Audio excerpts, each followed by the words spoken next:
than now, when Veronica was shocked and off balance, to draw some unguarded word from her as to what had frightened her so profoundly. She bent down beside her and touched her hand. "Ma'am, you do look ill," she said gently. "Whatever did he say to you? He ought not to have been allowed." She stared so intently at Veronica's ashen face that some sort of answer was unavoidable. I think I fainted," Veronica whispered at last. Mentally, Emily apologized to Pitt for the injustice she was about to do him. Then, with all the skill she could muster, she let genuine compassion fill her eyes. "Did he threaten you, ma'am? What did he say? He has no right. You should report him. What was it?" "No," Veronica said quickly, then bit her lip, struggling with the lie. "No, he was really quite civil. For a moment her eyes met Emily's, and she hesitated on the brink of speech, the temptation to trust so vivid that Emily could trace every thread of it, the wavering, the rival fears. Emily held her breath. But the moment passed.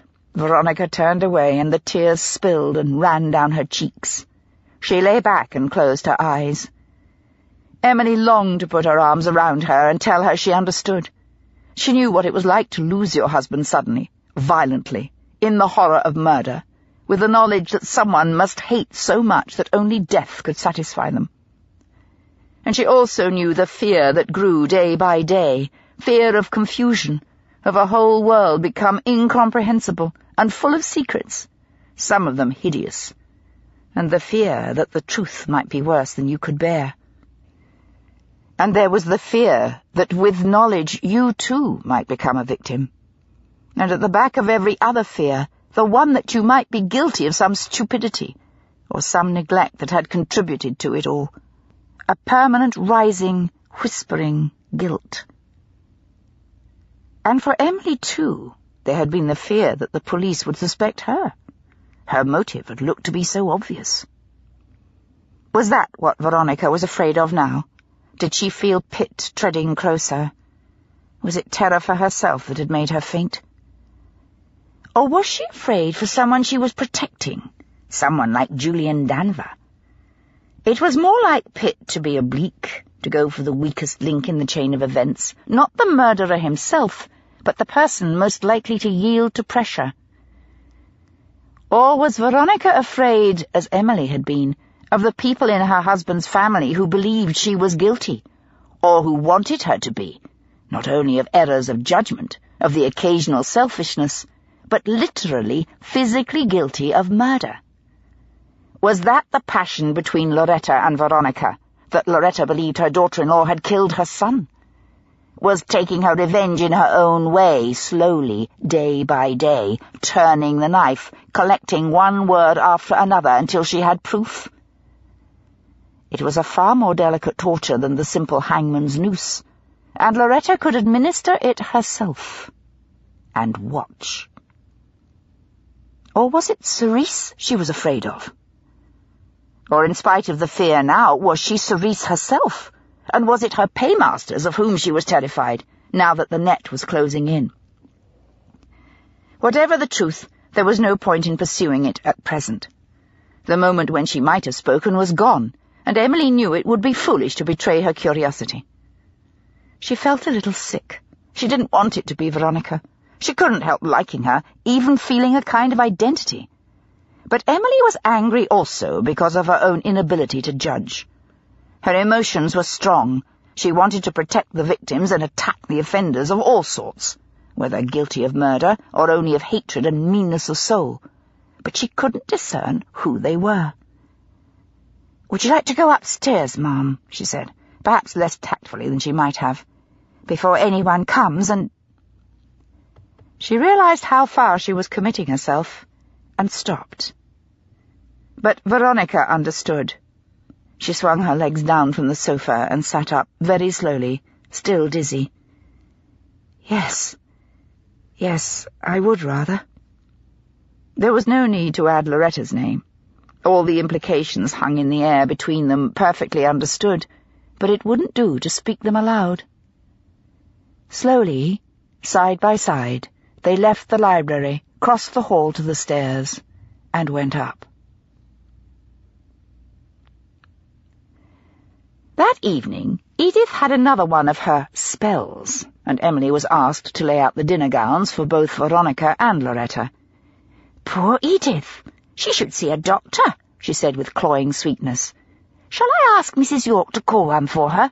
I'm sure she would. She thinks so highly of Edith." Fanny tittered, and then stopped abruptly when the housekeeper glared at her. "There's no need for you to tell us what to do and what not to, miss," Mrs. Crawford snapped at Emily. "We'll call a doctor, if it's necessary. You're a sight too ready with your advice." Emily affected innocence and a slight air of having been hurt. "I'm sure I was only trying to help, Mrs. Crawford, being that I shall see Mrs. York in the line of duty, to save you going out of your way." "I'll go where I please, miss, and none of your business." "The girl was only trying to help," the butler said reasonably. "And maybe we should get a doctor to Edith. She has more turns than a hurdy-gurdy." Libby burst into a fit of giggles and half slid under the table. "Oh, you are so witty, Mr. Redditch," Bertha said admiringly. Nora snorted. She had observed Bertha's eye for Redditch, and having tried her own hand there and failed, regarded it with scorn. Anyway, she had every intention of doing better than a butler. Bertha could have him, and welcome. She wasn't going to spend the rest of her life living in someone else's house. She was going to have one of her own, with nice linen and crockery, and a maid-of-all-work. Redditch smirked slightly. Admiration was very pleasant. "Control yourself, Libby," he said sententiously. "No call for all that. Yes, Mrs. Crawford, I think Amelia might mention it to Mrs. York." "Yes, Amelia," Nora agreed with a little sniff. "Why don't you do that?" Joan opened her mouth to say something, then changed her mind, but she stared at Emily and shook her head so slightly it might have been an illusion of the gaslight, except for the expression of warning in her eyes. "Scorch any slips today?" Nora asked sarcastically. Emily smiled back. "No, thank you. Did you spill any soup?" "I never spill soup. I know my job." "You used to," Albert said with satisfaction. In his opinion, Nora was a step above herself. He had tried to be friendly with her, and she thought herself too good for a junior footman, and she'd ticked him off in front of the tweenie. "I remember when you dropped a potato in the French ambassador's lap. And I remember a few of your mistakes, too," Nora said fiercely. "Do you want me to begin?" "Do as you please, I'm sure," Albert said airily, but his face was bright pink. "I will. How about the day you stood on Lady Wortley's train? I can still hear the taffeta rip." Redditch decided to take control. "That'll do." The butler straightened himself in his chair and fixed them with a stern eye. "I won't have name-calling and interfering with other people's jobs. Nora, what you said was uncalled for."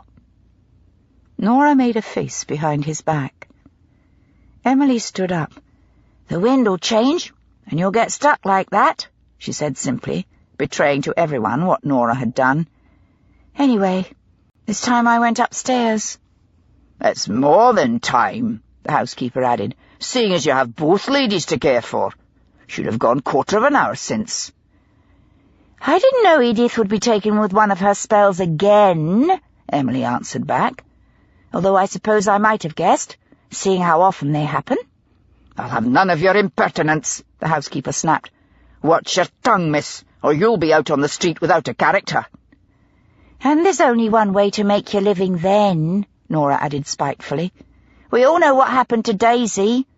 Not that you'd be much good at that either. You're too thin, and you've no colour at all."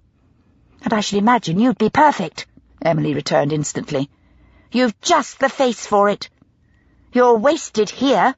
At least, I suppose you are." "Ooh!" Nora flushed scarlet. "I've never been so insulted." She stood up and flounced out of the room, slamming the door behind her. Albert started to giggle, and Libby slid down under the table again, burying her face in her apron. Only Fanny stared in horror. She understood the power of jealousy instinctively, and she had seen enough to be frightened of it. Emily left the room on the crest of her victory, but she had only got as far as the doorway when she heard the whispers start behind her. "She's a bad lot, that one," the housekeeper said sharply. "She'll have to go. Mark my words. Airs above herself, trying to talk with a fancy voice." "Nonsense." The butler was very quick. "She's got a bit of spirit, that's all. Nora's been queening around here too long. Time someone matched up to her. She's just not used to having another girl as handsome as Amelia is." "Handsome? Amelia?" Mrs. Crawford snorted. "Thin as a tuppenny rabbit, she is. And all that pale hair and skin like a dish of whey. If you ask me, she's not healthy." "She's a sight healthier than Edith," Redditch said with evident satisfaction. Emily closed the door on Mrs. Crawford's gasp of temper and went along to the green baize door and up the main stairs. By the time Emily had laid out Veronica's clothes and gone to Loretta's room, Loretta was already waiting for her. For several minutes she merely gave instructions, almost absent-mindedly. Then at last she seemed to make up her mind to speak. "Amelia?" "Yes, ma'am." Emily heard the difference in her tone, something peremptory in it. Or perhaps she was anxious. "Is Miss Veronica unwell this evening?" Emily considered her answer for a moment. If only she knew more about Loretta and her relationship with her son. Had the marriage been arranged? Had Loretta selected Veronica? Or had she and Robert fallen in love against Loretta's wishes? Perhaps she had been one of those possessive mothers for whom no woman could have been good enough to marry her son. "Yes, Mum. I think she was." She must be careful. If Veronica herself said otherwise, she would create trouble by betraying her to her mother-in-law, and at the same time destroy the trust she needed in order to learn anything. "I didn't like to ask her, in case I intruded." Loretta was sitting on the stool in front of the dressing table. Her face was grave, her blue eyes wide. Cascades of deep, wavy hair framed her perfect pink and white skin. "Amelia, I must confide in you." Her eyes met Emily's in the glass. "Veronica is not very strong, and her health needs care, at times perhaps more than she realizes. I hope you will help me to protect her. Her happiness is very important to me, you understand. Not only was she my son's wife, but in the time she has lived here, we have grown very close." Emily was startled into attention. She had been mesmerized for a moment by the steady, almost unblinking gaze in the glass. "Yes, ma'am," she agreed hesitantly. Surely it was a lie, wasn't it? Or could the violent emotion between them be a form of love, of dependence and resentment? How should she answer this? She must behave like a maid and yet not lose the chance to learn. Did Loretta already know about Pitt's visit? Emily mustn't be caught in a lie, or she'd be thrown out and would fail completely. "Of course I will do whatever I can," she said, smiling back nervously. "The poor lady does seem—" What word should she use? Frightened? Terrified was the truth. But of what? Loretta was watching her, waiting. "Delicate," Emily finished desperately. "Do you think so?" Loretta's perfect eyebrows rose. "What makes you say that, Amelia?" Emily felt ridiculous. She couldn't possibly respond with the truth. She was left with fatuous answers. Was she being tested for loyalty, to see if she would recount Veronica's fainting that afternoon, which Albert had seen and might have reported? There was no time for judgments. She answered instinctively. "She was overcome with a faint this afternoon, ma'am. It passed quickly, and she seemed quite well again afterwards." That wouldn't be so remarkable. Ladies did faint. Tight stays, waists pulled into a handspan, often made one ill. Loretta stopped fiddling with the pins in the silver tray on her dressing table. "Indeed, I didn't know. Thank you for telling me, Amelia. You have done the right thing." In the future you will tell me anything else concerning Miss Veronica's health, and inform me if she is distressed or seems nervous, so I may give her all the assistance I can. This is a most important time in her life. She is shortly to become engaged to marry a very fine man. I'm deeply concerned that nothing whatsoever should jeopardize her happiness. You understand me, Amelia?" "Oh, yes, ma'am," Emily said with a sickly smile. "I'll do everything I can to help." "Good. Now you may dress my hair, and you had better hurry because you have Miss Veronica's to do as well." "Yes, ma'am. It seems Edith is poorly again." Emily met Loretta's eyes in the glass, and there was a dry humour in them, startling and unexpected. It indicated a sharpness of perception that was unnerving. "She'll be completely better tomorrow," Loretta said with conviction. "I promise you." Edith was indeed up with the lark the next morning, but she was in a vile temper. Whatever had been said to her, she blamed Emily for it, and held a bitter grudge. She followed Emily around, overseeing her work, especially the ironing, which she knew was her weakest point, criticizing the slightest error, until Emily lost her temper and told her she was a fat, idle, mischief-making slut, and if she put half as much effort into doing her own job as she did into meddling in other people's, then no one else would need to cover for her. Edith threw a bucket of cold water at her. Emily's first thought was to retaliate by hitting Edith as hard as she could across her stupid face. But that would undoubtedly get her dismissed, and then she would discover nothing. She took the opposite course, and stood in the middle of the laundry-room floor, shivering and dripping. Joan, who had heard Edith shriek in fury, appeared in the doorway, and saw Edith with the empty bucket in her hand, and Emily's pathetic state. Emily thought for a moment what she must look like, how furious her mother would be, and how absurd the whole situation was, and was terrified she would burst into giggles. To smother the slight hysteria she felt rising inside her, she pulled her apron up to cover her face, and stifled her laughter in its ample folds. Joan disappeared, and 2 minutes later the butler came in, his face pink, his sideburns bristling. "Edith, whatever's come over you, girl? You can stay here till Mrs. York wants you, and iron all the rest of the sheets." "That's not my job," Edith protested with outrage. "Hold your tongue, and do as you're told. And there'll be no dinner for you today, or tomorrow either, if you give me any impertinence." He turned to Emily gently and put his arm round her, holding her far more firmly than necessary. "Come now, get out of those wet things, and then Mary'll get you a hot cup of tea. You haven't been hurt. You'll be all right soon. Come, come, stop crying. You'll make yourself ill." Emily didn't know if she could. Her laughter was too close to tears to stop easily. After the loneliness, the cold, the tension, and the strangeness, it was a relief to let go and pour her feelings out.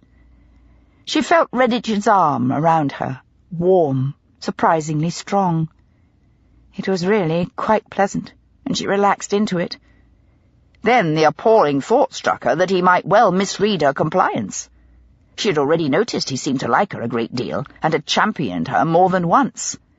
That would be all she needed to lose control of this altogether. She sniffed fiercely, commanded herself to behave, dropped her apron from her eyes, and straightened up. "Thank you, Mr. Redditch. You're quite right. It is nothing but shock because the water was cold. She mustn't forget she was supposed to be a maid.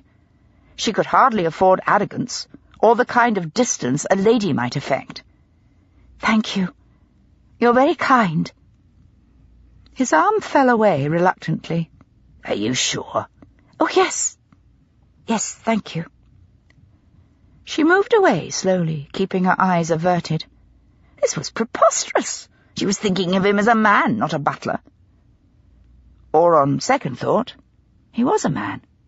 All men were men. Perhaps it was society that was preposterous. "Thank you, Mr. Redditch," she said again. "Yes, I'll go and get changed. I'm frozen, and a hot cup of tea would be lovely." She turned and all but ran out of the room and along the corridor to the stairs. By the time she came down into the kitchen again, everyone had heard of the affair, and she was met with wide-eyed stares, whispers, and a snigger or two. "Ignore them," Mary said softly, bringing her a steaming cup and sitting down beside her. Her voice dropped till it was barely audible. "Did you really call her names? What did you say?" Emily took the tea carefully, her hands still shaking. "I told her she was a fat, lazy slut," she whispered back. "But don't repeat that. Mrs. Crawford would have me out. I expect Edith's been here for years and years, and Mrs. Crawford's always known her." "No, she hasn't." Mary moved a little closer. "She's only been here 2 years, and Mrs. Crawford for 3. "Everyone seems new," Emily said artlessly. "Why? It's a good place, lovely house, fair wages, and Miss Veronica's not hard." "Dunno. I suppose it must be the murder. I didn't hear no one say as they would leave. All the same, everyone did." "That's silly." Emily kept her voice down, but she was excited. Perhaps she was on the verge of some real detecting. "Did they think the murderer would kill someone else?" "Oh!" She affected amazement and horror, swinging round on her wooden seat to look at Mary directly.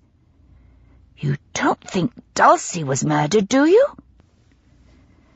Mary's eyes, blue as the rings on the kitchen china, stared at her in disbelief. Then gradually the possibility took hold, and Emily was afraid she had gone too far. A second maid in hysterics in one day would certainly get her thrown out without any excuses. Even Redditch couldn't save her. She could have bitten her tongue for being so hasty. "You mean pushed her out the window?" Mary's voice was almost inaudible, but she was made of sterner stuff than Edith. She didn't hold with hysterics. They usually made people cross, and men hated them. And her mind was quite sharp. She could read, and had a pile of penny dreadfuls under her pillow upstairs. She knew all about crime. "Well, Dulcie was here when poor Mr. Robert was killed," she said with a tiny nod. "Maybe she saw something." "So were you, weren't you?" Emily sipped her tea gratefully. "Well, you'd better be careful. Don't speak to anyone about anything that happened then. Did you see anything?" Mary was apparently unaware of the contradiction in Emily's instructions. "No, I never did," she said regretfully. "Important people never come into the kitchen, and I hardly never got out of it. I was only a scullery maid then." "You didn't see any strange people upstairs, ever? People who shouldn't have been?" "No, I never." "What was Mr. Robert like?" "The others must have talked." Mary's brow puckered in thought. "Well, Dulcie said he was very particular, never untidy-like, and always polite. At least, as polite as quality ever is. But then old Mr. York is always polite too, although he's terrible untidy. Leaves his things all over the place and forgets something awful. I know he was out a lot. James, as was footman then, he was always saying Mr. Robert was out again, but that was Mr. Robert's job. He was something very important in the Foreign Service." "What happened to James?" "Mrs. York got rid of him. Said as since Mr. Robert was dead, there wasn't no need. Sent him off the very next day, she did, on account of Lord somebody or other was looking for a valet, and she spoke for him." "Mrs. Loretta?" "Oh, yes, of course. Poor Miss Veronica weren't in no state to do anything. Terrible grieved she were, in an awful state, poor soul. Mr. Robert were her whole world. Adored him, she did. Not that Mrs. Loretta weren't terrible upset, too. Of course. White as a ghost, Dulcie said." Mary leaned so close her hair tickled Emily's cheek. "Dulcie told me she heard her crying something wicked in the night, but she didn't dare go in, 'cause she couldn't do nothing. People has to cry. It's natural." "Of course it is." Suddenly, Emily felt like an intruder. What on earth was she doing here in some unfortunate woman's house, deceiving everyone, pretending to be a maid? No wonder Pitt was furious. He probably despised her as well. "Come on," Mrs. Melrose interrupted briskly, breaking her train of thought. "Drink up your tea, Amelia. Mary's got work to do, even if you haven't. And I'd watch your tongue if I were you, my girl. Don't do to be too smart. Edith's a lazy baggage, and you got away with it this time. But you made enemies. Now, drink that up and get along with you." It was excellent advice, and Emily thanked her for it meekly, and obeyed with an alacrity that surprised them both. The next 2 days were uncomfortable. Edith was nursing a resentment which she didn't dare exercise, but it was the bitterer for that, and Emily knew she was only biding her time. Mrs. Crawford felt she had somehow been bested, and constantly found tiny faults with Emily, which provoked Redditch into criticising the housekeeper until everyone was on edge. The laundry room became her only sanctuary, since once again Edith had contrived to get out of the ironing. She had bruised her wrist, and the flat iron was too heavy for her. Mrs. Crawford let her get away with that, but she couldn't overrule Redditch on the matter of dinner, and 2 delicious midday meals went by without Edith's presence. Mrs. Melrose seemed to have made a special effort. As was customary, the servants shared the fine wine in the family cellars. In the evening, after supper, they drank hot cocoa and played games in which Edith didn't join. Emily's only immediate problem was how to fend off Redditch's friendship without hurting his feelings and thus forfeiting his protection. She had never had to be so diplomatic in her life, and it was a considerable strain. She sought refuge in unnaturally diligent attendance upon Veronica. That was how she came to be in the boudoir in the middle of the afternoon, when Nora announced that a Mr. Radley had called, and would Miss Veronica see him. Emily suddenly felt flushed.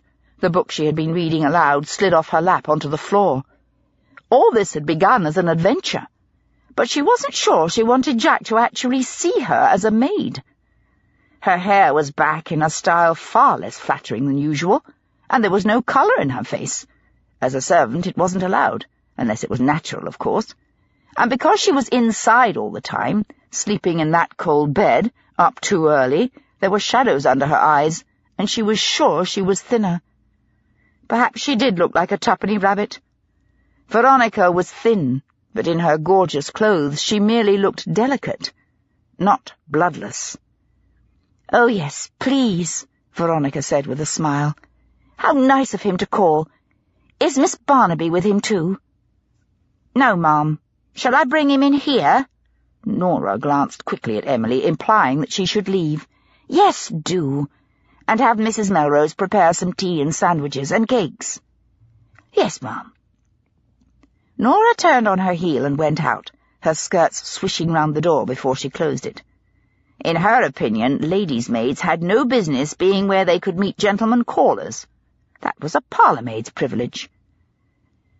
Jack came in a moment later, smiling easily, graceful and full of life. He didn't even glance at Emily, but his face lit with pleasure when he saw Veronica, and she held out her hand to him. Emily felt a shock of rejection, almost as if she'd been slapped. It was idiotic. Had he spoken to her, it would have spoiled everything, and she would have been angry with him. And yet she felt crushed inside because he had carried out his part perfectly. He had treated her like a servant, not a woman at all. "How kind of you to see me," he said warmly, as if it was more than just a social ritual. "I should have sent my card, but it was a spur-of-the-moment call. How are you? I heard you had a misfortune in the house. I do hope you're beginning to recover." Veronica clung to his hand.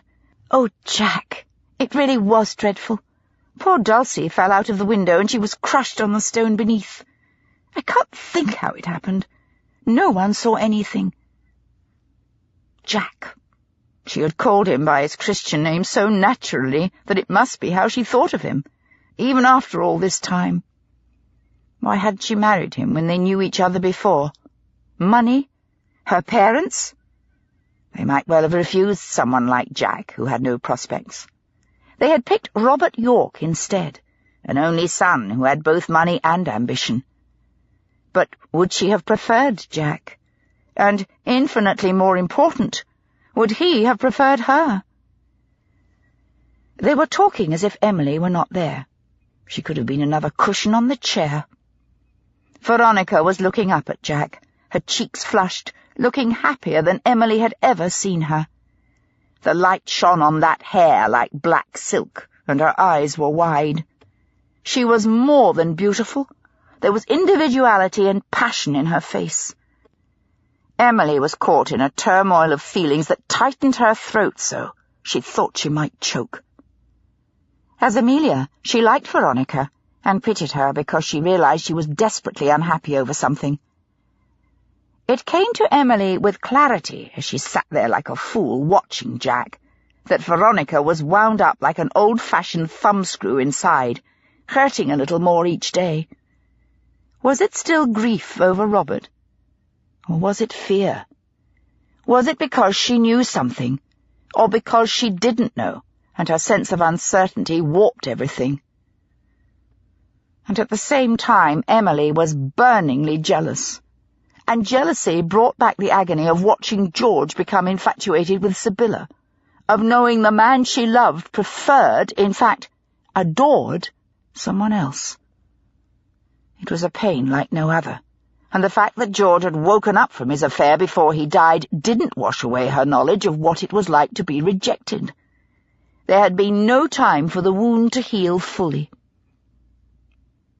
Emily couldn't help seeing Veronica as a rival.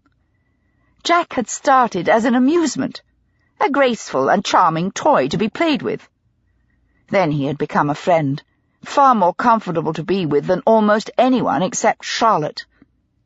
But now he was a part of her life she couldn't lose without profound loneliness. Now he was laughing and talking with Veronica, and Emily was powerless even to speak, let alone to fight for his attention. It was a kind of pain she had never experienced before. Some other time she would give thought to what it must be like always to be a maid, condemned only to watch. Now she was full of her own anger and hurt, and had no time for anyone else. And she should slip away. Maids had no business remaining in the room as if they were guests. She didn't excuse herself. That, too, was unnecessary, an interruption. She simply stood up and tiptoed out. Jack didn't even turn his head. At the door, she looked over her shoulder at him, but he was smiling at Veronica, and Emily might not have existed. Charlotte was frightened when Pitt described Emily's danger with such clarity, but she was helpless to save her sister. Even if Charlotte went to the Yorks as often as she could hardly rescue Emily over the teacups and cucumber sandwiches. The only comfort was that she didn't actually believe Veronica was Sice. From what Pitt had said, she hadn't the nerve to be a spy. She raised the subject again the next day, hoping to ease the rift between them. If she is a spy, don't we have to discover her for the nation's sake? No, we do not, he said pointedly. I do. But we can help. Nobody in Hanover Close is going to talk to you because you are police, whereas they take no notice of us. They don't think we have enough brains for them to have to lie. Pitt grunted and raised his eyebrows. He looked at her pointedly, and she decided to ignore him. It might be wiser to let the subject drop, in case he forbade her going to the Yorks. She really didn't want to have to disobey him. She wanted very much to avoid another quarrel. She couldn't possibly allow Emily to face whatever danger there was alone, but there was nothing she could say that Pitt would believe. If she were too docile, he would become suspicious. So she merely resumed eating her supper, and presently spoke of something else. The following morning, as soon as Pitt was out of the house, she wrote a letter to Jack Radley, and had Gracie put it in the 10 o'clock post. While she was ironing Pitt's shirts, Charlotte laid her plans. It was Saturday, 2 days later, when they came to fruition, by which time she had been visited by Jack with an account of his call upon Veronica York. Emily had been in the room on his arrival, but had left shortly afterwards. He had been concerned that she looked very pale and rather unhappy, although he hadn't dared to do more than glance at her. The news of Emily wasn't good, but Charlotte was quite elated that he seemed so anxious for her. Looking at his face, which usually revealed nothing but charm and the superficial pleasure society expected, she saw something of the man beneath, and found she liked it. Perhaps for Emily to be in danger was precisely what he needed, to show her that he had in him the depth she wanted for Emily. Consequently, it was with a high heart and some exhilaration that she set out alone from Emily's house in the early afternoon, dressed in one of her sister's older gowns, let out judiciously here and there because she was a couple of inches taller and handsomer of bust than Emily, even before the tragedy of George's death. It was golden brown, the colour of old sherry, and extremely becoming to her warm-toned complexion and her hair with its auburn lights. She chose a hat trimmed with black fur and a muff to match. Altogether, she had never looked so well in a winter outfit in her life.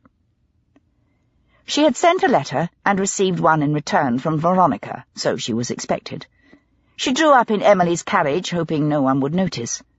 If asked, she was going to explain that it had been lent for convenience, since Lady Ashworth was out of town. Veronica was awaiting her in the withdrawing-room, and her face lit with pleasure as Charlotte was shown in. She rose immediately. "How nice to see you. I'm so glad you came. Do sit down. I wish it were not so terribly cold, but all the same I thought we might go for a ride, just to be away from the same surroundings all the time. Unless you would like to see the winter exhibition again." Charlotte saw the urgency in her eyes as she waited for an answer. "Not at all. A carriage ride is an excellent idea," Charlotte responded with a smile. It wasn't what she had planned, but it might serve, and she must court Veronica's friendship. If they were alone together in a carriage, secure from interruption, she might elicit some confidence. "I should enjoy that very much," she added for good measure. Veronica relaxed, some of the tension easing out of her slender body. She smiled. "I'm so glad. I wish you would call me Veronica. And may I call you Elizabeth?" For a moment Charlotte was startled. She had almost forgotten her alias. "Of course," she said, after a moment's hesitation. Then, in case Veronica thought she disapproved, "That is most kind of you. Where do you care to drive?" Veronica's pale cheeks coloured very slightly, and instantly Charlotte understood. She wasn't yet ready to commit herself to such trust. "Why not let us see where the wish takes us?" Charlotte suggested tactfully. "No doubt something agreeable will occur to us once we are started." Veronica was visibly relieved. "How sympathetic you are." The moment had passed without the need for explanation, and she was grateful. "Have you had a pleasant time since we visited the exhibition?" she asked. Charlotte had to invent a reply on the spot. "If you wish for a frank answer, I'm afraid nothing worthy of repeating." Veronica's smile expressed her comprehension completely. She had endured years of being a model widow, a decorous wife, and before that a demure young lady seeking a suitable marriage. She had an intimate acquaintance with boredom. Charlotte was about to introduce another topic when Loretta came in, her face registering good-mannered surprise. "Good afternoon, Miss Barnaby," she said. "How pleasant of you to call. I hope you are well and enjoying your stay in London." Before she could fumble for an appropriate response, Veronica helped her by announcing their plans. "We're going to take a drive." Loretta's eyes opened wide. "In this weather? My dear, it is bitterly cold, and looks as if it might well snow again." "Very bracing," Veronica said immediately. "And I'm longing to get a little air." The corners of Loretta's full-lipped mouth curved upward minutely. "Are you going to call upon anyone?" This time Veronica was slower, and her eyes slid away from her mother-in-law's. "We haven't decided," Charlotte interrupted for her, smiling at Loretta. "We thought we could go wherever the whim took us." "I beg your pardon?" Loretta was put off her stride by such an unexpected answer. "We haven't decided," Veronica repeated, seizing on the escape. "We shall drive for pleasure. I've been inside too much lately. I'm sure fresh air would do me good. I feel piqued." "And what about Miss Barnaby?" Loretta inquired. "She is not in the least piqued. In fact, she appears in the most robust good health." Charlotte knew she had anything but the pale and languid look of fashion, but she didn't care. "I'm perfectly happy to take a ride," she insisted. "Perhaps we should see some sights." "You are too amiable," Loretta said coolly. "I thought perhaps you might have considered visiting Harriet Danvers." They all knew she meant Julian, but they kept up the fiction. With Charlotte's moral support, Veronica had gathered courage. This time she met Loretta's eyes. "No," she said blandly. "We had merely said it would be nice to take a ride.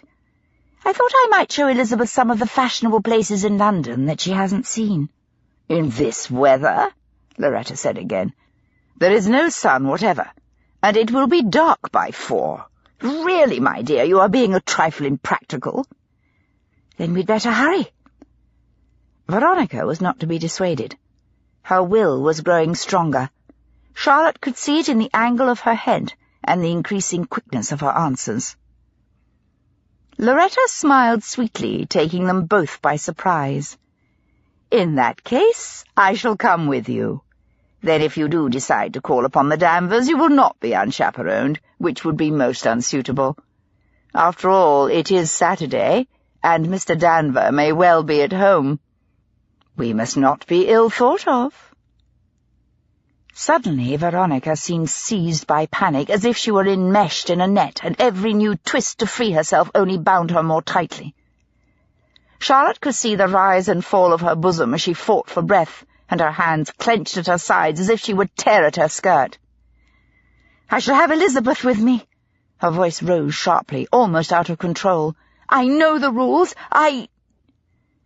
Loretta stared at her, eyes careful, steady, almost warning, a tight smile on her lips.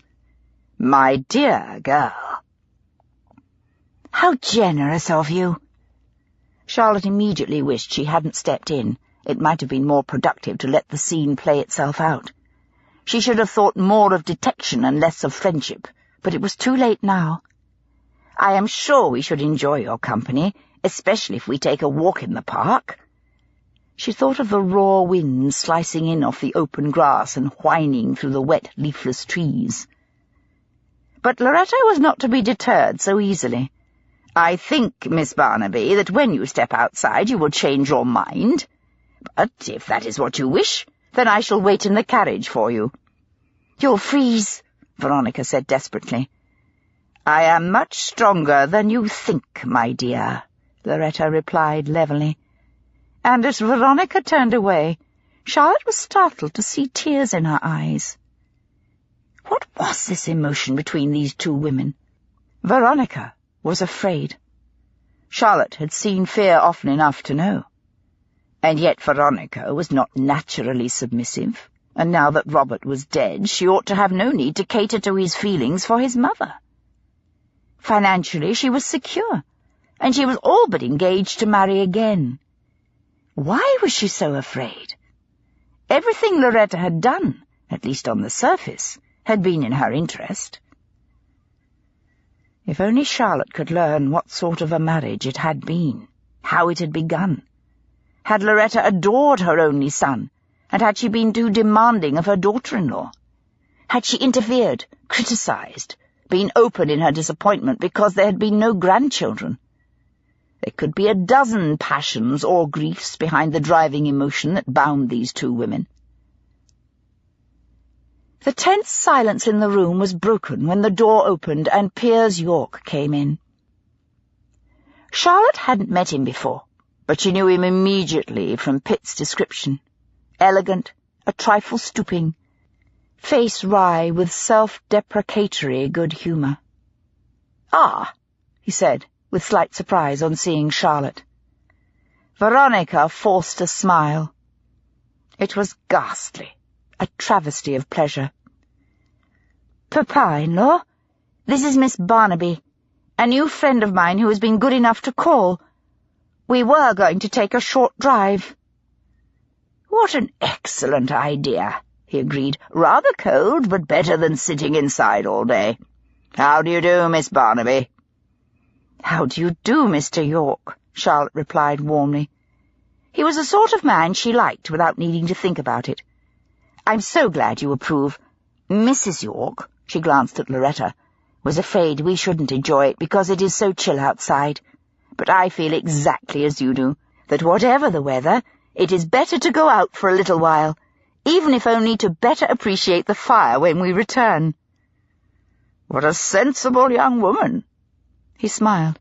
"I have no idea why fashion so admires the drooping young creatures who lie about being bored with everything. They have no idea how tedious they are. I pity the man who is naive enough to marry one of them. Still, I suppose they're all taking a pig in a poke anyway." "Piers," Loretta said tartly, "please keep that sort of unfortunate language for your club.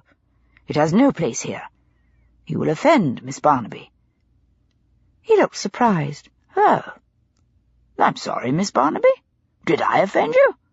I assure you I only meant that one can get very little idea of a person's true nature from the sort of social twitterings that are all one is allowed before marriage."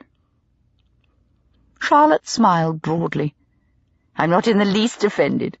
I know exactly what you mean. And then, when you do discover, of course, it is too late. Mrs. York was just saying that if we come to call upon the Danvers, it would be necessary for Veronica to be chaperoned. But I would be quite happy to make sure nothing is done that could be remarked upon. I give you my word." "I'm sure you mean well, Miss Barnaby. That is not sufficient for society," Loretta said firmly. "Nonsense," Piers contradicted her. "Perfectly all right. Anyway, who would know about it? Harriet certainly isn't going to say anything." "It would be as well if I were to go with you," she insisted, taking a step towards the door. "This is a most delicate time." "For heaven's sake, stop fussing, Loretta," he said with unusual sharpness. "You worry over Veronica far too much. Danvers a decent enough fellow and no stick in the mud. Miss Barnaby is perfectly adequate as a chaperone, and it's good of her to oblige." "Piers, you don't understand." Loretta's voice grated with the power of her emotion. "I wish you would accept my judgment. There is far more to this than you realize." "About a carriage ride?" His disbelief was tinged with annoyance. Her face was white. "There are delicacies, things that—" "Indeed? What, for example?" She was angry, but she had no answer that she was prepared to give him. Charlotte looked at Veronica, wondering whether the brief escape would be worth the unpleasantness which would undoubtedly follow. "Come, Elizabeth," Veronica said, without looking at Loretta. "We shall not be long, but it will be good for us to go out." Charlotte excused herself and followed Veronica out into the hallway. She waited a few moments while the footman was dispatched to fetch Veronica's cloak and muff, and Veronica herself went to change her boots. The withdrawing-room door was ajar. "You know nothing whatever about that young woman," Loretta's voice rose angrily. "Most unsuitable. Brash. Totally unsophisticated." "She seems very pleasant to me," Piers answered. "In fact, altogether attractive." "For heaven's sake, Piers, just because she has a handsome face. Really, you are so naive sometimes. And you, my dear, see complications where there are none. I anticipate, which is not the same thing. It is very often exactly the same thing. Charlotte was prevented from overhearing any more by Veronica's return. Emily came downstairs too, with a cloak over her arm. At first, Charlotte hardly recognized her. She looked so different with her hair under a cap, wearing a blue stuff dress with no bustle and a plain apron over it. She looked thinner than before, although it was probably the clothes, and terribly pale. Their eyes met only for a moment, Emily's wide and very blue. Then Veronica put on the cloak. Emily smoothed it over her shoulders, and Charlotte and Veronica went out of the front door as Albert held it open for them. The drive was chilly, even with rugs over their knees, but it was exhilarating to be bowling along at a good pace with fashionable streets, wide avenues, and squares passing their windows. For a moment, Veronica turned, her eyes almost black in the carriage interior, her lips parted. But Charlotte knew where Veronica wanted to go before she could ask. "Of course," she said quickly. Veronica clasped her hand inside the muff. "Thank you." They were received without surprise at the Danver house, and shown into the withdrawing room. Since Charlotte had written to Veronica 2 days ago, it was possible Veronica had written to Julian, and they were expected. Julian Danver himself was there, and greeted them, taking Veronica's hands and holding them warmly for a moment before turning to Charlotte. "How charming to see you again, Miss Barnaby." He smiled at her. His gaze was very direct, and Charlotte remembered how much she had liked him. "I'm sure you remember my aunt, Miss Danver, and my sister, Harriet." "Of course," she said quickly, looking first at Aunt Adeline, whose thin, intelligent face regarded her with interest, and then at Harriet. This afternoon she seemed paler than before. There was a deep shadow of unhappiness behind her answering look. "I hope you are well." "Very well, thank you. And you?" All the usual greetings were exchanged, and the polite, meaningless topics of conversation touched upon. It was a sort of formal ritual Charlotte had been used to as a girl, but had been able to cast aside after her marriage. Indeed, with the dramatic fall in her social standing, the opportunity had been removed from her, a loss she had been grateful for. She had never been skilled at it, her own opinions far too ready on her tongue. No one wanted them. It was unseemly for a woman to be opinionated, and a great deal of feminine charm lay in listening and admiring, and making perhaps an occasional remark of optimism and good nature.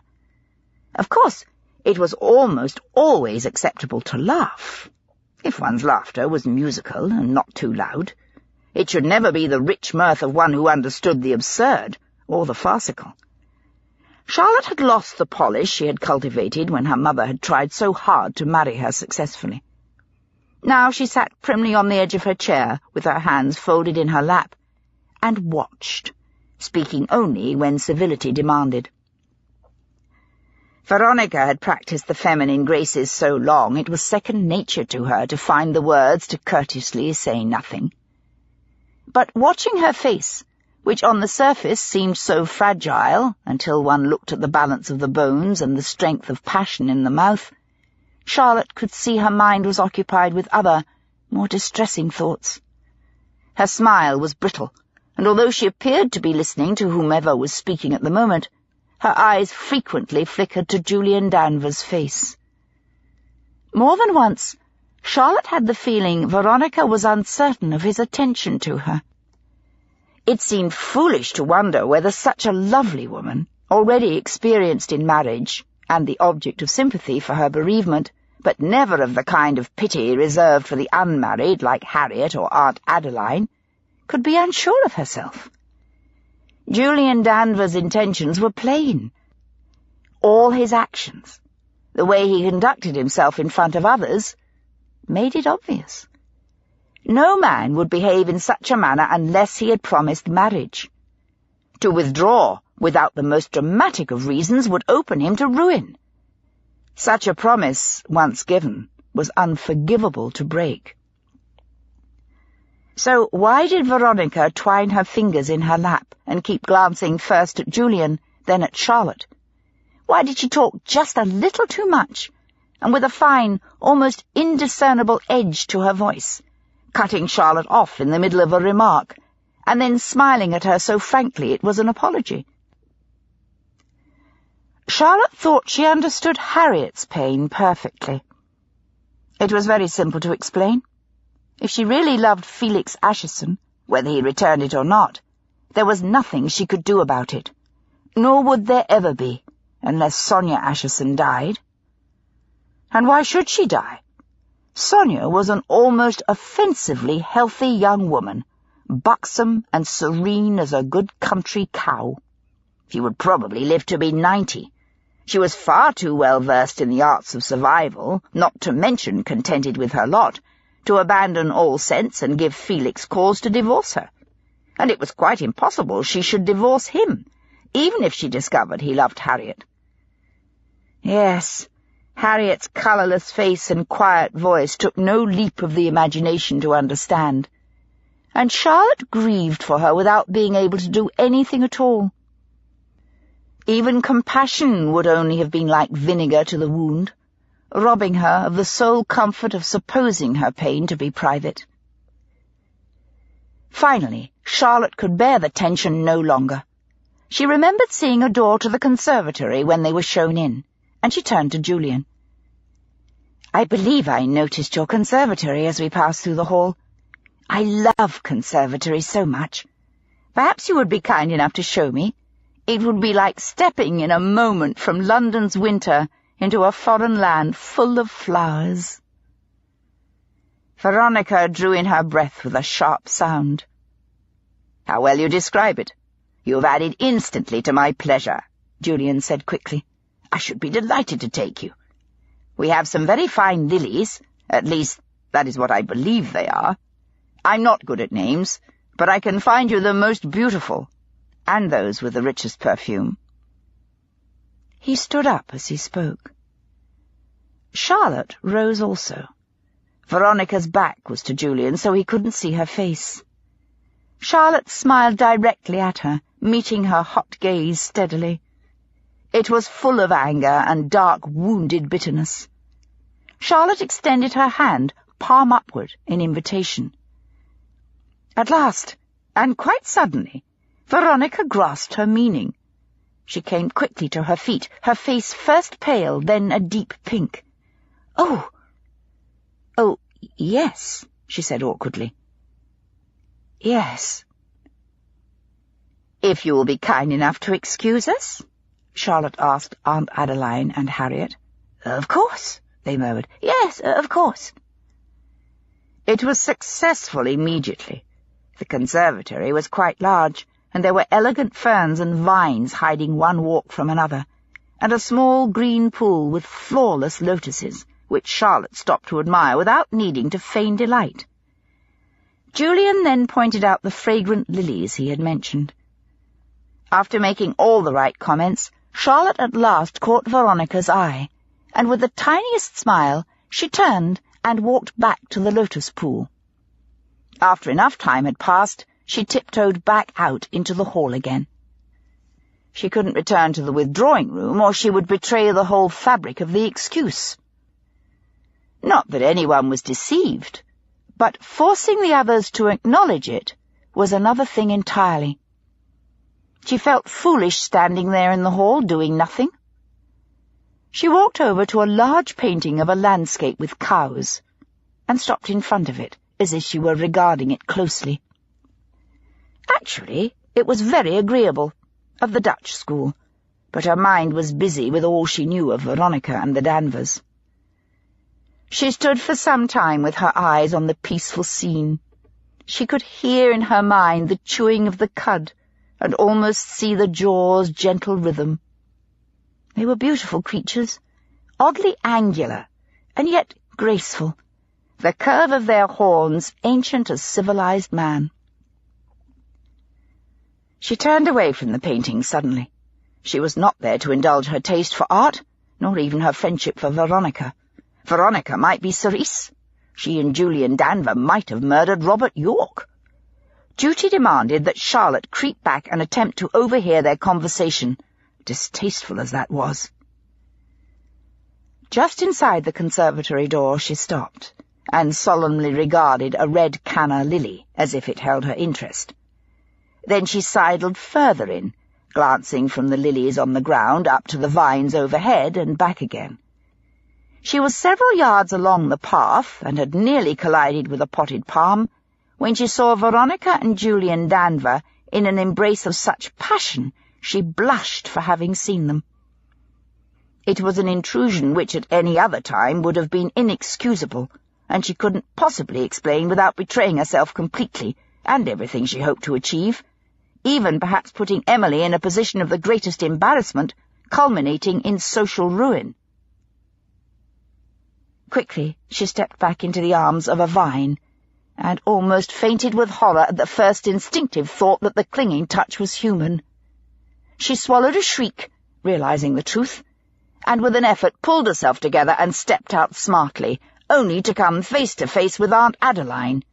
She swore under her breath, feeling idiotic, and knowing her hair was dishevelled, her cheeks scarlet.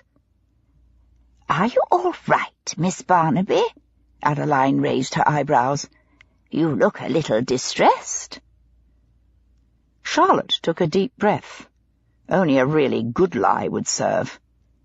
"I feel such a fool," she began, with what she hoped was a disarming smile. "I was trying to see a flower overhead, and I overbalanced. I do beg your pardon." She put her hand to the trailing strands of her hair. "And then I got caught in a vine and I couldn't get loose. But I haven't hurt the plant." "My dear, of course you haven't." Adeline smiled bleakly, her eyes like brown velvet boot buttons. Charlotte had no idea whether the woman believed a word of what she had said. "I think perhaps it is time we had some tea. Shall I call Julian and Veronica? Or will you?" Without thinking, Charlotte moved to block the path. "I'm sure they'll come in a few moments." Adeline's gaze was steady and sceptical. "I wondered if it was the bougainvillea," Charlotte said abruptly. "Such a wonderful shade of cerise. Is that not the colour you said you saw Veronica wearing one night?" Adeline looked startled. "That was not Veronica." For once she dropped her usually clear, fine voice, perhaps her most attractive feature. "I'm perfectly sure of that." "Oh, I must have misunderstood you. I assumed—" Her words trailed away. She didn't know how to finish. She had been trying to surprise something out of Adeline, while preventing her from going into the conservatory and seeing that wildly immodest embrace. And it wasn't only for Veronica she wished it, but for Adeline herself. Perhaps no one had ever held her so, or would do now. "Oh, no," Adeline said with a tiny shake of her head. "Her walk was quite unlike Veronica's. You can tell a great deal about a woman by the way she walks, and her walk was unique. There was a grace in it, a daring. She was a woman who had power and knew it, and yet I think she had much to be afraid of, if she were to allow herself to be afraid." "Oh?" Charlotte faltered. "Then who?" Adeline's face reflected wisdom, pain, and the merest shadow of humour. "I do not know, Miss Barnaby, and I do not ask. There are many old loves and old hates that are better left unspoken." "You surprise me." Charlotte's words were suddenly sharp, almost accusatory. "I had thought you were more candid than that." Adeline's plain, sensitive mouth tightened. "The time for candour is past. You have no idea what pain may lie behind these things. A little blindness can allow them to ease, where to speak may make answer inevitable. She inclined her head towards the interior of the conservatory. "Now you have done your good turn for the day, Miss Barnaby. Either you will call Veronica, or I shall." "I will," Charlotte said obediently, her mind in a whirl. Had Sice been a lover of Julian's? Did Veronica know, or guess? Was that the ghost she was fighting? An old mistress? Was that why she allowed herself such abandon before an engagement was even announced, let alone a marriage? If so, then who had killed Robert York, and why? They were back to treason. Could it possibly be that Veronica herself was hunting her husband's murderer? Could it be Julian who had killed Robert, and did she know it? Was that the terror consuming her? And what lay between her and Loretta? "Veronica," Charlotte said aloud, "Miss Danvers says that tea will be served in a few minutes. Veronica!"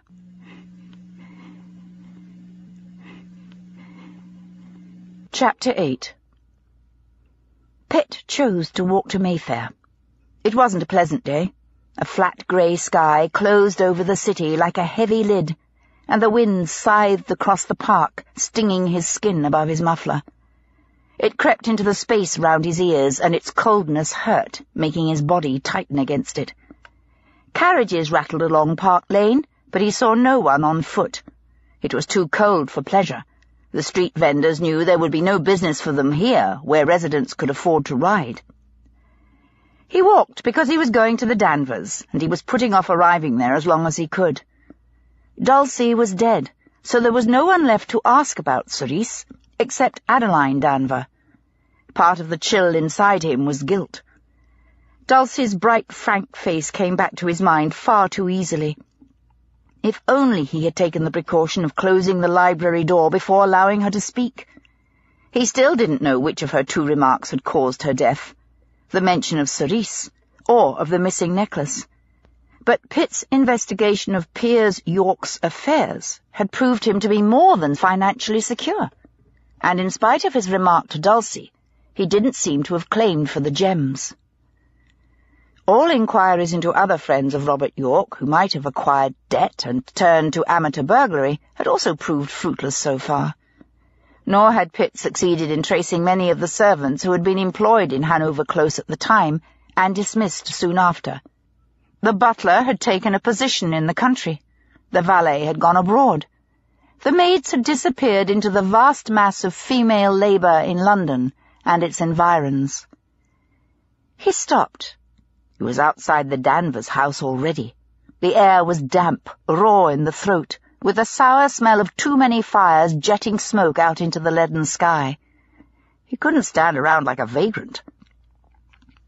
Someone held a thread that eventually wound back to murder.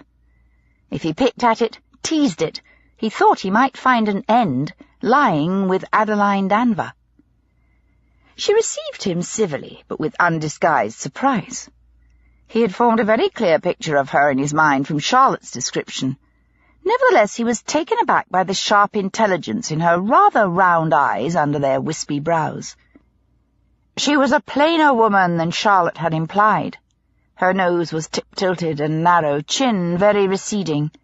It was only when she spoke in a voice of remarkable timbre and diction that he saw her beauty.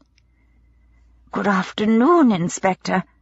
I have no idea how I might be of assistance, but of course I shall try. Please do be seated. I don't believe I've ever met a policeman before." She regarded him with open curiosity, as if he was some exotic species of creature imported for her entertainment.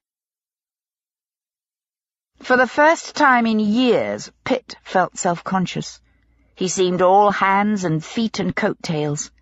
He sat down gingerly, trying to arrange himself with some neatness, and failing. "Thank you, Ma'am." "Not at all." Her eyes never wavered from his face. "I assume it is about poor Robert York's death? That is the only crime with which I have even the remotest connection, and believe me, it is remote. But I knew him, of course. although there are many others who knew him far better." She smiled very slightly. "I suppose I have the advantage of being an observer of life rather than a player, so perhaps I have seen something that others may have missed." He felt transparent, guilty of great insensitivity. "Not at all, Miss Danver." He smiled very faintly. He wasn't at all sure he should try to be charming. He might end up making a complete fool of himself.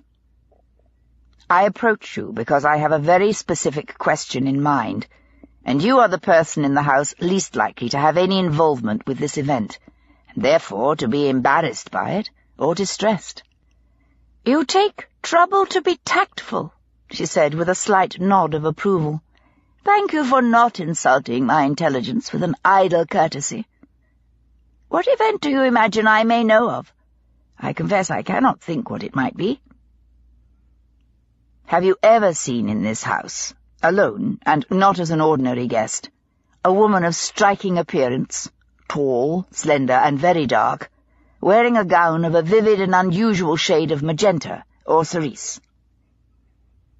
Adeline sat motionless.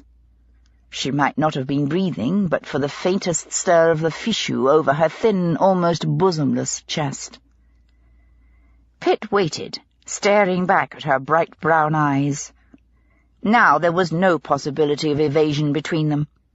Either she would lie outright, brazenly, or she would tell him the truth. Outside in the hall a clock struck 11. The chimes seemed endless, until eventually the last one died away. "Yes, Mr. Pitt," she said, "I have seen such a woman, but there is no point whatsoever in your asking me who she is, because I do not know. I have seen her twice in this house, and to the best of my knowledge, I have never seen her anywhere else, either before or since." "Thank you," he said gravely. "Was she wearing the same clothes on both occasions?" "No, but it was a very similar shade, one darker than the other, as I recollect. But it was at night, and gaslight can be misleading." "Can you describe her for me, all that you do remember?" "Who is she, Inspector?" The use of his title set a distance between them again, warning him not to take her for granted. "I don't know, Miss Danver, but she is the only clue I have as to who murdered Robert York." "A woman?" Her eyes widened. "I assume you are suggesting something sordid." It was a statement. He smiled broadly. "Not necessarily, Miss Danver. I think there may have been a theft, unreported because only Mr. York himself knew of it, and that this woman may have been the thief, or may have witnessed the murder." "You are full of surprises," Adeline Danver conceded, with an answering softness touching the corners of her mouth. "And you cannot find this woman?" "Not so far. I've been singularly unsuccessful. Can you describe her for me?" "I am fascinated." She bent her head very slightly to one side. "How do you know she exists?" "Someone else saw her, in the York house, also by gaslight." "And their description is not adequate? Or do you fear they are misleading you deliberately?" Should he frighten her? Dulcie's trusting face came back as sharply as if she had gone out of the library door only yesterday. "Her description was very brief," he said, without moderating the blow at all. "But I can't go back and ask her again, because the day after she spoke to me, she fell out of an upstairs window to her death." Adeline's thin cheeks were white. She was well acquainted with tragedy. She was over 50 and had known many deaths, but none of them had left her untouched. Much of her life lay in the triumphs and the sorrows of others. It had had to. "I'm sorry," she said quietly. "You are referring to Veronica York's maid, I assume?" "Yes." He didn't want to seem melodramatic, foolish. "Miss Danver." He stopped. "Yes, Inspector." Please do not speak of our conversation to anyone else, even in your own family. They may inadvertently repeat it, without intending harm." Her eyebrows rose and her thin hands gripped the arms of her chair. "Do I understand you correctly?" Her voice was little more than a breath, but still perfectly controlled, beautifully modulated. "I believe she is still here, somewhere, at times very close," he replied. "Someone among your family or your acquaintances knows where she is, who she is, and possibly what really happened on that night 3 years ago in Hanover Close." "It is not I, Mr. Pitt." He smiled bleakly. "If I thought it were, Miss Danver, I should not waste my time asking you." "But you think one of us, someone I dare say I'm fond of, does know this terrible thing?" "People keep secrets for many reasons," he replied. "Most often out of fear for themselves, or to protect someone they love. Scandal can blow up out of sins that are very slight, if they catch the imagination. And scandal can be a worse punishment for some than imprisonment or financial loss. The admiration of our peers is a far greater prize than some realize. More blood has been shed for it than is seen, and more pain. Women marry men they do not love, rather than be imagined to be unloved. People pretend all the time so that others will imagine they are happy. We need our masks, our small illusions. Few of us can bear to go naked into the world's gaze. And people will kill to keep their clothes." She stared at him. "What an odd person you are. Why on earth do you choose to be a policeman?" He looked down at the carpet. It didn't occur to him to evade, still less to lie. "Originally, because my father was convicted for something he didn't do. The truth has its uses, Miss Danver, and although it can be painful, lies are worse in the end. Though there are times when I hate it, when I learn things I would rather not have to know. But that's cowardice, because we are afraid of the pain of pitying. And do you expect it to hurt this time, Mr. Pitt?" she asked, her eyes on his face, her thin fingers picking very slightly at the lace in her skirt. "No," he said honestly. "No more than the murder already has." "What did she look like, Miss Danver? Could you describe this woman for me?" She hesitated for a moment, searching her memory. "She was tall," she said slowly. "I think quite definitely taller than average. She had a kind of grace short women cannot possess. And she was slender, not—" She blinked, grasping for the word which eluded her. "Not voluptuous, and yet she—" No, her voluptuousness was not in her shape, but it was there. Quite definitely it was there. It was in the way she moved. She had passion, style, a kind of daring, as if she were dancing a great ballet along a razor's edge. I'm sorry, do I sound ridiculous?" "No." He shook his head without taking his eyes from hers. "No. If what I guess about her is right, then that is a fitting analogy. Go on." "She had dark hair, black it seemed in the gaslight. I only caught the briefest glimpse of her face, and I remember she was very beautiful." "What sort of face?" Pitt pressed. "There are many kinds of beauty." "Unusual," she said slowly, and he knew she was trying to picture the moment again, the gaslight on the landing, the vivid dress, the turn of the head till she saw the features. There was a perfect balance between the brow and the nose, the cheek and the curve of the throat. It was all a matter of bones and a sweeping hairline. It was nothing ordinary, like arched eyebrows or a pouting mouth or dimples. She reminded me vaguely of someone, and yet I'm perfectly sure I had never seen her before." "Are you?" "Yes. And you may choose to believe me or not, but it is the truth. It was not Veronica, which I assume you are imagining, and it was most certainly not my niece, Harriet." Who did she remind you of? Please try to recall." "I have tried, Mr. Pitt. I can only think it may be someone whose picture I have seen. Artists' impressions can be most misleading. They change so much with the fashion of the times, have you noticed?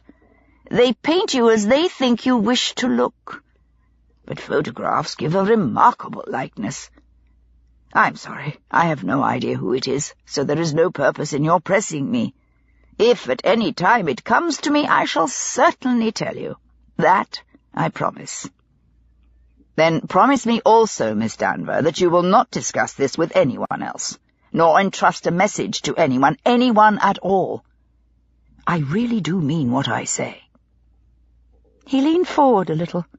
If he frightened her, it was a small price to pay for saving her life. "Robert York is dead, and so is Dulcie, both in their own homes where they thought they were safe. Give me your word, Miss Danver." "Very well, Mr. Pitt," she agreed. "If you really believe it is so serious, I shall discuss it with no one. You may cease to worry about it." She looked at him levelly, her round, clever eyes very grave. "Good gracious, Mr. Pitt, your concern is a trifle unnerving." Outside again in the grey street, he turned and walked south. He must find the woman in Sice. He had already exhausted the easier avenues, the hotels and theatres where she would have been most likely to meet her clients. He had questioned the doorkeepers, the prostitutes who might have been her rivals, as well as the pimps and madams. They either didn't know her or wouldn't say. It all confirmed what he imagined from the beginning, that she was a spy, not a woman earning her living from prostitution. She wasn't interested in general trade, only certain men in particular, and she had taken great care not to be traced. Finding Sice would be a matter of laborious, detailed police work. He knew at least one place which she had patronized several times, and now he had a close and unusual description. No one in the business of sexual favors for hire was likely to help him further. All the middlemen reaped their profits from silence. But there were always people in a London street who were almost invisible, people who might remember, who made their livelihood from passers-by, their hungry eyes watching each one for even the tiniest signs of willingness to buy. He stepped over to the curb and raised his arm, shouting to a hansom as it plodded along Park Lane through the thickening mist. There was snow in the wind. He climbed in and gave the address of a hotel where he had found the doorman who remembered Sice, sitting back to wait out the slow, cold journey. This was not the best time to begin. The vendors he wanted would be the ones who worked at night, but he had nothing else to pursue, and there was an urgency inside him. He stopped short of the hotel itself and left the cab on the corner, opposite a stall where a man, wearing a white apron and a black hat with a ribbon round it, was selling hot eels. Beside him, a girl ladled out thick pea soup at a halfpenny cup. The aroma drifted on the wet air, and Pitt automatically reached in his pocket. He had never acquired the native Londoner's taste for eels, but he was partial to pea soup. A red-faced woman was before him in the queue, but after she was served, he produced his halfpenny and took the hot cup gratefully. The liquid was thick and a little lumpy, but the flavour was rich, and its warmth rippled through him, creating a tiny heart of strength inside. "You here in the evenings?" he asked casually. "Sometimes in the summer with the eels," the man answered. "This time of year anyone with an home to go to is in it. Them as hasn't usual don't have any money neither." "Who'd be here in the evenings?" The man went on, ladling eels. "What time are you talking about?" "Early on, till 8 or 9. He gestured to a small girl about 50 yards up the pavement, who stood shivering in the cold, a box of sweet violets by her bare feet. She might have been 10 or 11 years old. "I'll take another cup of soup." Pitt gave the man a second halfpenny and took the cup from the girl. "Thank you." He turned to walk away. "Hey! I want me cup back!" the man shouted behind him. "You'll get it. Pitt said over his shoulder. "When it's empty." He approached the flower girl. She was only a few years older than Jemima, with a pinched face and few underclothes beneath her plain dark dress and faded shawl. Her feet were mottled red and blue with extreme cold. He put the cup of soup down on the pavement and fished in his pocket for 2 more pennies. "I'll have 2 bunches of violets for my wife," he said, holding out the coins. "Thank you, sir." She took the pennies, glancing at him out of clear blue eyes, then stole a glance at the steaming soup. He picked it up and took a sip, then set it down again. "I've bought more than I can eat," he said. "You can finish it if you like." She hesitated. Nothing came into her life without a price. "I don't want it," he repeated. Very carefully she reached out her hand and picked it up, still watching him.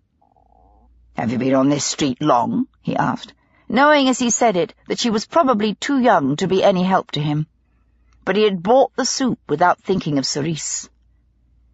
"2 year," she replied, sipping soup with a slurp and sucking it round her mouth. "Is it busy in the evenings?" "Fair." "Are there other traders here?" "Some. 'Bout 2 or 3. "Who? What do they sell?" "There's a woman what sells combs, but she goes early. Girl what sells matches sometimes. And of course there's him what sells hot plum duff. He's here of an evening. And sometimes there's patterers. They moves about, mostly from 7 Dials way, 'cause that's where the printers is." He didn't need to question her. He knew what running patterers were, men of prodigious memory and usually a nice turn of humour, who sold red-hot news, generally of crime and seduction. And if there was nothing sufficiently grisly in truth, then they weren't above inventing something, replete with detail and frequently showing pictures.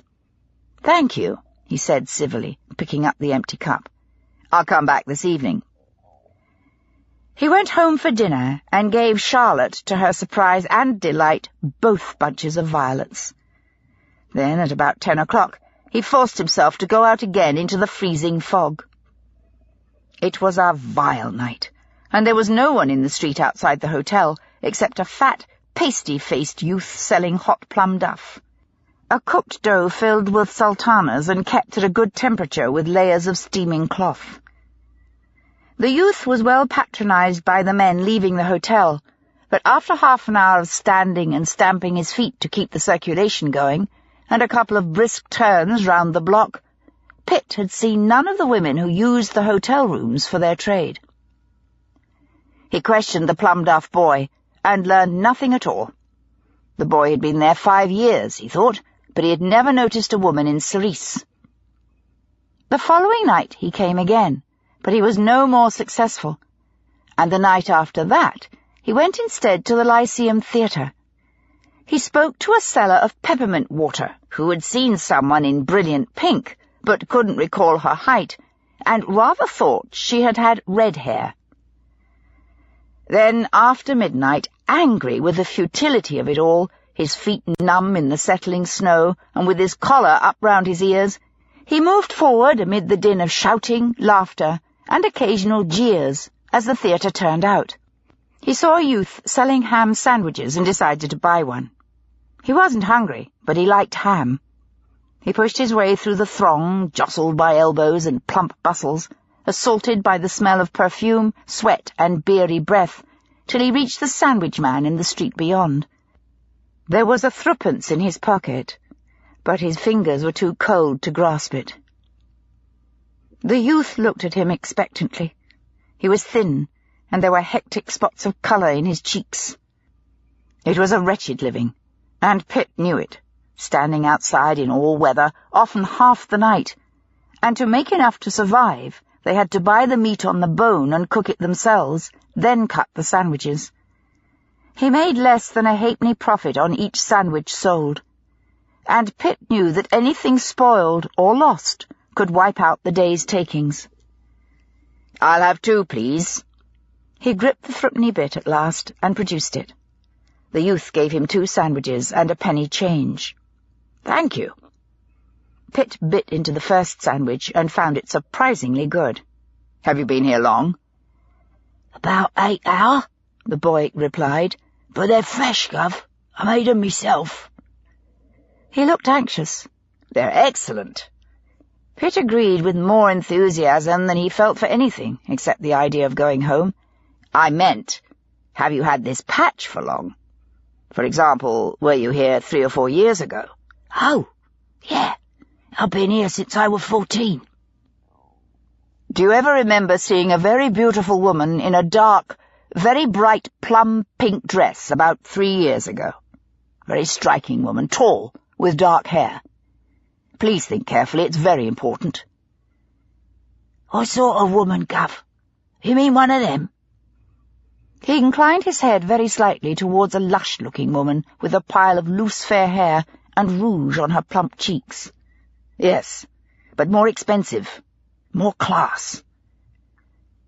"One as I saw like that, wearing that sort of colour, looked more like a lady to me, though she were with a gent as was never her husband."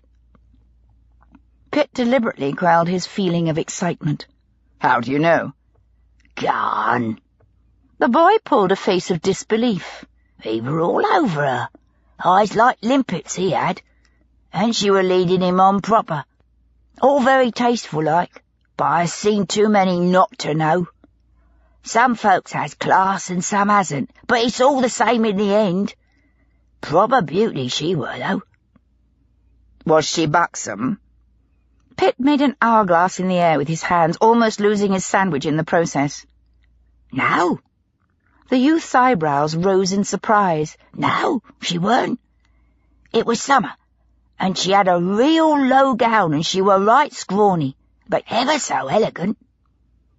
"Tall or short?" Pitt couldn't keep his voice from rising. "Tall. Tall as me, I reckon, at least. Why? She's someone you know?"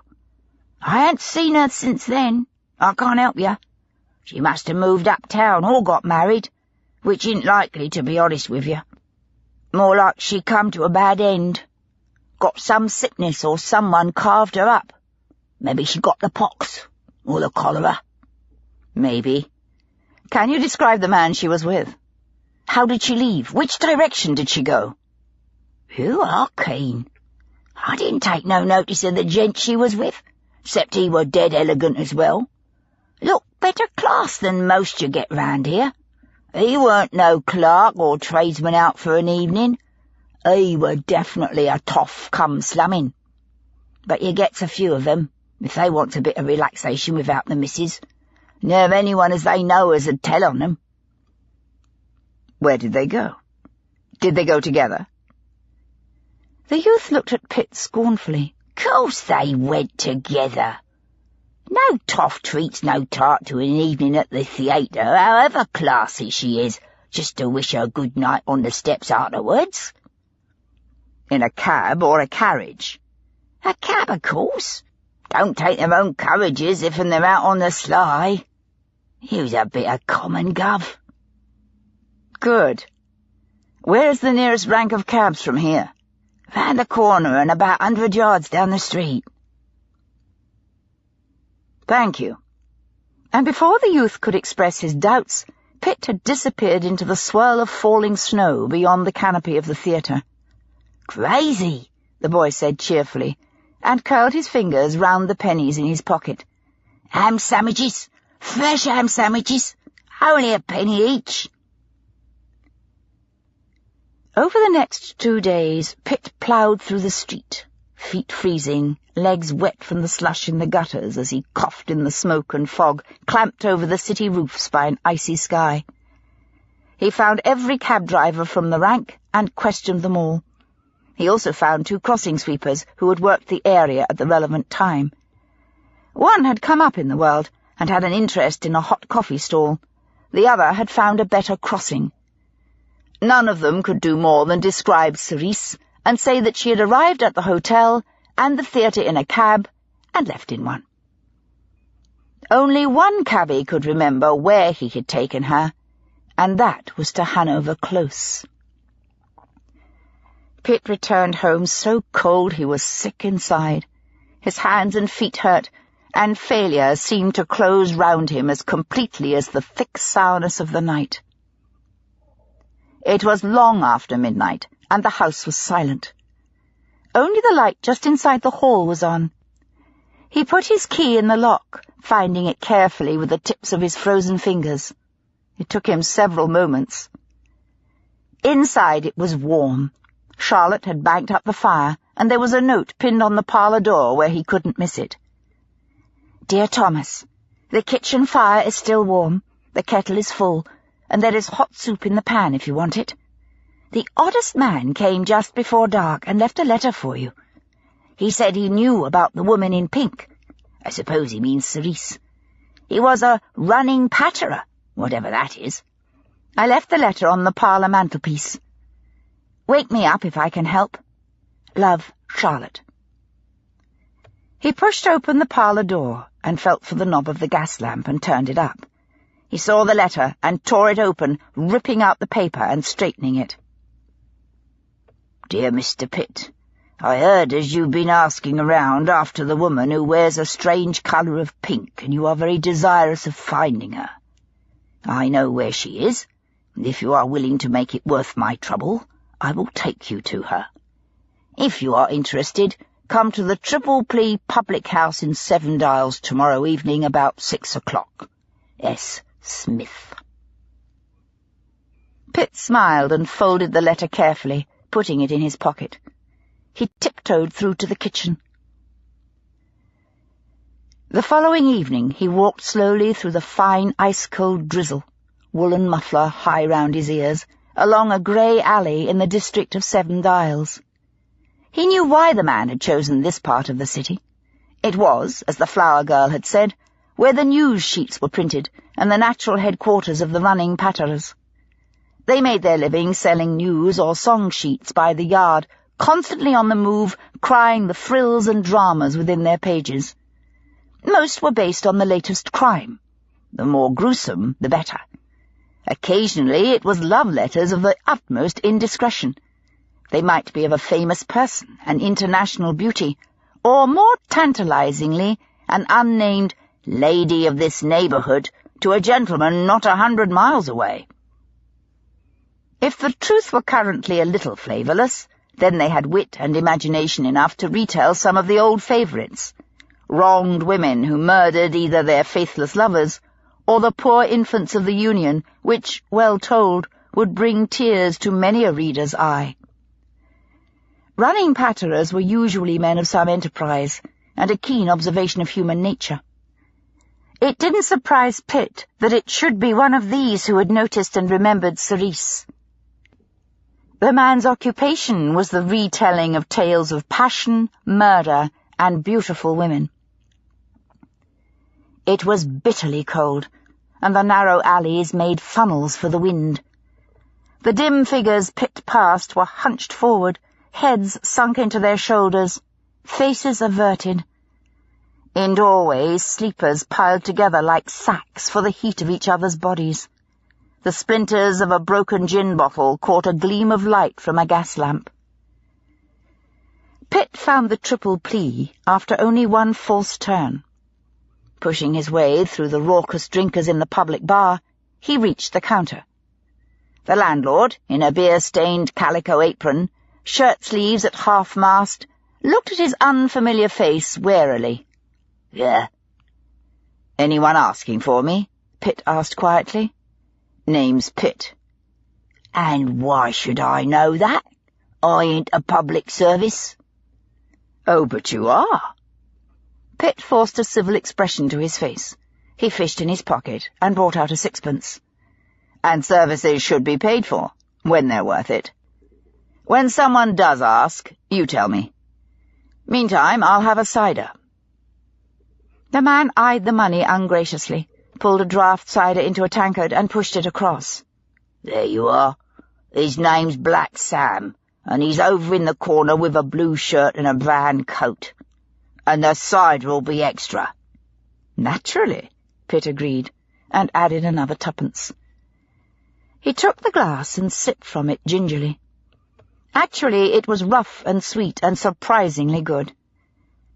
Taking a long drink, he made his way quite slowly over to the corner indicated, his eyes roaming to find the patterer. Several of the men here were probably of that occupation. They weren't far from the printing houses, and they had the mobile faces, the quick eyes, and lean figures of men who were constantly on the move. He saw a man with an unusually dark complexion and a bright blue shirt sitting over a jar of ale. Almost immediately their eyes met, and Pitt knew it was S. Smith. There was an air of waiting in him, a restless scanning of faces. Pitt forced his way through and stopped in front of the cramped table. "Mr. Smith?" "That's right." "Pitt, you said that for a consideration you could help me." "So I can." "Drink your cider. Then when I leave, follow me out a minute or two behind. Don't want to give folks reason to think. Thinking ain't good for 'em. I'll be outside on the street opposite. I hope you brought something generous with you. I don't give no credit. News is news, and I makes me living by it." "Sometimes it is," Pitt said coolly. "Sometimes it's lies. I've heard plenty of good cocks before."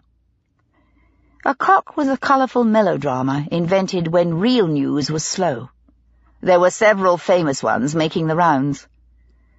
Black Sam smiled, showing crooked teeth that were surprisingly clean. "Sure, but they're for entertaining ladies as like a good cry, and no harm done if the story is a bit decorated, like. That's art." "Quite. Well, I'd like nature or nothing." "Oh, you'll get it. Don't fret." And he stood up, tipped his mug back, and drained it to the last drop, set it back on the bench, and pushed past Pitt without looking at him again. A moment later he had disappeared. Pitt finished his cider without hurrying, then edged his way out into the night. The fine drizzle had stopped, and it was beginning to freeze over. There were no stars because of the pall of smoke that hung over the city from the tens of thousands of chimneys. He could see the dim outline of Black Sam on the far curb. He crossed over and approached him. "How much?" Sam said pleasantly, without moving. "If I find the woman in the pink dress, and she's the right one, 1/2 a crown." "And what's to stop you saying it ain't the right one?" Pitt had already thought of that. "My reputation. If I fiddle you out of what's rightly yours for services rendered, no one'll give me information in the future, and then I can't do my job." Sam thought it over for a moment, but he wasn't long in his decision. Word spread fast among people who lived on the edge between survival and despair, and he made his own way by judging people. "You're on," he agreed. "Follow me." And at last he straightened up and began to walk with a gait that was a deceptively rapid kind of lope. Pitt was hard-pressed to keep up with him. Although he was used to being on his feet all day, it was with a measured tread, even back when he had been a constable. Now he was accustomed to riding, and the patterer's speed left him breathless. 15 minutes later they were almost at the far side of Seven Dials, and in a more salubrious neighbourhood, but still the streets were narrow, and a practised eye could recognize cheap lodging-houses, and several that were almost certainly used as brothels. If Sice were here, then she had indeed fallen on hard times since the days of the Lyceum and the hotel where the doorkeeper had remembered her. The patterer stopped and stood still on the grimy pavement. "Up them stairs," Black Sam said smoothly. He might have been on an evening stroll for any difference the run had made to him. "Knock on the door at the top and ask to see Fred. He'll tell you where your party is. I'll wait here, and if he does, I'll trust you to come back down and give me 1/2 a crown. Can't say fairer than that. If he don't, then we've had a nice walk for nothing." Pitt hesitated, but it was hardly worth the haggling. Wordlessly he went across to the steps indicated and climbed them slowly, making as little noise as possible. The door at the top was heavy and closed. He knocked hard, hurting his knuckles. After a moment it opened, and a thin youth with a knife scar across his cheek looked at him without interest. "I want to see Fred," Pitt said, standing well back. "What for? I ain't seen you afore." "Business," Pitt replied. "Get him." "Fred, geezer here for ya. Says his business," the youth shouted. Pitt waited for several minutes in silence before Fred appeared. He was rotund, red-faced, and surprisingly agreeable. He smiled toothlessly. "Yeah?" "I'm looking for a woman in a pink dress. Very vivid dark pink. Black Sam said you'd know where I can find her." "Yeah, that's right. She rents a room off me." "Now?" "Yeah, of course now. What's the matter with you? Think I'm daft?" "Is she there now, in this room of yours?" "Yeah, but I don't let just anybody in. Maybe she'll see you, and maybe she won't. She might already have company, like." "Naturally. I don't expect something for nothing. What does she look like, this woman in pink of yours?" "What does she look like?" His pale eyebrows rose up to his non-existent hairline. "Jeez, what do you care? You must have a lot more money than you look like if you could afford to care." "I care," Pitt said between his teeth. "That's what matters to me." A good lie came to his mind. "I'm an artist. Now tell me." All right, all right." He shrugged genially. "If you say so. But I don't know why you want to paint her. She's as thin as a washboard, don't have no bosom and no hips. But she has got a face, I'll give her that. She has a curious fine face and black hair. Now make up your mind and don't stand here on the doorstep like a fool. I ain't got the time, even if you have." "I'll see her," Pitt said instantly. "I owe Black Sam. Let me go and pay him, then I'll be back to pay you for your trouble." "Then get on with it," Fred urged. "I got work to do." 10 minutes later, Pitt, debts discharged, stood in a red-carpeted passageway with faded, dirty footmarks along the centre and a gas lamp hissing gently on the wall.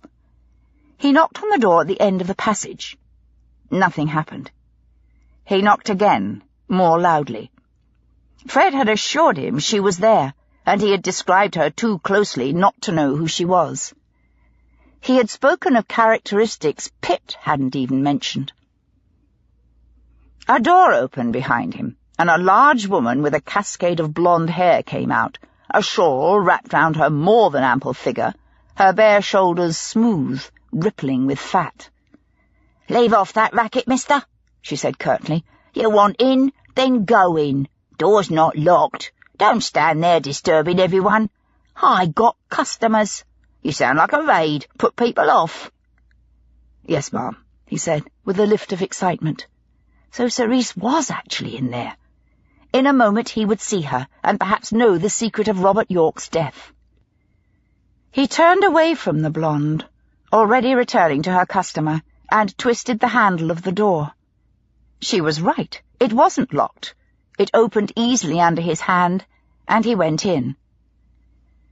The room was more or less what he had expected. Comfortable but messy, over-furnished, smelling of perfume, fine dust, and stale sheets. There were too many cushions and too much red. The bed was large and rumpled, 2 quilts thrown carelessly so he couldn't see at a glance whether there was anyone lying under them or not. He closed the door behind him. When he was standing beside the bed, he recognized the human outline of the form and saw a flash of magenta satin, a strand of black hair like a loose band of silk. The woman's face was turned away. He was about to address her, then realized he had no idea what her name was. He had thought of her as Sice. When he knew of her, she had been on the crest of the wave. In 3 years she had fallen to this. She was hardly the same person. His excitement on the point of discovery was suddenly shot through with pity. The more dashing, the more reckless she had been, the deeper this reduction cut with its tawdry intimacy. She might have been an instrument of treason, a murderess or accessory to murder. Still, he felt intrusive now. "Madam," he said inadequately. She didn't move. She must be very heavily asleep, perhaps even drunk. He leaned forward and touched her shoulder under the quilt, then shook her very slightly. Still, she didn't move. He pulled her more strongly, turning her over, revealing the vivid magenta silk bodice with its low neck and slash of fuchsia. She had drunk herself insensible. He leant forward, taking both his hands to her shoulders, and shook her. Her hair fell back off her face, and the quilt slipped. At first, he couldn't believe it. The head lolled a little sideways, unnaturally, not with the unresponsiveness of sleep, but the limp finality of death. Her neck was broken. It must have been a single blow of great force. She was thin. He could see now the fragility of her bones. It was hard to tell if she'd been beautiful. Without vitality, there was only a certain grace of proportion left. "Oh, God!" For a moment, he thought he'd spoken himself.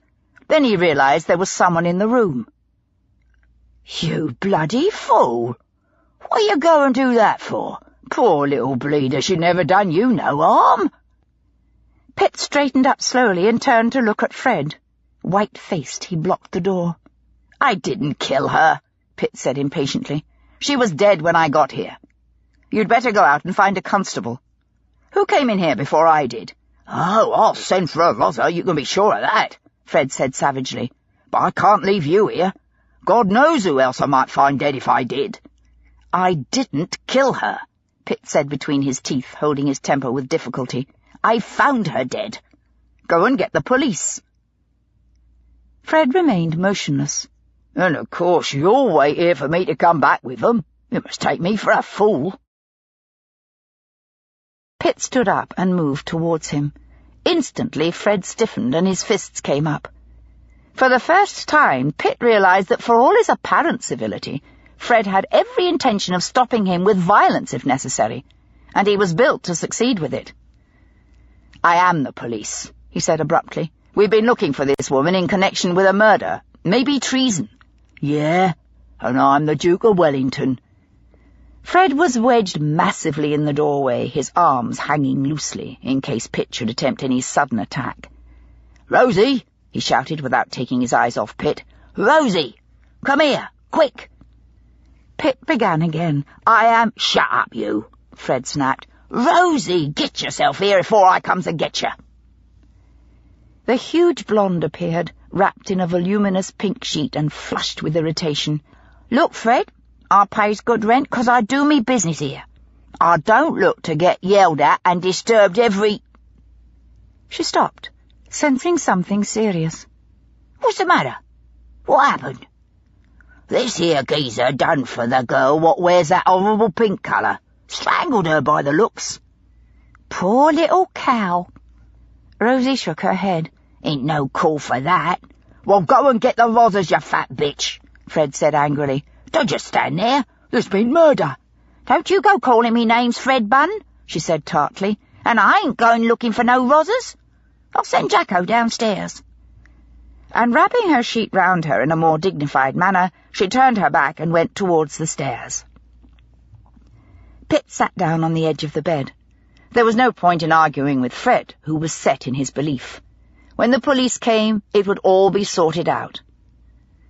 Fred leaned against the doorpost. "What do you want to go and do that for?" he said sadly. "You didn't have to kill her." "I didn't," Pitt repeated. "I wanted her alive. I needed to ask her some very important questions." "Oh, yeah? Treason?" Fred snorted. "Well, you're original, I'll say that for you. Poor little cow." "How long has she been here?" Pitt asked. He might as well make use of the time. "I don't know, a couple of days." "Only a couple of days?" Pitt was surprised. "Where was she before that?" "Well, the hell do I know? She paid her rent, that's all I care about." Pitt felt inexpressibly weary. It was all so pathetic. Sice, whatever her name really was, had had a childhood somewhere, then a brief career as a courtesan, glittering by night, perhaps dangerous even then, hidden by day. Then fortune had changed. Her looks had faded, and she had fallen out of fashion, reduced to the status of an ordinary prostitute. Finally, she had had her neck broken in some senseless quarrel in this shabby, rented room. He turned back to look at her. This was the woman who had held such power, briefly, over Robert York and either Julian Danver or Garrett, such power that she had entered their houses, flouting every convention, running desperate risks. What if Veronica had seen her, or Loretta, or even Piers York? Loretta wouldn't have turned the other way as Adeline had. She was of far more ruthless metal. She would have tackled Robert and told him precisely where he should conduct his amours. He looked down at the thin form on the bed. Her skin was dark, almost olive, and as smooth as an old sepia print over her shoulders. But above the brilliant magenta ribbon round her neck, it was already coarse-textured, and there were fine lines in her face, purplish shadows under her eyes. The bones were delicate, the mouth full-lipped, but it was hard to tell now if she had once been beautiful. But life could have wrought magic. She might have had wit, that rare smile that lights a face, the gift for listening with the kind of attention that makes the speaker feel for a moment that he is the centre of all laughter and wisdom. Pretty faces were a shilling a dozen.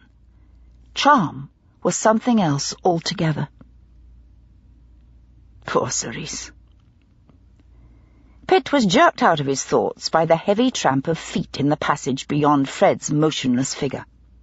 He heard Rosie's voice, shrill and indignant, and somewhere a man wailed.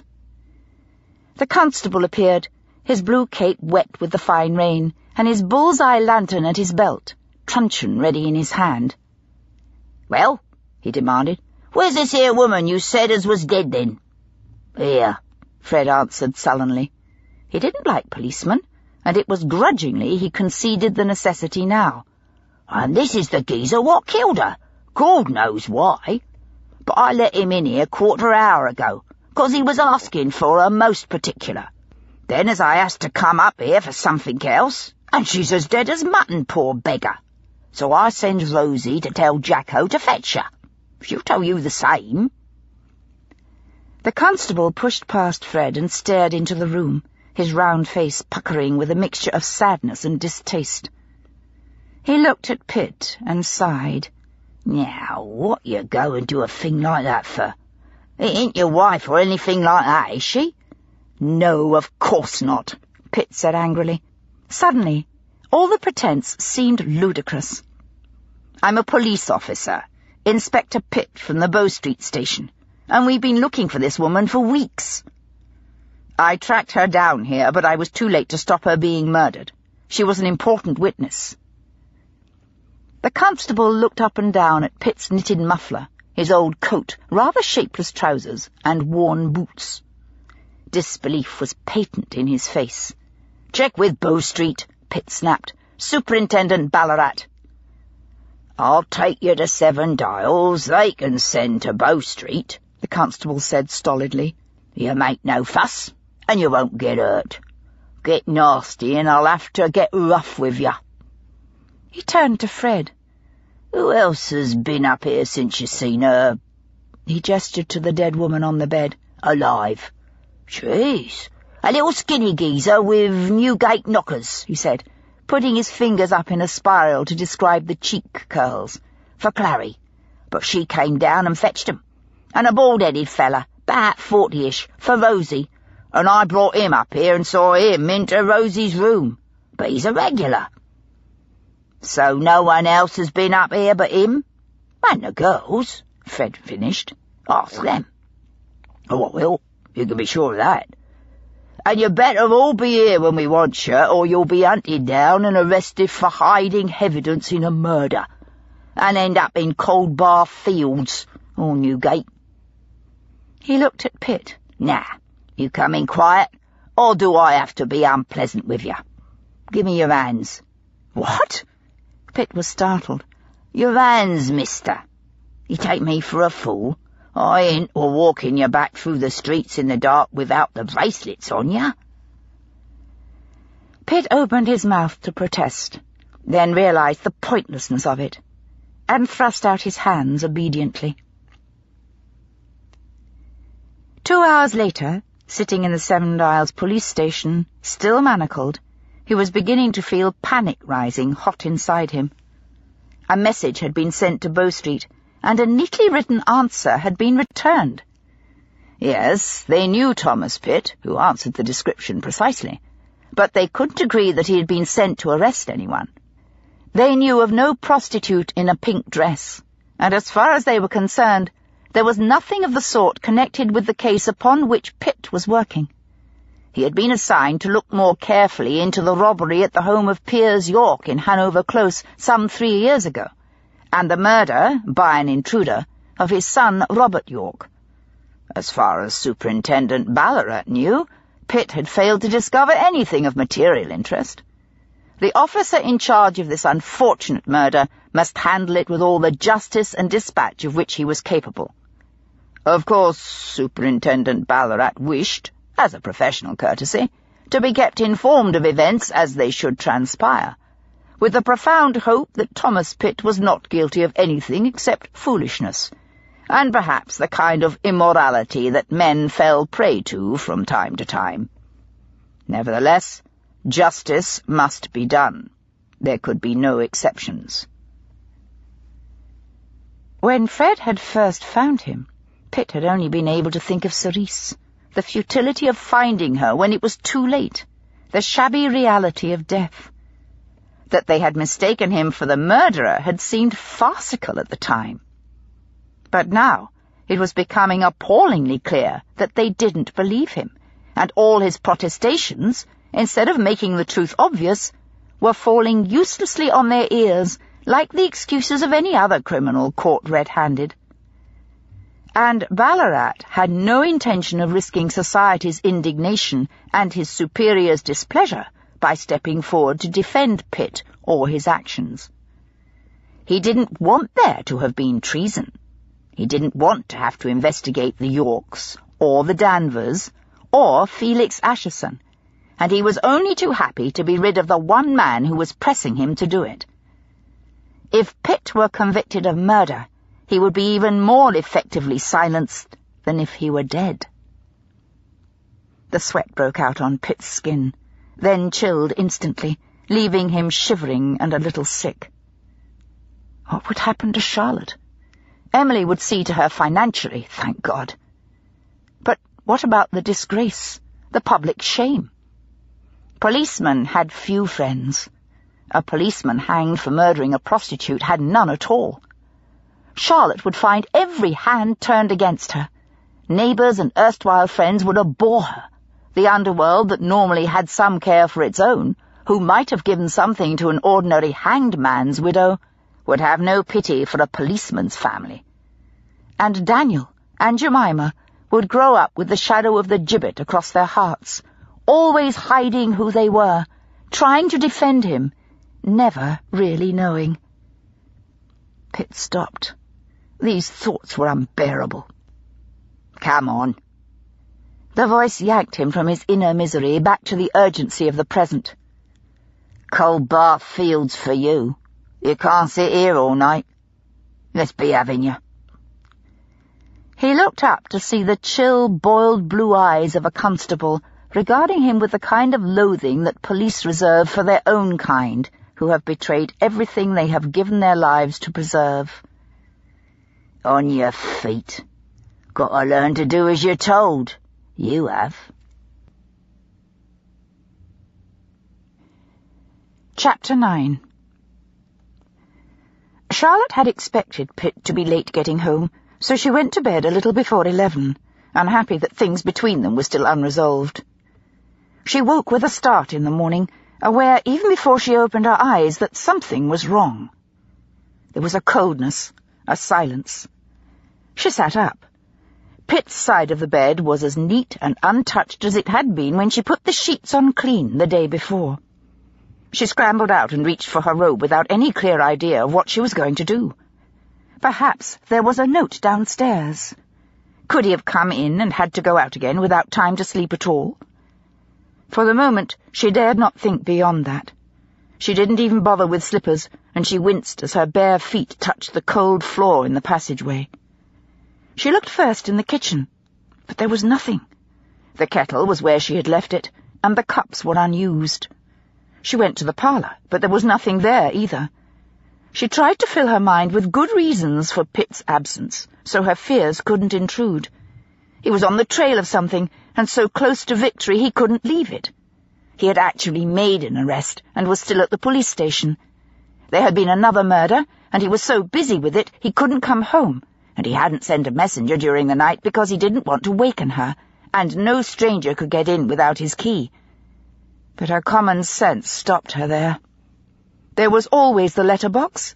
It would have been simple to slip a note in to tell her. Well, any minute now someone would come, perhaps even Pitt himself. She should get dressed. She was shuddering with the chill and her bare feet were numb. There was no point in standing here. Gracie would be up soon, and the children must have breakfast. She turned and went upstairs quickly into the oddly empty bedroom. She took off her robe and nightgown, still shivering, and put on her camisole, petticoats, stockings, and an old dark blue dress. Her fingers were clumsy this morning, and she couldn't be bothered to do anything with her hair except wind it in a loose coil and pin it up. She would wash her face in the kitchen downstairs where the water was hot. Surely by then there would be a message. She had just reached for a rough, dry towel and felt its clean abrasiveness on her skin when the doorbell rang. She dropped the towel onto the bench, accidentally dragging it with her elbow and pulling it onto the floor. She ignored it, running along the passage to the front door, which she flung open. A red-faced constable stood on the doorstep, misery so heavy in his features that she was instantly afraid. Her breath stopped. "Mrs. Pitt?" he asked. She stared at him speechlessly.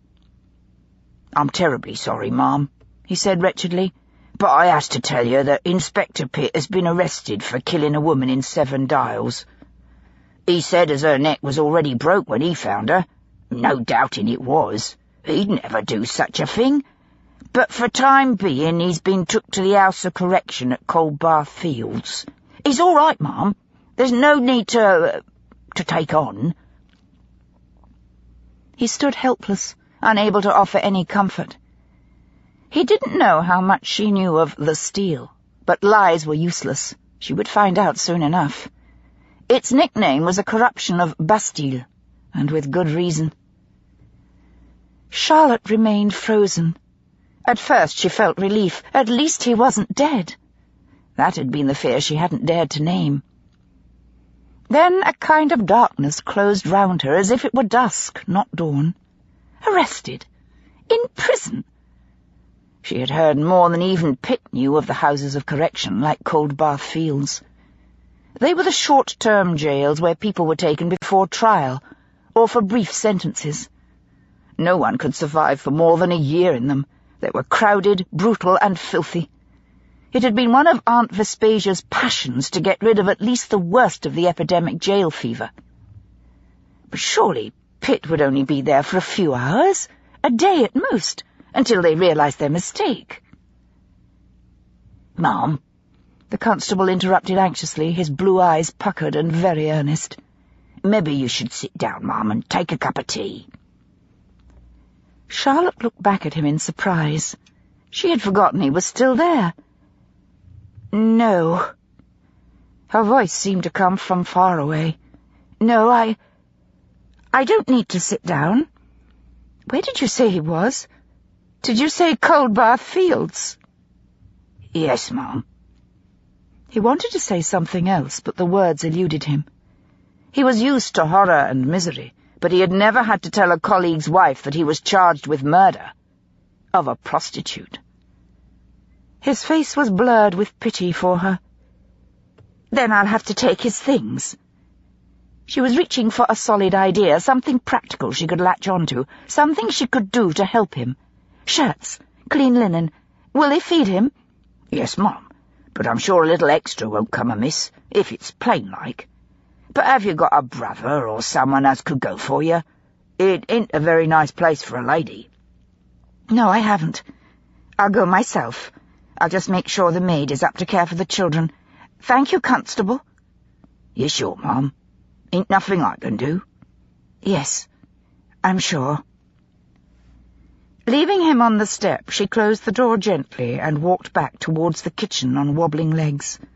She bumped into the door lintel on the way in, but her mind was so dazed it was moments before the pain of it registered. In time there would be a purple bruise, but all she could think of now was Pitt, cold, hungry, and at the mercy of the warders of the steel.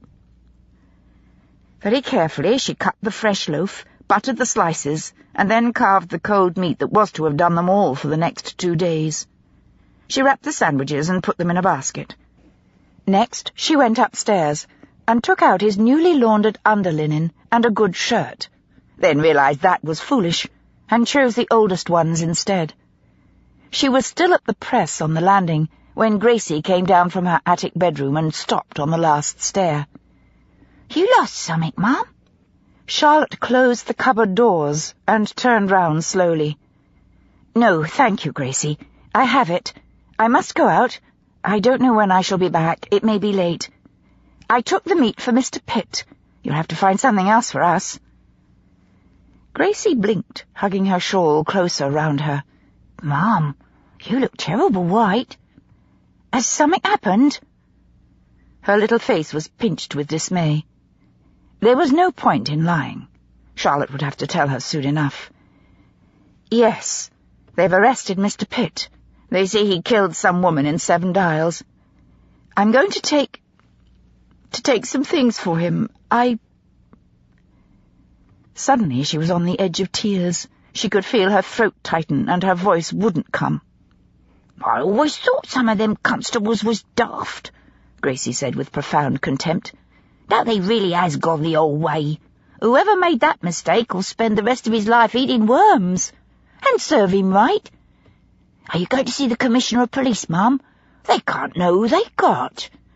Why, there ain't nobody in London solved more murders than Mr. Pitt. Sometimes I think some of them couldn't detect an hole in the ground if they fell in it." Charlotte smiled bleakly. She looked into Gracie's plain, indignant little face, and felt reassured.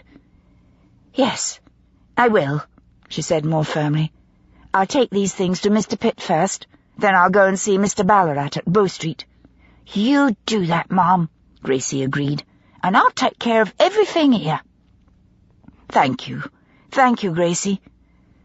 And she turned away quickly and hurried downstairs before emotion could overtake her again. Best not to talk. Action was easier and infinitely more useful. But when she reached the massive grey tower and gates of Her Majesty's House of Correction and asked to go in, they wouldn't allow her to see Pitt. A red-nosed jailer with a perpetual cold took her basket with the food and the linen, promising lugubriously to see that they reached the prisoner. But she could not come in. It wasn't visiting hours, and no, he couldn't make an exception. He wouldn't take a note for her. He was sorry, but rules was rules. There was no argument against such bleak refusal, and when she saw the unreachable uninterest in his watery eyes, she turned and left, walking back along the wet footpath, the wind in her face, trying to think of what she would say to Ballarat. Temper passed quickly, fury at the stupidity and the injustice, and she began to think how to be practical. What would be the best way to make Ballarat act immediately? Surely a reasoned and calm explanation of the facts. He couldn't know what had happened, or he would have done something already. He would have contacted the police station which had made such a blunder, and Pitt's release would have been assured as soon as the appropriate message was received. She took the next public omnibus, which was crowded with women and children. She paid her fare to the cad, as conductors were known, and squeezed in between a fat woman in black bombazine, with a bosom like a bolster, and a small boy in a sailor suit. She tried to occupy her mind by staring round her at the other passengers. The old lady with the withered face and out-of-date lace cap. The girl in the striped skirt who kept smiling at the youth with the side whiskers. But sooner or later every thought came back to Pitt and her terrible sense of being shut off from him, the threatening wave of panic at her helplessness. By the time she got off in the Strand and walked up Bow Street to the police station, Charlotte's heart was knocking in her chest, and her legs felt shaky and uncertain. She breathed in and out deeply, but that didn't steady her. She went up the steps, tripping on the top one because her feet no longer seemed coordinated. She pushed the door open and went in, suddenly realizing she had never been here before. Pitt came here every day and spoke about it so often she had assumed it would look familiar, but it was much darker and colder than she had expected. She hadn't imagined the smell of linoleum and polish, the worn brass of the door handles, the shiny patches on the bench where countless people had rubbed against it, waiting. The duty constable looked up from the ledger where he was writing in studious copperplate. "Yes, ma'am. What can I do for you?" He sized up her respectability instantly. "Lost something, have you?" "No." She swallowed hard. "Thank you. I'm Inspector Pitt's wife. I should like to see Mr. Ballarat, if you please. It is most urgent." The man's face coloured, and he avoided her eyes. Yes, ma'am. If you'll wait a few moments, I'll go and see." He closed the ledger, put it away under the shelf, and disappeared out the glass-paned door into the passageway. She could hear his muffled voice speaking hurriedly to someone beyond. She stood on the worn linoleum floor and waited.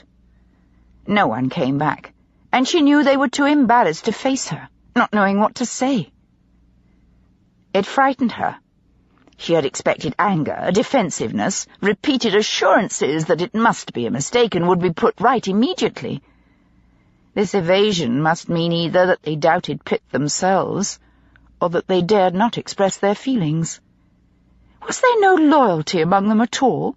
No trust, even after all the years they had known him? Panic rose inside her, making her sick. Without realizing it, she stepped forward, desperate to make a noise, to shout till someone came, even to scream. The door swung open suddenly, and she jumped. The same constable looked at her, this time meeting her eyes. "If you'd like to come this way, ma'am." Still he didn't use her name, as if he were ashamed somehow, and wanted to pretend she was someone else. She stared at him coldly. "Mrs. Pitt," she told him. "Mrs. Pitt, ma'am," he repeated obediently, even the tops of his ears turning pink. She followed him along the passage, up the stairs, and across into Ballarat's large, warm office. A fire was burning on the grate, and Ballarat himself was standing in front of the hearth, feet slightly apart, boots shining. "Come in, Mrs. Pitt," he said expansively. "Come in and take a seat." He waved his arm at the leather easy chair, but he didn't move to allow her the fire.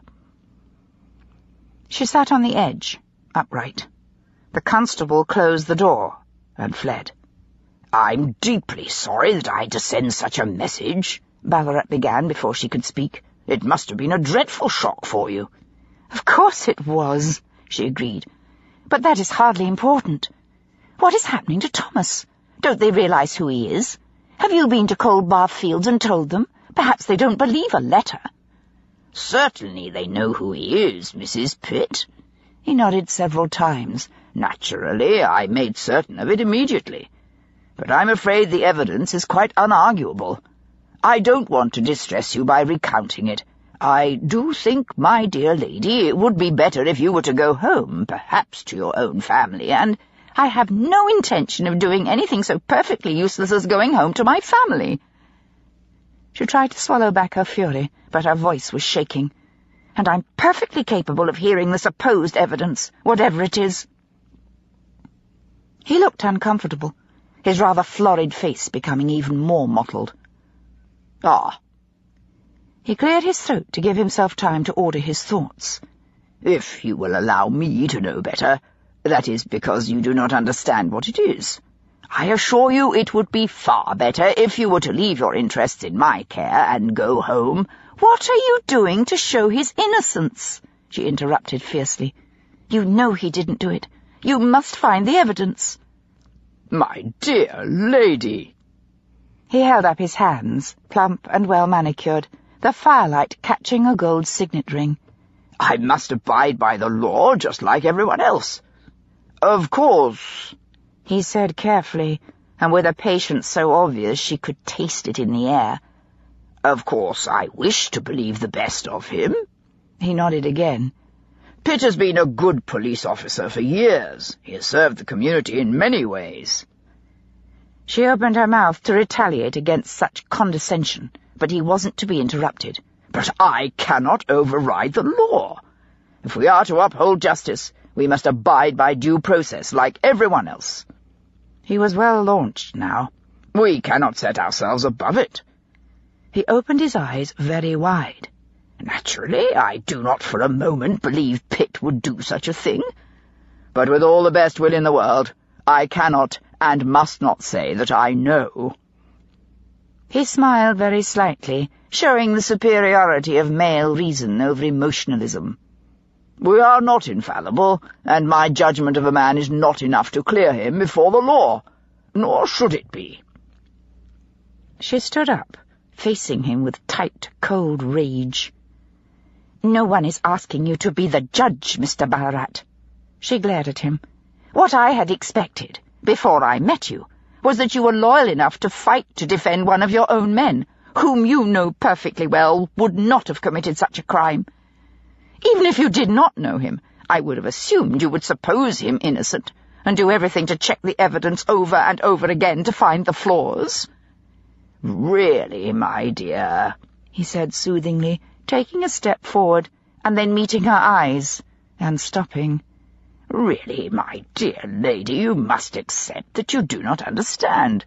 This is police business, and we are experts. You are a coward, she said witheringly. He looked startled, then regained his composure with a smooth, glassy gaze.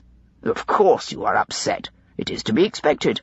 But believe me, when you have taken a rest and had a little time to think about it, perhaps it would be wise to leave the matter to your father, or if you have a brother or brother-in-law. She swallowed hard. My father is dead, so is my brother-in-law, and I have no brother. Oh. He looked confused. An avenue of escape had closed unexpectedly. It was damnable that there was no man to take care of her, for everyone's sake. Well, he floundered. Yes, she inquired, staring at him furiously. His eyes wavered and slid away. I'm sure everything will be done that can be, Mrs. Pitt, but I'm also sure you would not wish me to interfere with the law, even if I were able. He was satisfied with that. His tone grew stronger. You must compose yourself and trust in us. I am perfectly composed, she said chokingly, and left the second half of the reply deliberately unsaid. Thank you for your time. And without waiting for him to summon any polite parting words, or offering him her hand, she turned on her heel and went to the door. She flung it open and walked out, leaving it swinging. But anger was a short comfort. It died quickly when she was out in the icy street, brushed by indifferent people, splashed by a passing carriage when she stood too close to the curb. Gradually, as she walked along the Strand towards the omnibus stop, the meaning of it all sank in. Ballarat wasn't going to do anything. She had expected him to be only a little less outraged than she was. After all, Pitt was one of his own men, and probably the best. He should have been up in arms, doing everything to get this appalling mistake put right. Instead, he was backing out, equivocating, finding excuses for doing nothing. Perhaps he was even relieved that Pitt had been silenced. And how more effectively could Pitt be stopped from asking embarrassing questions or unearthing anything that implicated the Yorks or the Danvers or Ballarat superiors at the Home Office and the diplomatic departments that had been penetrated by treason? She stopped short, and a man with a tray of pies bumped into her, swearing in his surprise. "I'm sorry," she murmured. She stood rooted to the grey footpath as people jostled and grumbled past her. Could that be it? Was it conceivable that Ballarat himself? No, surely not. He was only weak and ambitious. But who had murdered Sice? What had she known that was still so dangerous, even now, that someone had sought her out in a back room in Seven Dials and broken her neck? Someone she could still betray. That was obvious, and whoever had done it was afraid Pitt was too close. If it were mere coincidence that she had been murdered just as he reached her, then Ballarat would be doing everything he could to uncover the truth. She started to walk again, quickly now. She had hold of a definite fact. Ballarat was part of the conspiracy either because he was implicated or because he was merely weak. She thought the latter. She and Emily must do something about it. There must be ways. Then the chill made her gasp. How could she reach Emily? She was a lady's maid at the Yorks. She might as well be in France. Charlotte couldn't be even sure a letter would be given to her promptly. "Extra! Extra!" The newsboy's voice cut into her thoughts as he shouted, sharp and high. "Extra! Policeman murders woman in pink! Extra!" He stopped next to her. "Here, lady, you want a paper? Thomas Pitt, a famous rozzer, killed a—" He glanced at her face and amended what he'd been going to say. "Killed a woman of the streets." Her voice barely came through her lips. "No, thank you." The boy turned away and drew in his breath to shout again. Then she realized it was foolish to run away from it. If she were to be of any use, she needed to know. "Yes, please. Yes, I will buy one," she called after him, fishing in her reticule for a coin and offering it to him. "There you are, lady. Ta!" He gave her a penny change and went on his way.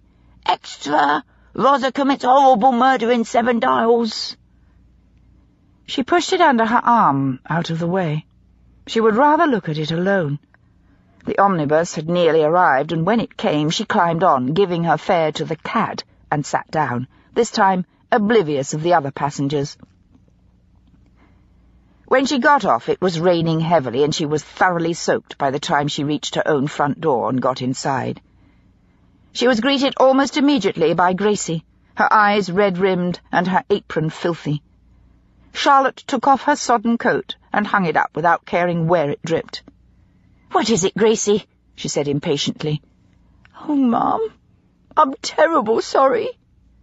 Gracie was on the edge of tears again, her voice thick with crying. "What?" "Mrs. Biggs has gone, Mum. Never so much as did the floors.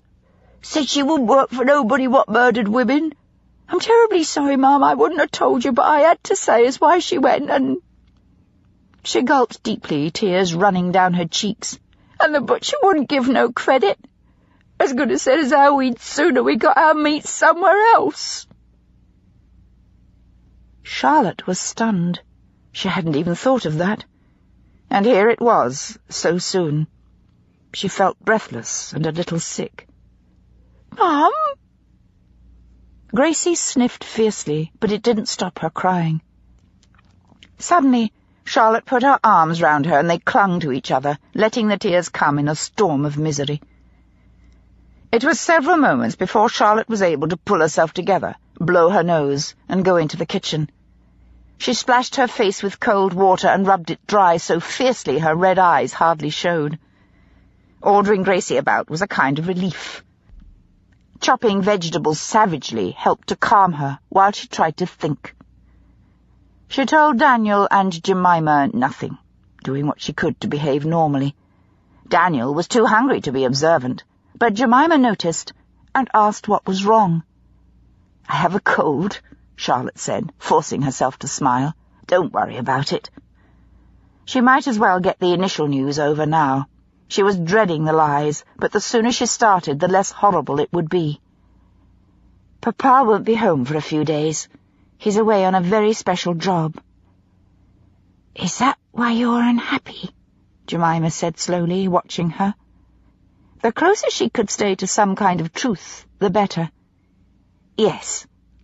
But don't worry. We'll keep each other company." She tried to smile, and knew it was a disaster. Jemima smiled back, and immediately her lip began to tremble. She had always been quick to grasp Charlotte's mood, whether she understood it or not. She was like a little mirror, reflecting gestures, expressions, tones of voice. Now she knew there was something wrong. "Yes, I will miss him," Charlotte repeated. "And I miss Aunt Emily, too, since she went on holiday. Never mind, I shall have to be busy, and then the time will pass.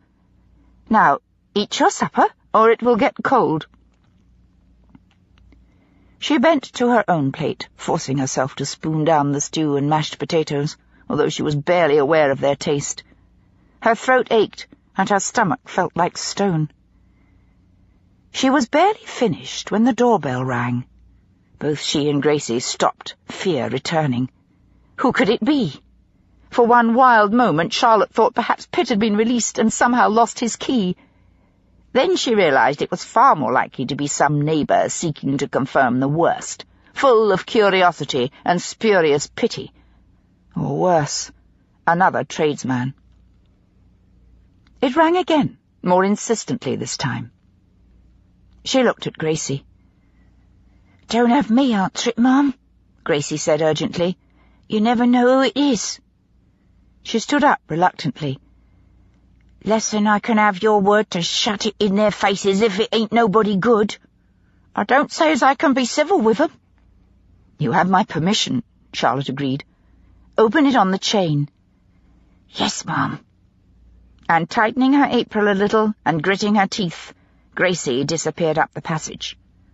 Jemima and Daniel stopped eating, and they all sat, ears straining to hear, as Gracie's heels clicked on the linoleum.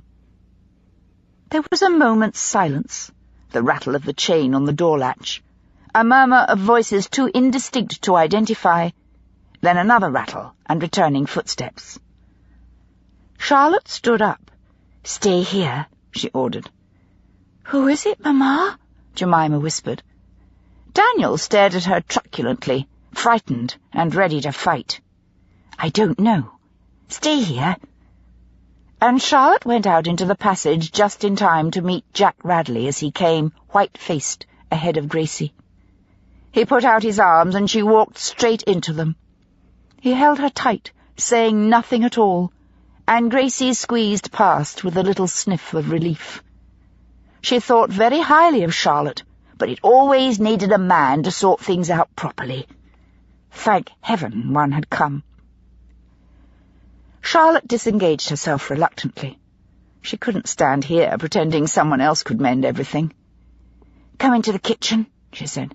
There was no fire in the parlour. Gracie hadn't even thought of it, and the weather was too bitter to take anyone into an unheated room. "Gracie, you'd better take the children up and get them ready for bed." "I haven't had any pudding," Daniel said with burning injustice. It was on the tip of Charlotte's tongue to tell him he would have to do without, until she looked at his face and saw the fear in it, blind, knowing only that she was frightened too, and his world was threatened. She made an intense effort and controlled her own feelings. "You're quite right, and I forgot to make any. I'm very sorry. Will you accept a piece of cake instead, if I bring it upstairs for you?" He regarded her with great dignity. "Yes, I will," he conceded, and climbed down from his chair. "Thank you." When they had gone, she looked at Jack. "I read it in the newspaper," he said quietly. "For God's sake, what happened?" "I don't know.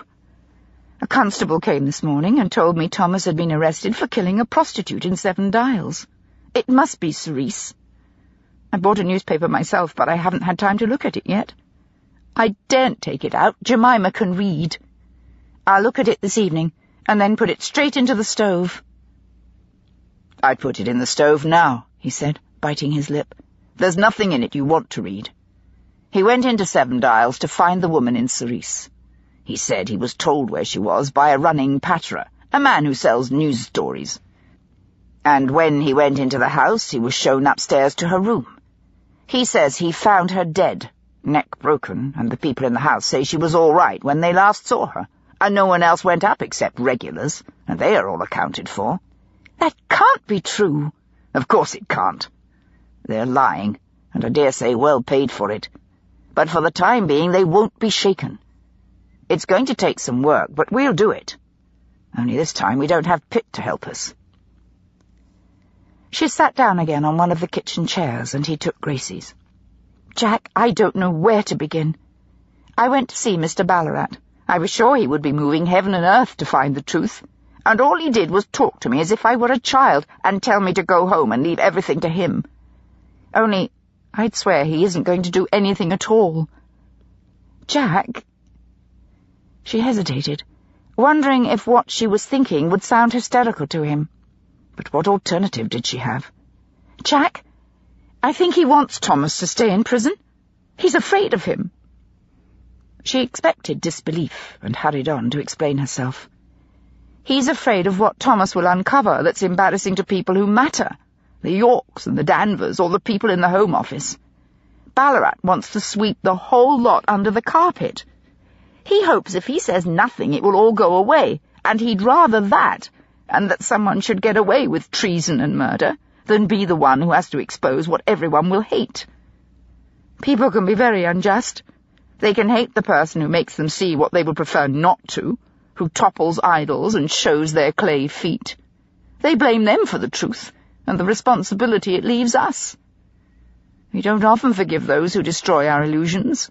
Ballarat doesn't want to be that person, and he will be, by implication, if Thomas discovers what Sice knew. That's why they killed her. It has to be." "Of course it has," he agreed. He reached out across the table and took her hands quite gently. It was in no way a familiarity, just friendship, and she found herself gripping him back, hard, hanging on. "Do you want me to fetch Emily?" he asked. "Yes, please do. I don't trust myself to go to the Yorks." She searched for an excuse. "You'll have to tell her it's family illness or something. I don't know how you'll explain knowing her, but you can scrape up a good lie before you get there." The thought of seeing Emily was such a relief, almost like someone lighting a fire in a cold room.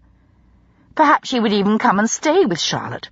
They could work together, as they had done in the past on other cases, ones that mattered infinitely less than this. "Then what would you like me to do?" he asked. "I've never tried detecting before, and this is a damn sight too important for amateurs, but I'll do whatever I can." "I don't know where to begin," she said, her misery returning. "Sice is dead. Apart from the murderer, she may be the only one who knew the truth." "Well, at least we know she wasn't the murderer herself," he pointed out. "Someone killed her, and it would be too much to assume it's coincidence, just as Thomas found her. And we must suppose someone, almost certainly the same person, killed poor Dulcie." She stared at him. "That means someone in the York house, or one of the Danvers, or Felix, or Sonia Asherson." "That's right."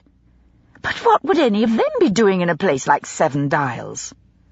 "Murdering Sice to keep her silent," he answered very quietly, his face more sombre than she had ever seen it. There was an anger in him, a weight she hadn't found before. "I think that means they knew where she was all the time," he went on. "They could hardly have run into her by chance." "One of the Yorks, the Danvers, or the Ashersons," she said again. "Emily—" She stopped. Emily was alone in the York house, unable to defend herself except by disguise of ignorance, and Pitt was imprisoned in Coldbath Fields awaiting trial for murder. Both could end in death. But Emily was free. At least she could fight for herself. But surely justice, the truth, Ballarat would... She must stop behaving like a child, deceiving herself into comfort, finding excuses to avoid the painful. Ballarat would do nothing. "I've changed my mind," she said quietly. "Don't ask Emily to come home. The only way she can help Thomas is by staying where she is. Whoever murdered Sice and Robert York and Dulcie is in Hanover Close, and the only way we are going to find that person is by watching them so closely we see what emotions lie behind the facades. Who is frightened? Who is lying?" He sat still. For a moment she was afraid he was going to argue, point out the dangers to Emily, perhaps even tell her all the accidents that could be made to happen. But he said nothing. "You and I can keep going as often as possible," she went on, "but we can never see them in their unguarded moments as she can. Have you any idea how much a woman trusts her lady's maid?" For the first time he smiled. "I imagine about as much as a man trusts his valet," he answered. "Or perhaps a trifle more. Women spend more time at home, and on the whole give more attention to appearance." There was another aspect that needed explaining, Charlotte realized. Jack, she probably won't see a newspaper. Maids don't, especially if there's something sensational in it. The butler will keep it from them. She saw the surprise in his face. "Of course he will. He won't want all his maids swapping horror stories under the stairs and up half the night with nightmares."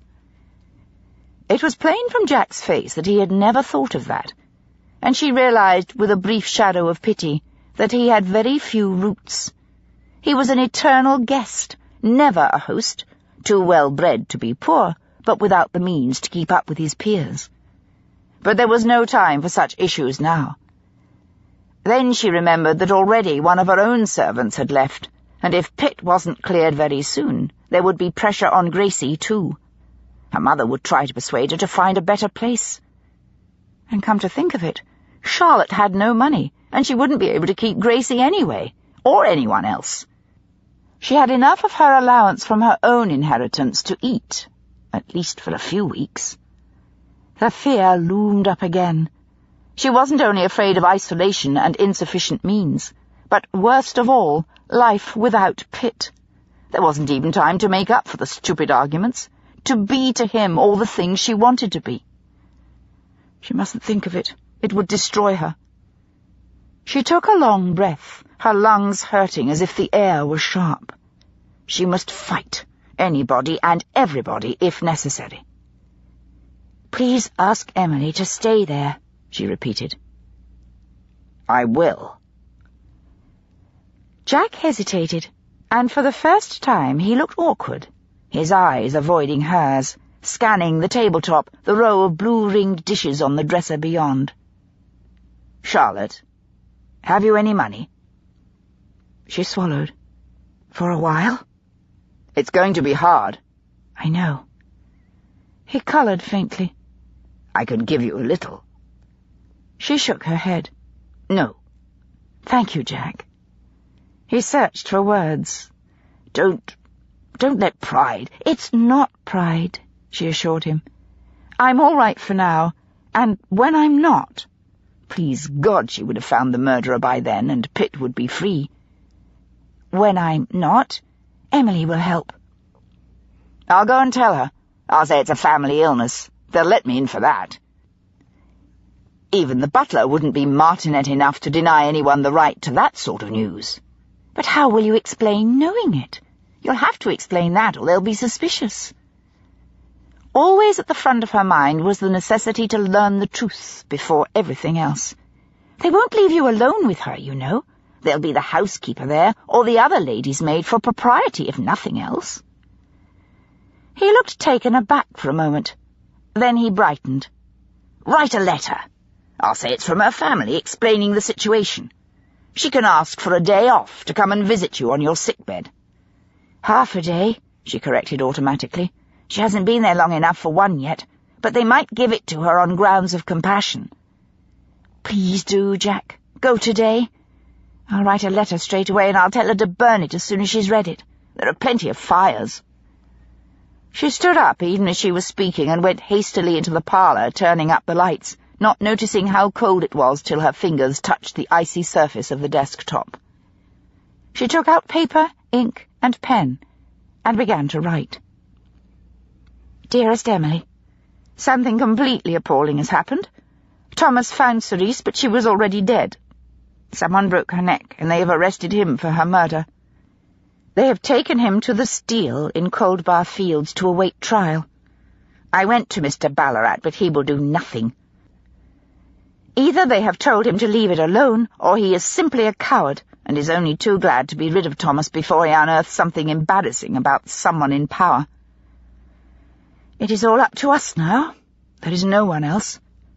Please stay where you are and be very, very careful. Remember Dulcie. Half of me wants to beg you to come home with Jack immediately, tonight, so you will be safe. The other half knows you and I are Thomas's only chance. He must have been close on the trail of someone very powerful and very dangerous. Please, Emily, be careful. I love you. Charlotte. She blotted it rather clumsily. It was scribbled and her fingers were stiff.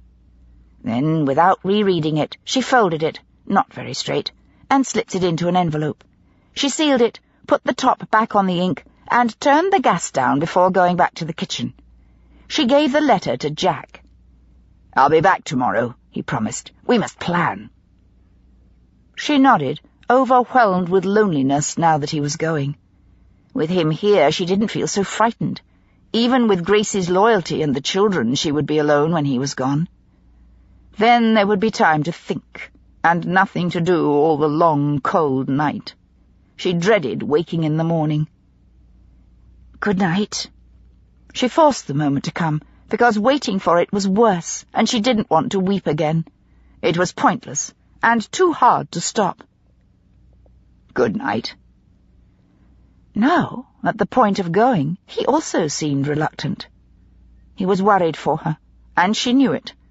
Perhaps he really did love Emily. What an unspeakable way to discover it. Jack hesitated a moment more, then, as he could think of nothing further to say, turned and went to the door. She followed to let him out, and watched him step into the street where the wet cobbles shone in the dim gaslight. Globes hung like baleful moons in halos of rain. He touched her cheek gently, then walked rapidly away towards the main road and the passing hansoms.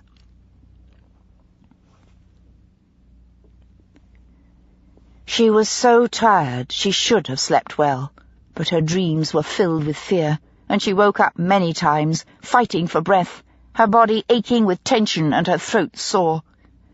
The darkness seemed interminable, and when at last the grey dawn came, with rain beating on the window, it was a relief to get up. She was so tired she fumbled with her gown when she went downstairs to draw the pitcher of hot water, then changed her mind and washed in the kitchen anyway. It was warmer. Before dressing, she decided to have a cup of tea. The taste of it would wash away some of the gritty feeling, and its heat might wash out the tightness in her throat. She was still sitting at the kitchen table when Gracie came in, also in her dressing gown, her hair down over her shoulders. She looked like a child. Charlotte had never noticed how threadbare her nightclothes were before. She must get her new ones, if she could ever afford it again. She wished she had done it sooner. Gracie stood still, eyes wide, afraid to speak and uncertain what to say. But her gaze was perfectly steady and hot with loyalty. She longed to ask Charlotte if she was all right, but didn't dare, in case it seemed impertinent. "Have a cup of tea before we begin," Charlotte offered. "The kettle's still just about boiling." "Thank you, Mom." Gracie accepted with some awe. She had never in her life before sat at the kitchen table taking tea in her nightgown. But from then on, the day got worse. The baker's boy didn't call, but passed on down the street. The fishmonger's boy, on the contrary, rang loudly, presented the account up to date, and demanded payment in full, with the warning that should Madam be buying fish in future, which he appeared to doubt, all transactions would be strictly for payment in cash and on delivery. Gracie told him to be about his business and all but boxed his ears on the doorstep. but she was sniffing fiercely, and her eyes were red when she came back to the kitchen. Charlotte thought of sending her for bread, then realized how unfair that would be, and perhaps rash. Obviously, her loyalty was intense, and she would retaliate against any jibes, even if only overheard. Charlotte was older, and surely could learn to keep the peace. She shouldn't hide behind a girl. The experience was worse than she expected. She had never been more than civil to most of her neighbours. They knew from her speech, her manner, the quality of her clothes, though cut down from previous years, even the sight of Emily's carriage now and then, that Charlotte was not of their background or stock. On the surface they were civil, even friendly from time to time, but resentment lay close under the surface, fear of the different, envy of privilege. Though most of it was long in the past now, it wasn't forgiven. She walked down the pavement with the wind pulling at her coat and the rain soaking her skirts. She was glad to reach the corner and the shelter of the grocer's shop. As she went in the door, the few women inside stopped talking and stared at her. One of them had a son who was a petty thief, serving 6 months in the scrubs. She hated all police, and now was her chance to gain a little revenge with impunity. No one could blame her for it, nor defend the wife of a man who imprisoned other men and then murdered a prostitute himself. She glared at Charlotte, hitched her basket onto her hip, and walked out of the shop, passing her so roughly that Charlotte was nearly knocked off balance, bruising her, and leaving her startled by the suddenness as much as the pain. The other women tittered with amusement. "Good morning, Mrs. Pitt, I'm sure," one of them said loudly. "And how are we today, then? Not so high and mighty. Take our turn with the rest, will we?" "Good morning, Mrs. Robertson," Charlotte replied coldly. "I'm quite well, thank you. Is your mother better? I heard she caught a chill in the rain." "She's poorly," the woman said, taken aback that Charlotte hadn't retaliated more in kind. "What's it to you?" "Nothing at all, Mrs. Robertson, except good manners," Charlotte answered. "Have you finished your purchases?" "No, I haven't. You wait your turn." And she moved to stand square in front of the counter again, her eyes roving slowly over the shelves, deliberately taking as long as she could. There was nothing for Charlotte to do but contain her temper and wait. The grocer shifted from one foot to the other, weighing where his profit lay, and chose the obvious. He ignored Charlotte and smiled toothily at Mrs. Robertson. "I'll have half a pound of sugar," she said with satisfaction, tasting power like a sweet in her mouth. "If you please, Mr. Wilson." The grocer dipped into his sack and put half a pound little by little into the scales, then emptied it into a blue paper bag and gave it to her. "I changed me mind." She glanced at Charlotte maliciously, and then back at the grocer. "I'm feeling rich this morning. I'll have an whole pound." "Yes, Mrs. Robertson, of course." The grocer weighed another half-pound carefully and gave it to her. The door opened, and the bell rang as another woman entered and took her place behind Charlotte. "And I'll have some Pear's soap," Mrs. Robertson added, "for me complexion. It's very good, isn't it, Mrs. Pitt? Is that what you use? Not that you'll be able to afford it now. Come down in your ideas a bit, won't you?" "Possibly. But it takes more than a bar of soap to make a beauty, Mrs. Robertson," Charlotte said coldly. "Did you ever find your umbrella?" "No, I didn't," Mrs. Robertson said angrily. "There's a lot of people round here isn't as honest as they makes out. I reckon as somebody stole it." Charlotte raised her eyebrows. "Call a policeman," she said with a smile. The woman glared at her, and this time it was the other woman who sniggered under her breath. But the verbal victory was brief and gave her no pleasure, and at the baker's it was worse. No jibes, only silence until she was leaving, when there were whispers behind hands and a nodding of heads. She was asked for cash, and it was counted carefully before being put into the till with a snap. If things became hard, there would be no credit for her, she knew without asking, no allowances, and probably from now on, no deliveries. The greengrocer made some excuse about being short of help, even though there was a boy standing idle over the sack of potatoes, obviously waiting for something to do. And Charlotte had to carry her heavy bags home herself. A boy of about 9 or 10 ran past her, yelling, "Hiya, Rosa's in the steel, they'll hang him for sure. Dingle-dangle, see him dance," and did a little skip in and out of the gutter. She tried to ignore him, but the words struck black terror in her, and by the time she got home, soaking wet, her arms aching, shoulders dragging with the weight of her purchases, she was close to despair. She was barely inside, and had just taken off her wet boots and was setting them near the stove in the kitchen, when she heard the front doorbell. Gracie looked at her, and without being asked, went to open it. She came back a moment later, her feet light along the passage, her skirt swishing round the door. Mom, it's your mamma, Mrs. Ellison. Shall I bring her through here? It's terrible cold in the parlour. I'll make you a cup of tea, then I'll go upstairs and get on with the bedrooms." Charlotte felt little of Gracie's trust. She was much less certain of what Caroline would have to say. She stood up quickly. Yes, you'd better." There was no alternative. She couldn't ask anyone to sit in the freezing parlour, nor could she bear to herself. Her wet feet were still numb, and the edges of her skirt were steaming as the kitchen's warmth reached them. "I'll make the tea," she added.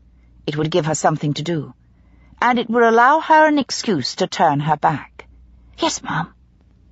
Gracie disappeared, her feet tip-tapping lightly on the linoleum. Caroline came in, having already divested herself of her coat, and since she had naturally come in a carriage, she wasn't wet, except for the soles of her neat, high-button boots. "Oh, my dear!" She held her arms open. Perfunctorily, because there was nothing else to do, Charlotte responded, holding her for only a moment before stepping back. "I'll make us a cup of tea," she said quickly. "I've only just come in myself, and I'm perished and wet." "Charlotte, my dear, you must come home." Caroline sat down a little gingerly on one of the kitchen chairs. "No, thank you," Charlotte said instantly.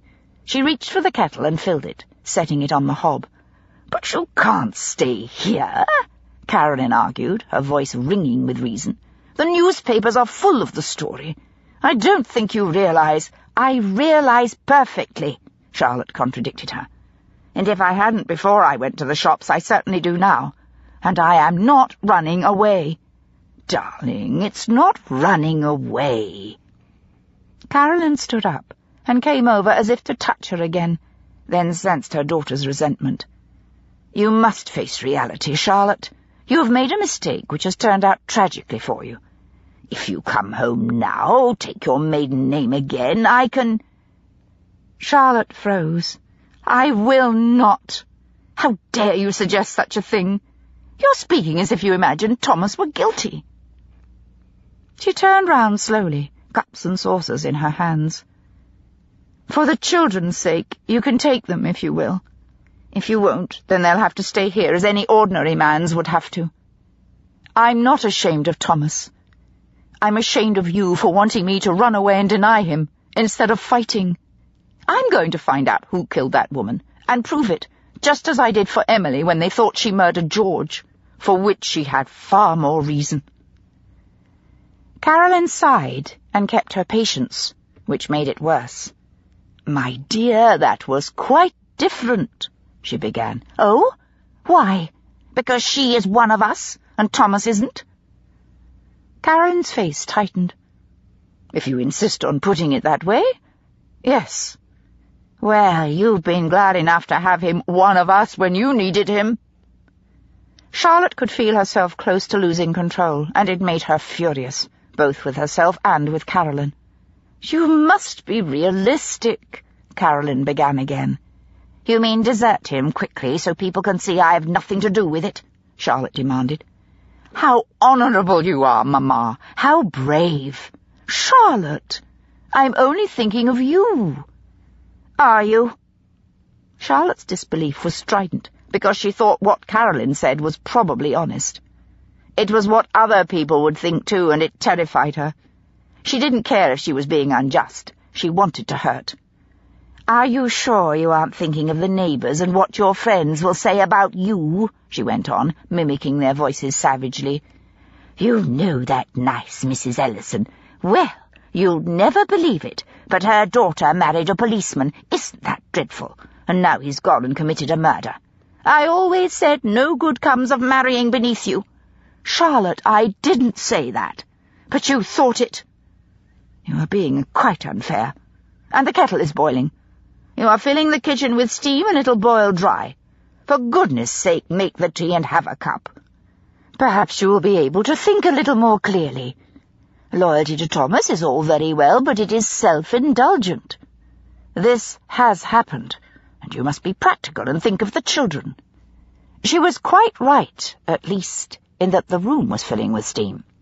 Charlotte made the tea, burning her hand on the kettle and refusing to admit it. She set the teapot on the table and fiddled furiously in the cupboard for biscuits. When she found them, she spilled them onto a plate and set it down, then poured the tea and passed it. Finally, she sat down, hardly more composed. "I would be very grateful if you took the children," she said carefully. "It would protect them from the worst, at least." She stopped. She had been going to say, "for the time being," and even that thought was a betrayal. "Of course," Carolyn said quickly. "And as soon as you want to come, too, you know there is always a place for you." "I am not coming," Charlotte said, very slowly and deliberately. "Then go and stay with Emily in the country," Carolyn urged her. "Thomas would understand. He wouldn't expect you to stay here. What can you do? Make a show of being brave and letting everyone know you believe he is innocent? My dear, it will only get you hurt, and it will make no difference at all in the end. Leave it to the police." Charlotte felt the tears running down her face. She fished out a handkerchief and blew her nose, then took a sip of her tea before replying. She could hardly tell her mother that Emily was no more in the country than Pitt was. "The police are perfectly happy to leave it as it is," she said coldly. "Thomas has discovered something they would prefer not to know. I have no wish to join Emily. I've written to her, of course, but I'm a very good detective myself. I shall discover who killed Robert York, and it will be the same person who killed this woman in pink." "My dear, you cannot know what really happened, or why Thomas was in 7 Dials with this woman in pink." Carolyn's face was very pale. "We don't know really as much about our husbands as we sometimes imagine." Out of her own pain, Charlotte was deliberately cruel. "You mean as you didn't know about Papa?" Carolyn flinched, and the words died before they reached her lips. Charlotte was sorry, but it was too late. "But he didn't kill those girls, did he?" she said, finishing what she had begun. "No, and I was grateful to the police for proving it," Carolyn admitted. "But I could not give back the knowledge of what he had done, nor ever stop wondering at how little I had known him, how much I simply thought I did. Don't press for the truth, Charlotte. You would be much wiser to leave it to the police and hope they will tell you only what you have to know." "If that is the best you can offer, it would be better if we didn't discuss it." Charlotte stood up, leaving the rest of her tea. "I'll go and pack some things for the children, and you can take them with you now. It will be easier than saying long goodbyes. Anyway, there's no point in your going and then having to come back for them. Thank you. I appreciate it." And without waiting for Carolyn to offer any answer, she went straight out of the kitchen and upstairs, leaving her mother at the table with the teapot and the biscuits. After Carolyn was gone, taking Daniel and Jemima with her, holding on to their hands as she had with Charlotte and Emily when they were children, Charlotte felt truly ashamed. She had been unjust. She had expected Carolyn to understand things that were completely outside her world. But her mother didn't have Charlotte's experience, and it was both unfair and stupid to suppose she could think as Charlotte did.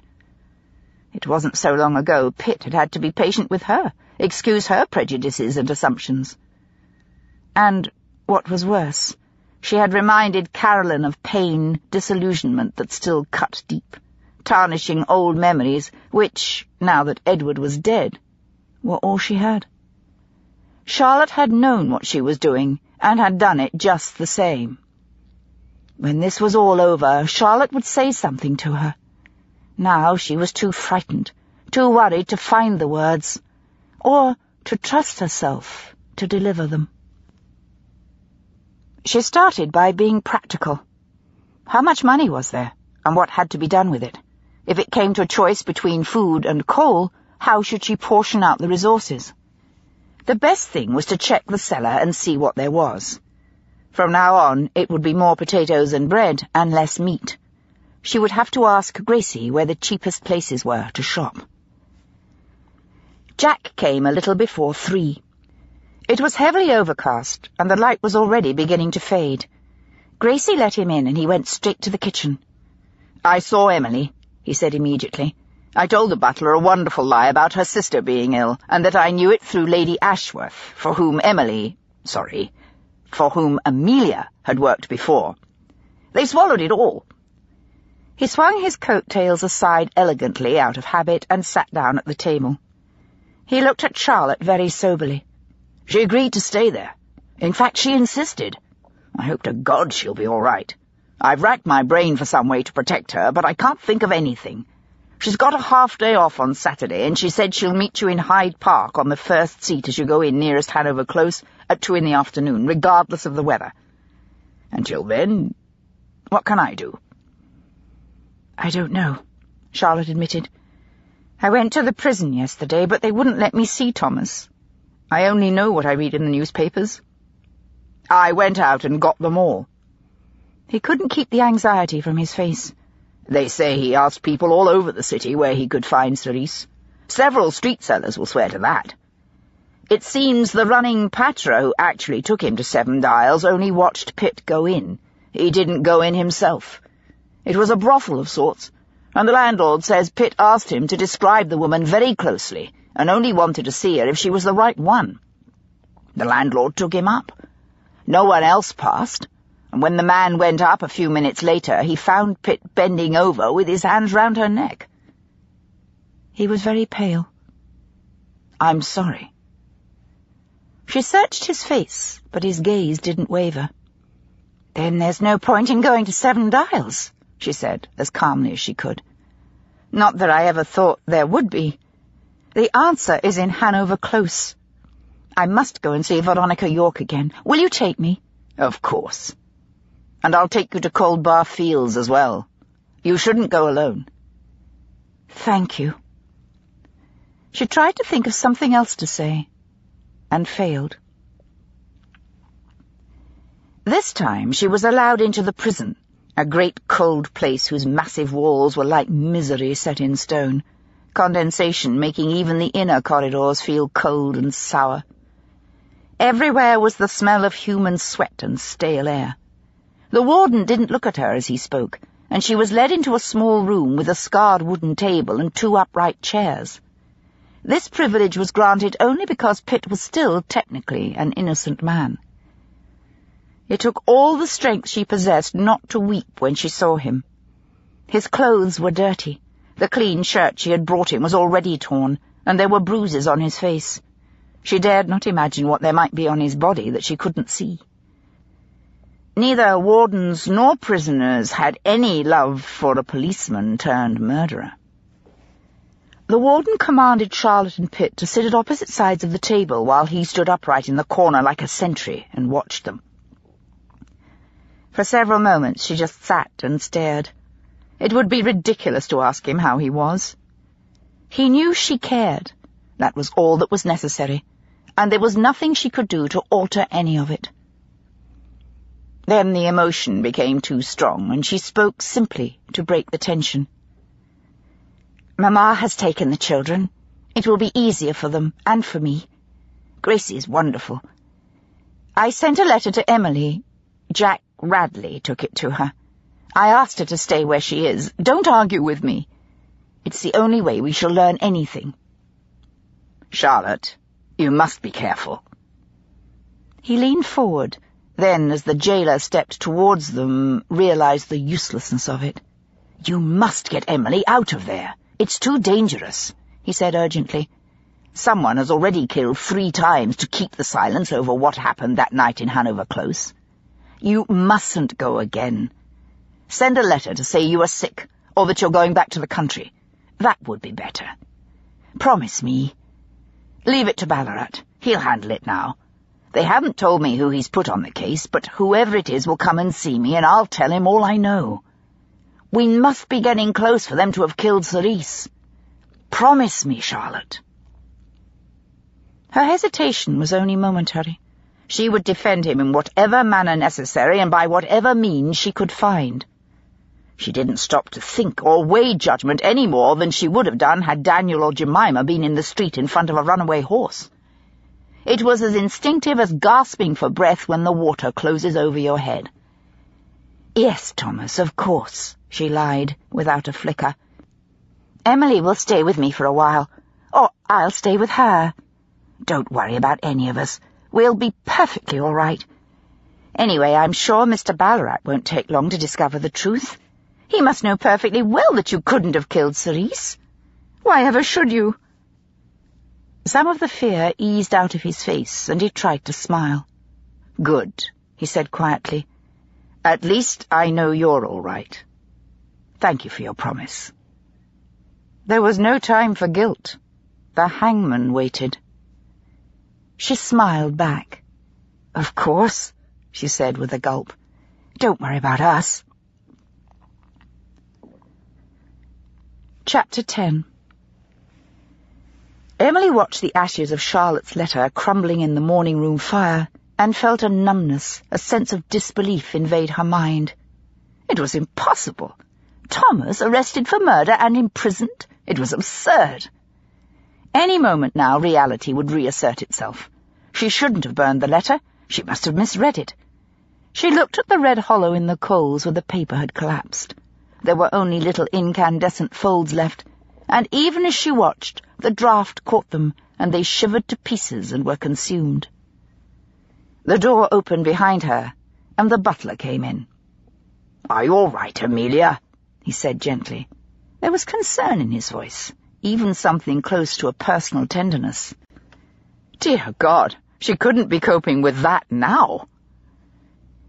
"Yes, thank you, Mr. Redditch," she said gravely. "My sister has been taken ill." "Yes, so Mr. Radley said. It was very good of him to come. Lady Ashworth must think most highly of you. What is it your sister suffers from?" She hadn't even thought of that. "I don't know," she answered helplessly. The doctors don't know. That's what's so worrying. Thank you for letting me have Saturday afternoon. It's very good of you." "Not at all, my dear girl. Edith can cover for you. Goodness knows you've covered for her often enough. Now, you go into the kitchen and sit down. Take a cup of tea and recover yourself." He touched her arm gently, and his hands were warm. "Thank you, Mr. Redditch," she said quickly. "Sir." He stepped back reluctantly. "If there's anything I can do, please feel you may ask," he added. She wanted to thank him, to smile and meet his eyes, let him know his kindness wasn't unnoticed, but she dared not. It might only cause more hurt in the end. "I will, sir," she said, looking down at her apron. "And I'll go and get a cup of tea, as you said. Thank you." And she hurried past him out into the hall, through the baize door and into the kitchen. She sat in the kitchen with a large round teacup in her hands, her mind whirling as she tried to think what to do. Her first instinct was to rush to Charlotte to be with her, to protect her from the jeers, the doubts, and to be with her in the long evenings when there was nothing else to interrupt the fear. But Charlotte was right. Pain was incidental. It must be overcome alone if need be, because there was no time for comfort. They couldn't afford to huddle together for today's hurt at the cost of tragedy which would darken all tomorrows. The answer was in the truth, and that lay here in Hanover Close. As Amelia, Emily was the only one with any chance of finding it. She could no longer allow things to progress at their present pace. Obviously, It all had to do with the woman in Sice and whatever had happened here in this house 3 years ago. Perhaps it had been between her and Robert York. Maybe there had been a third person. But Emily believed one of the women who was here now either knew or suspected the truth, and she was determined to wring it from her somehow. What made people crack?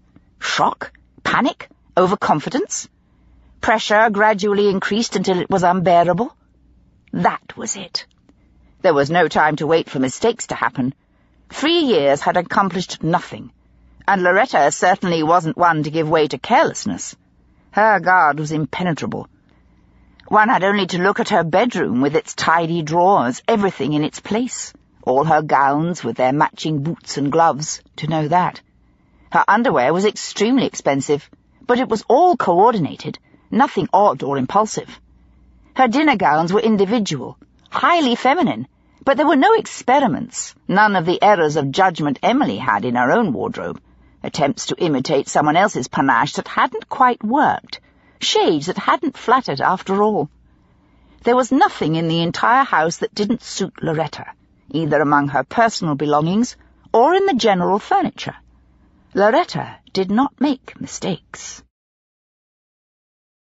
Veronica was different, a generation younger and far more beautiful by nature. She had more flair, more courage. Sometimes she ordered things on impulse, and they were marvellous. That black gown with the jet-encrusted bodice was superb, better than anything Loretta could ever wear. But the grey silk was a disaster. Loretta would have known that, and never run the risk. Sometimes Veronica was uncertain, full of self-doubt, and that made her rash. She tried too hard. Emily had been amazed at first to see her change her mind as to what she would wear or how she would dress her hair. Yes, Veronica might well break under pressure if it was severe enough, sustained enough. It was a cruel thought, and an hour ago Emily wouldn't have entertained it. But an hour ago she didn't know Thomas was in prison awaiting trial for his life. She regretted her decision, but she didn't consider any other. She finished her tea, thanked the cook for it with a meek smile, and set out to go upstairs and begin. The first thing she did was to find a pair of Veronica's boots which needed resoling to give her an excuse to go out. A breath of fresh air and a walk would be a kind of freedom, and she was longing just to be alone, to move swiftly without being closed in by walls. She had never realized before how little time a maid ever had unwatched or supervised by someone, and even in weather like this she missed the opportunity to be outside, to see the sky other than in tiny pieces blocked off by the frame of a window. The claustrophobia of being available all the time, of having her solitude or her company ordered for her, was increasingly difficult to bear, even though there was a certain pleasure in sharing the evenings, the simple humour, and at times a little fun. But the main purpose was to be able to account for her news when she returned. Today, no one questioned her as she left with the boots under her arm. At 5 o'clock, Emily was back and in Veronica's room, laying out clean linen, when Veronica came in. "I'm so sorry about your sister, Amelia," she said immediately. "You're very welcome to take Saturday afternoon off to go and visit her. If she should get any worse, please tell me." "Yes, Ma'am," Emily said solemnly. "Thank you very much. I'm hoping she'll get better, and there are people with worse troubles. I just took your black boots to the cobbler's, and I heard them say down there that that policeman who came here about the stolen silver and things has been charged with murdering a woman in a magenta-pink dress, to do with some investigation he was on." She stopped, staring at Veronica's face, which was suddenly bleached of every vestige of colour. It was exactly what she had hoped for, and although she was perfectly capable of pity, it didn't make the slightest difference to her continuing. "That must be the same man that upset you so much, Ma'am. No wonder. I suppose we should all be grateful he didn't lose control of himself with you, or heaven knows you might be like that poor woman. Except, of course, I can't imagine you wearing such an unflattering colour. From the description, it was wicked. Stop it! Veronica's voice rose close to a scream. Stop it!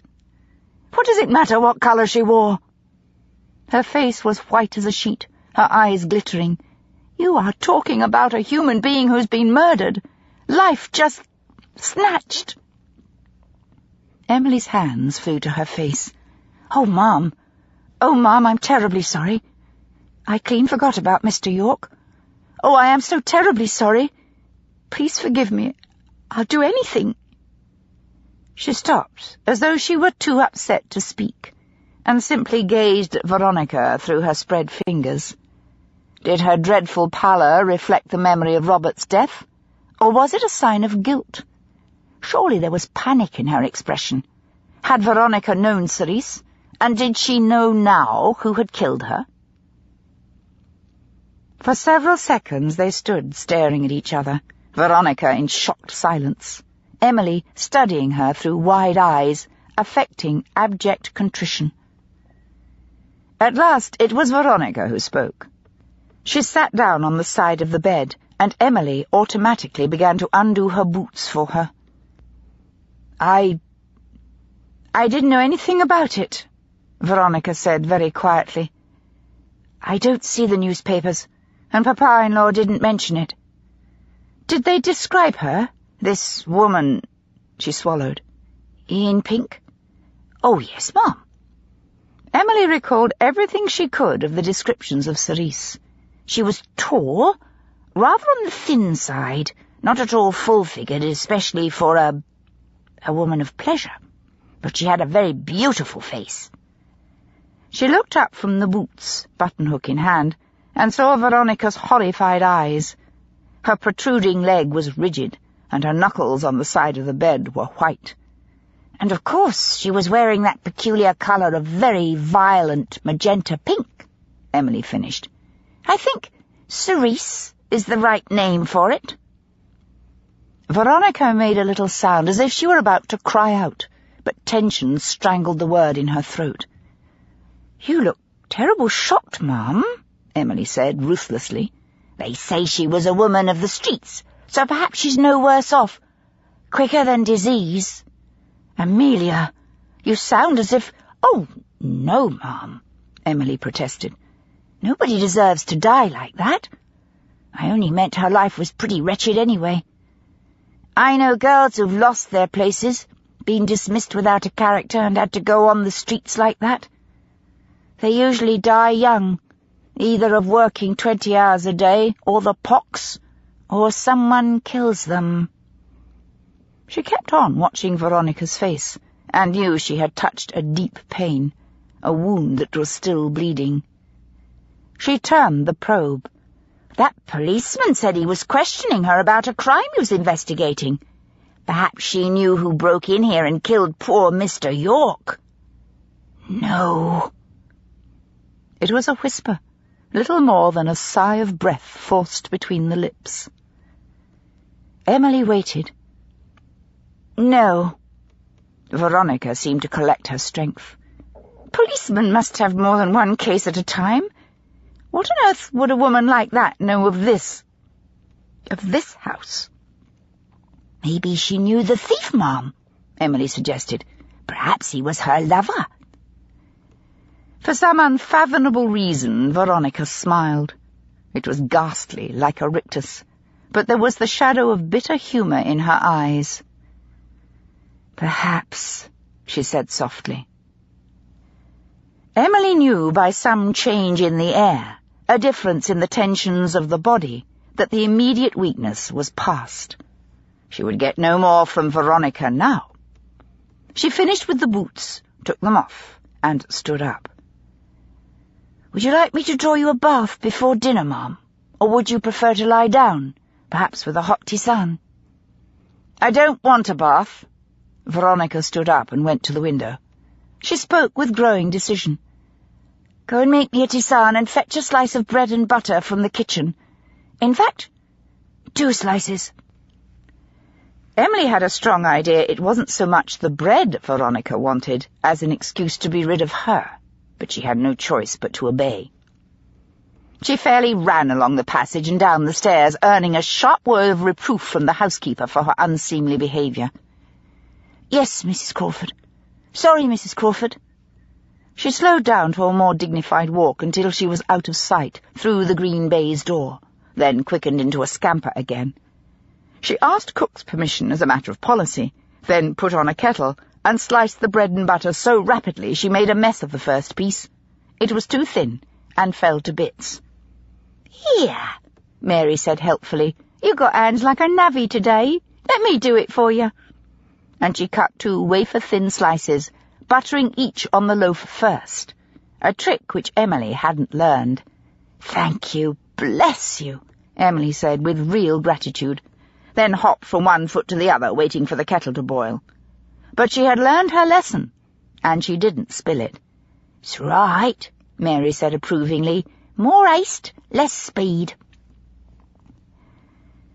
Emily flashed her a smile, picked up the tray, and went back upstairs with it as quickly as her long skirts would allow, unable as she was with her hands full to hold them up.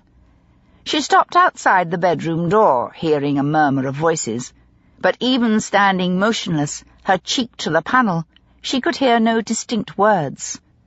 To disturb whoever was within might cut short the very conversation she must overhear. "The dressing room." She put the tray down and very softly tried the handle of the dressing-room door, making sure the latch didn't click. She swung it open, picked up the tray, and put it inside on the chest of drawers, closing the door soundlessly. The door to the bedroom was closed. She had done it herself out of habit. Now she needed to open it, so fractionally the movement wouldn't catch the eye of anyone in the bedroom, even if they were facing it. Of course, if they saw the handle move, it would all be over. She would be caught eavesdropping without a shadow of an excuse. She bent to the keyhole and put her eye to it, but she could see only the corner of the bed and a small edge of blue skirt over the chair.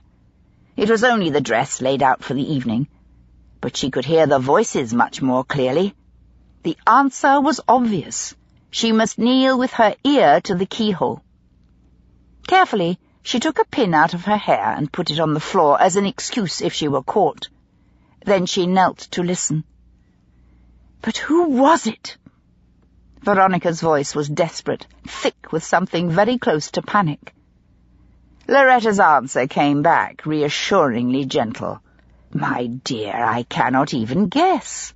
But it has nothing whatever to do with us. How could it?"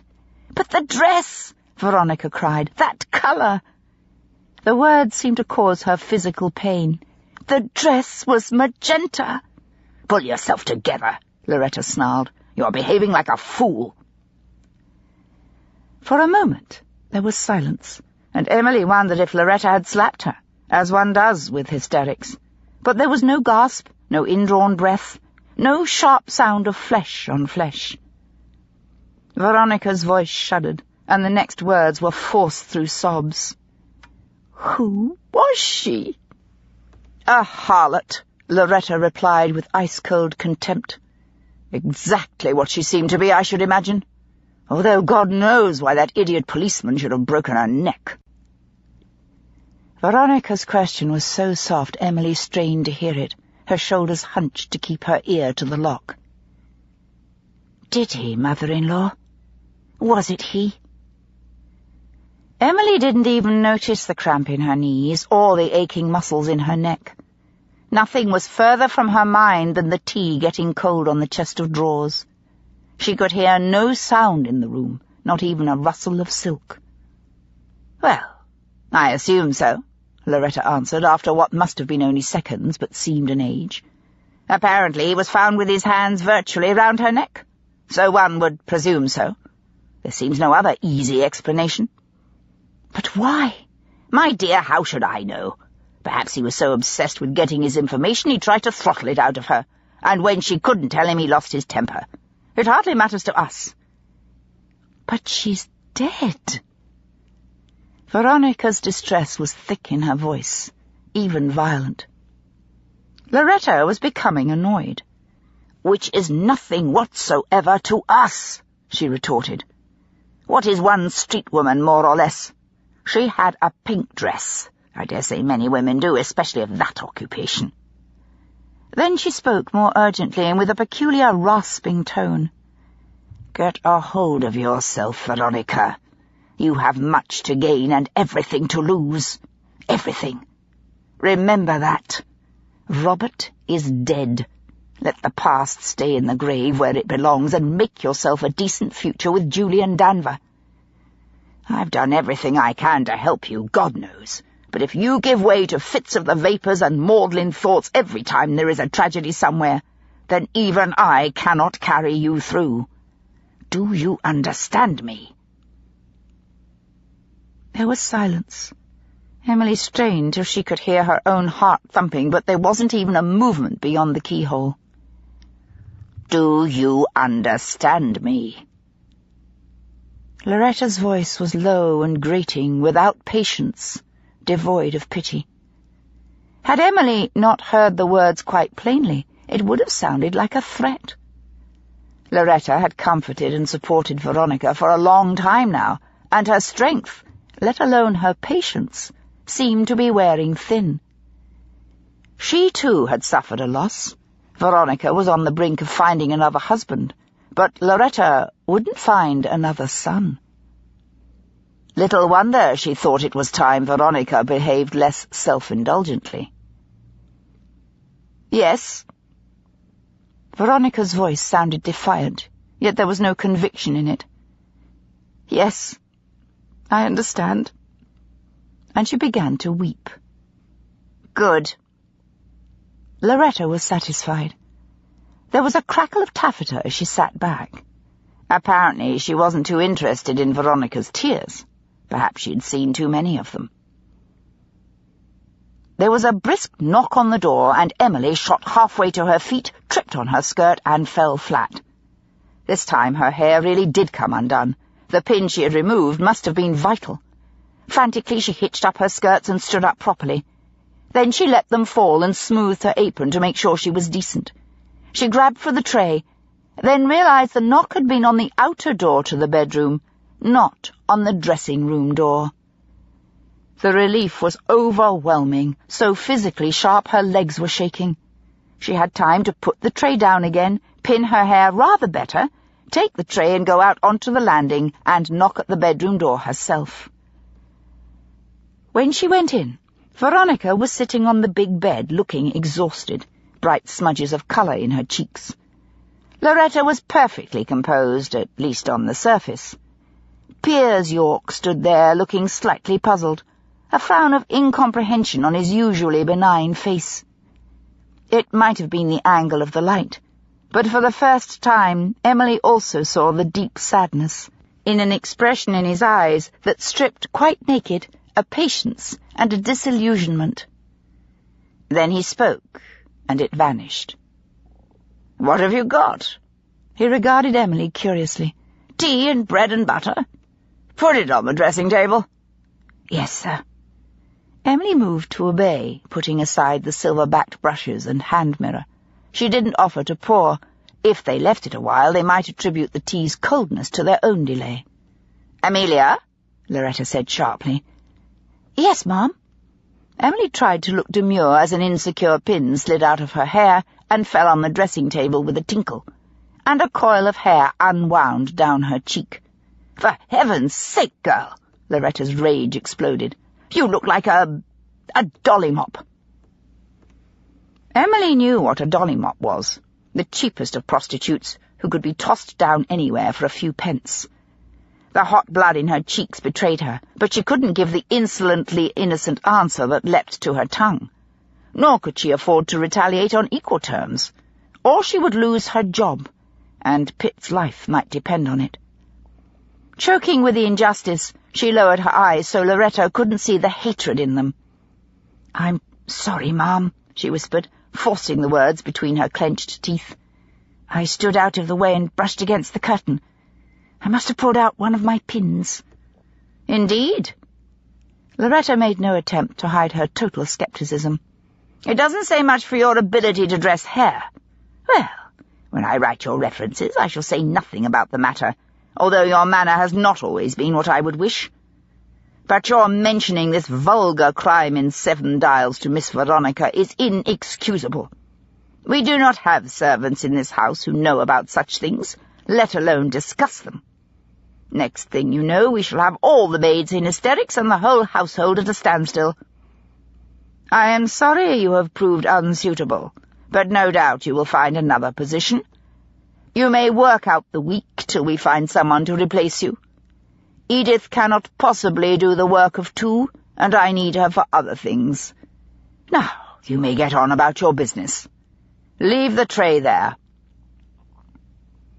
Veronica shot up like a jack-in-the-box. "She is my maid," she said, rather loudly, staring at Loretta, "and I am perfectly satisfied with her. In fact, I like her, and I shall keep her, forever, if I choose. And she heard about the murder doing an errand for me. She told me because she knew I was upset when that policeman called here before. Now he won't be back, and I, for one, am delighted." Pierre shook his head. "Pity," he said with regret. "Can't imagine what could have made him do it. Seems such a civilized chap to me. Must be some explanation, I suppose." "Rubbish," Loretta said swiftly. "Really, Piers, sometimes I wonder how on earth you succeed as well as you do. Your judgment of people is infantile."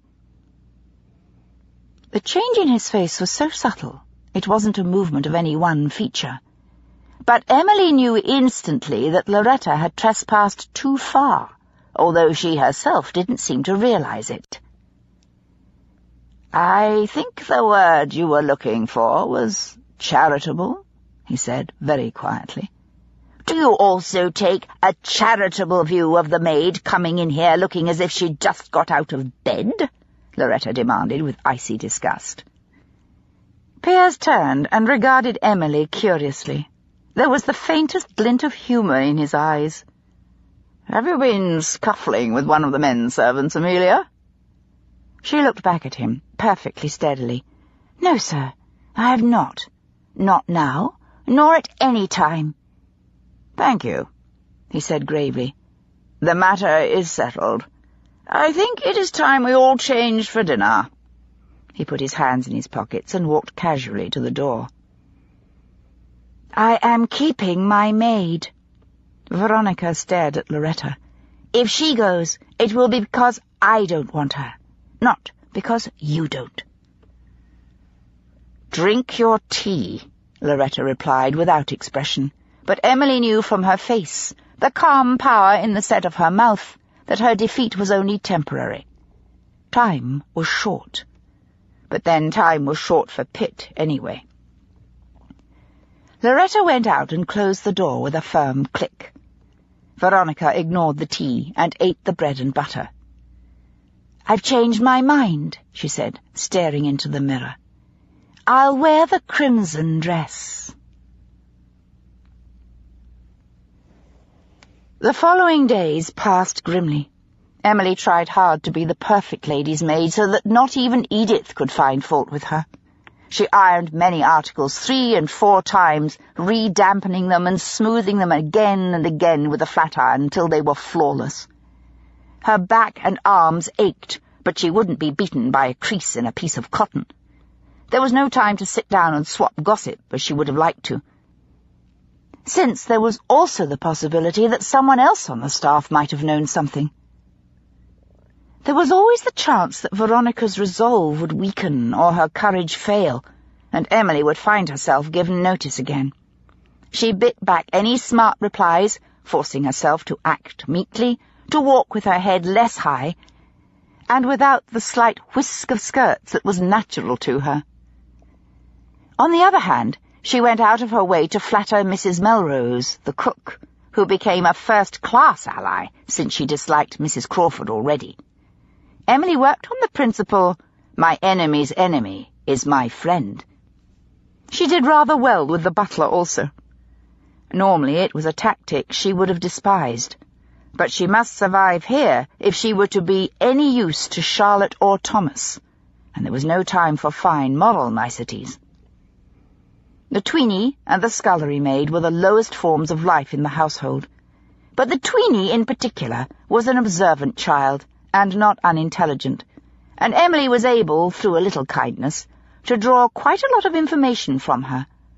Of course, the girl knew nothing about Robert York, and very little about the family at all, but she had very definite opinions about the rest of the servants.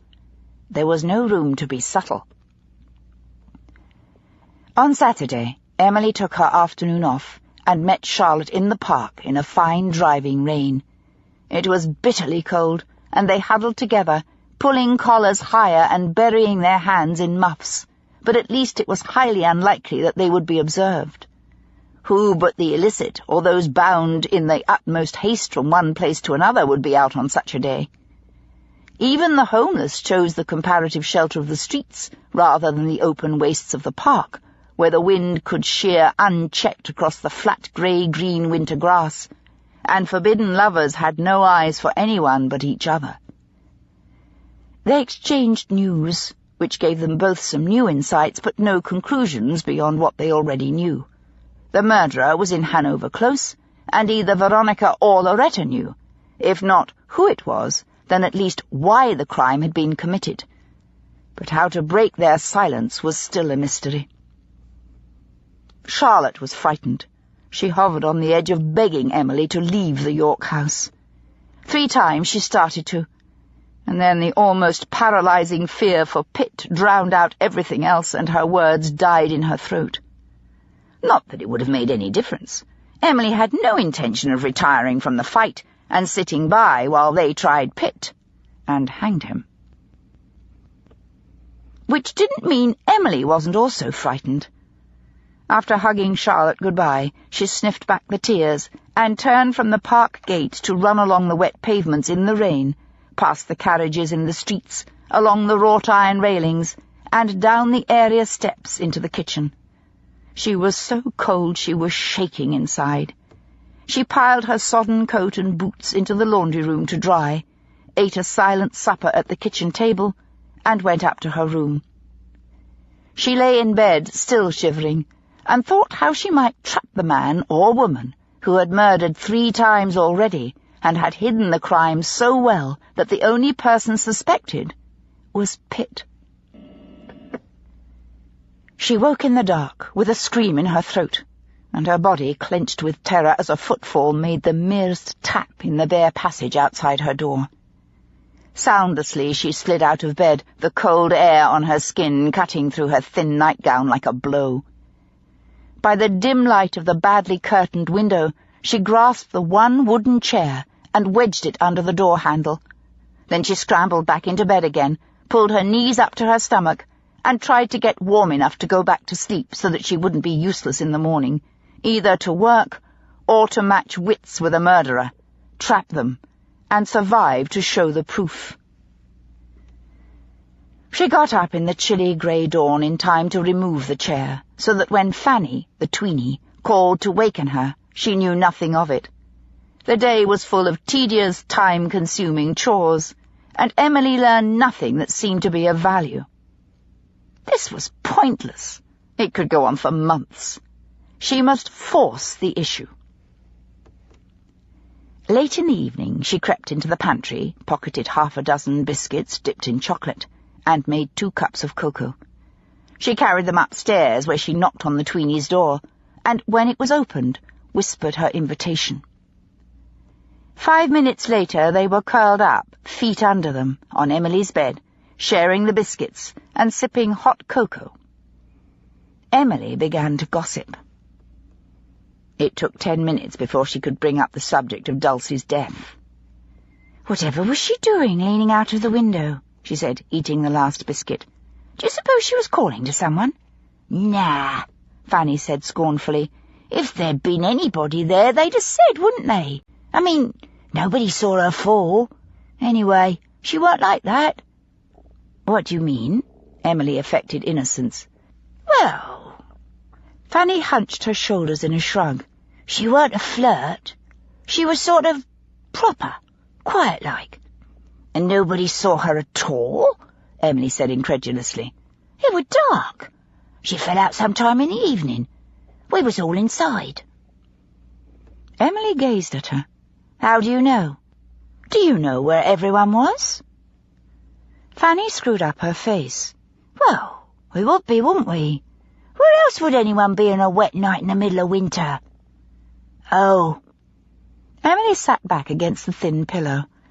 "I thought maybe you actually knew where everyone was. At supper in the kitchen or in the servants' hall." "No one knows when she fell out," Fanny explained patiently. "Anyhow, she was there at supper with us herself." "You mean—" Emily opened her eyes wider. "You mean she fell during the night? What was the last time anyone saw her?" "Edith said good night to her about 9:30, Fanny replied, thinking hard. "Me and Prim was playing cards.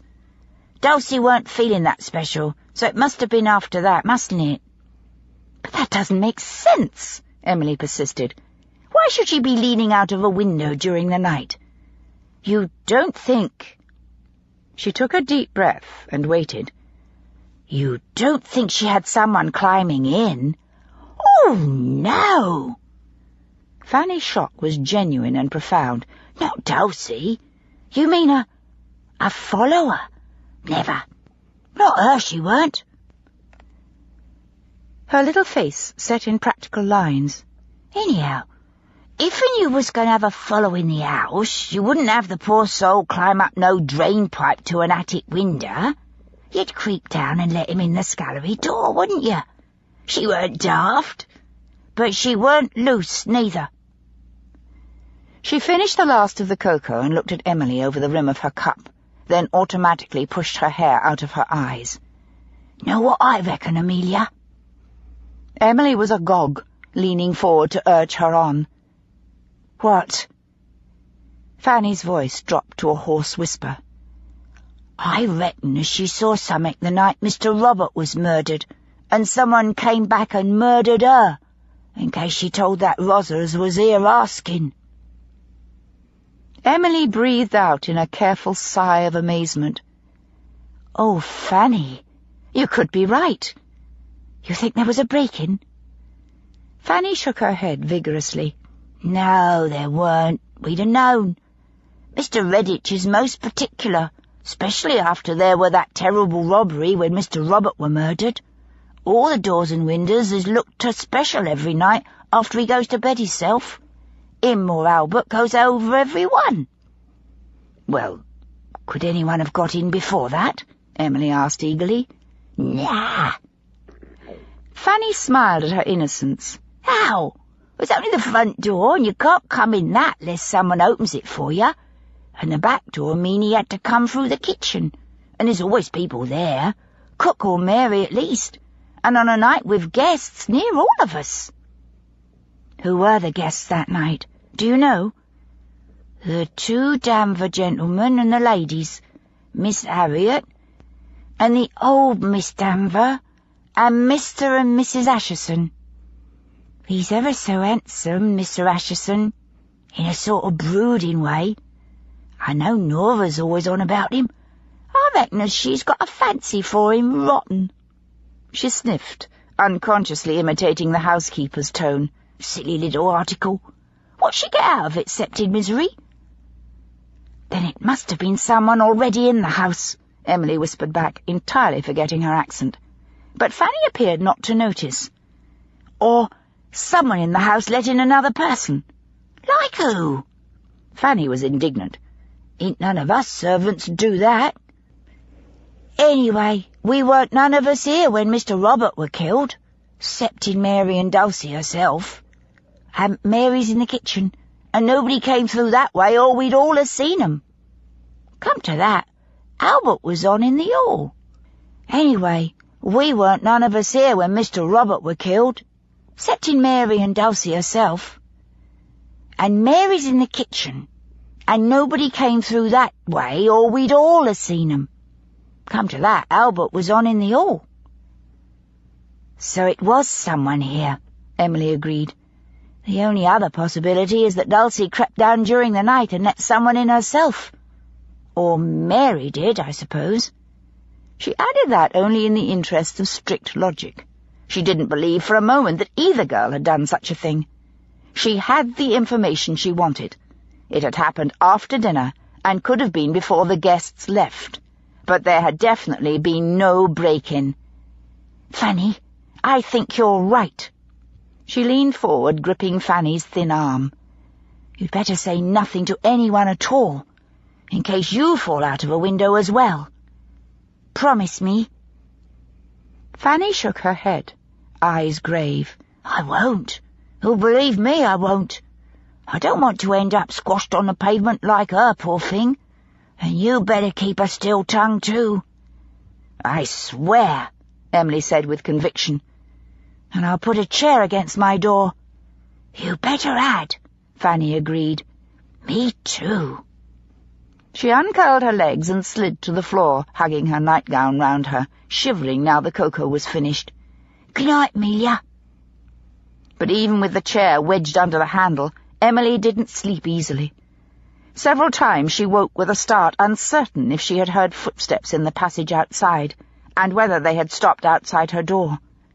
Could someone have tried the handle?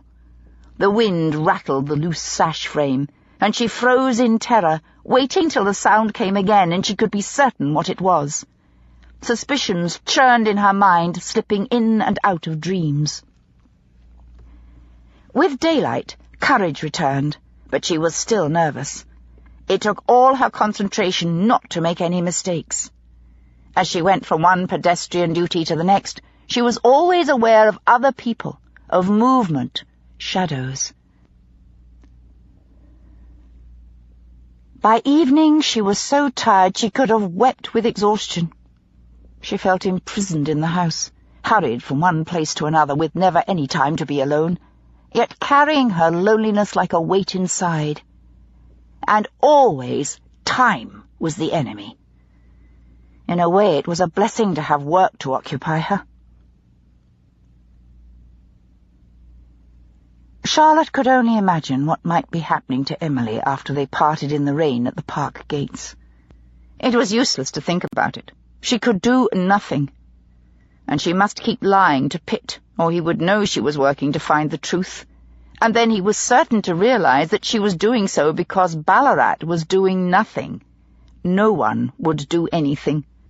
The loneliness of having to lie to him was one of the worst pains she had ever known. The luxury of hiding nothing, carrying no knowledge alone, was something she was so used to she had forgotten its value. Now it would only be selfishness, and she didn't even consider it. Nevertheless, the hurt caught her by surprise. But there were small kindnesses, friendships where she hadn't thought to find them. A strange little man in a coster's coat and cap brought her a bag of herrings and refused to be paid, hurrying away into the rain without looking back as though embarrassed to be thanked. One morning she found a bundle of kindling sticks on the back step, and 2 days later there was another bundle. She never saw who left them. The greengrocer became curt to the point of outright rudeness, but the coal merchant continued to deliver, and she thought his sacks were, if anything, a little fuller. Caroline didn't come back, but she wrote every day saying that Daniel and Jemima were well and offering to do anything she could to help. The letter that touched her most came from Great-Aunt Vespasia, who was ill with bronchitis and confined to her bed. She had no doubt whatsoever that Pitt was innocent, and as soon as the time was appropriate, if it should come to such a ridiculous pass, she would instruct her lawyer to act on his behalf. She also enclosed 10 guineas, for which she hoped Charlotte would not be silly enough to take offence. One could not fight on an empty stomach, and quite obviously a fight was on hand.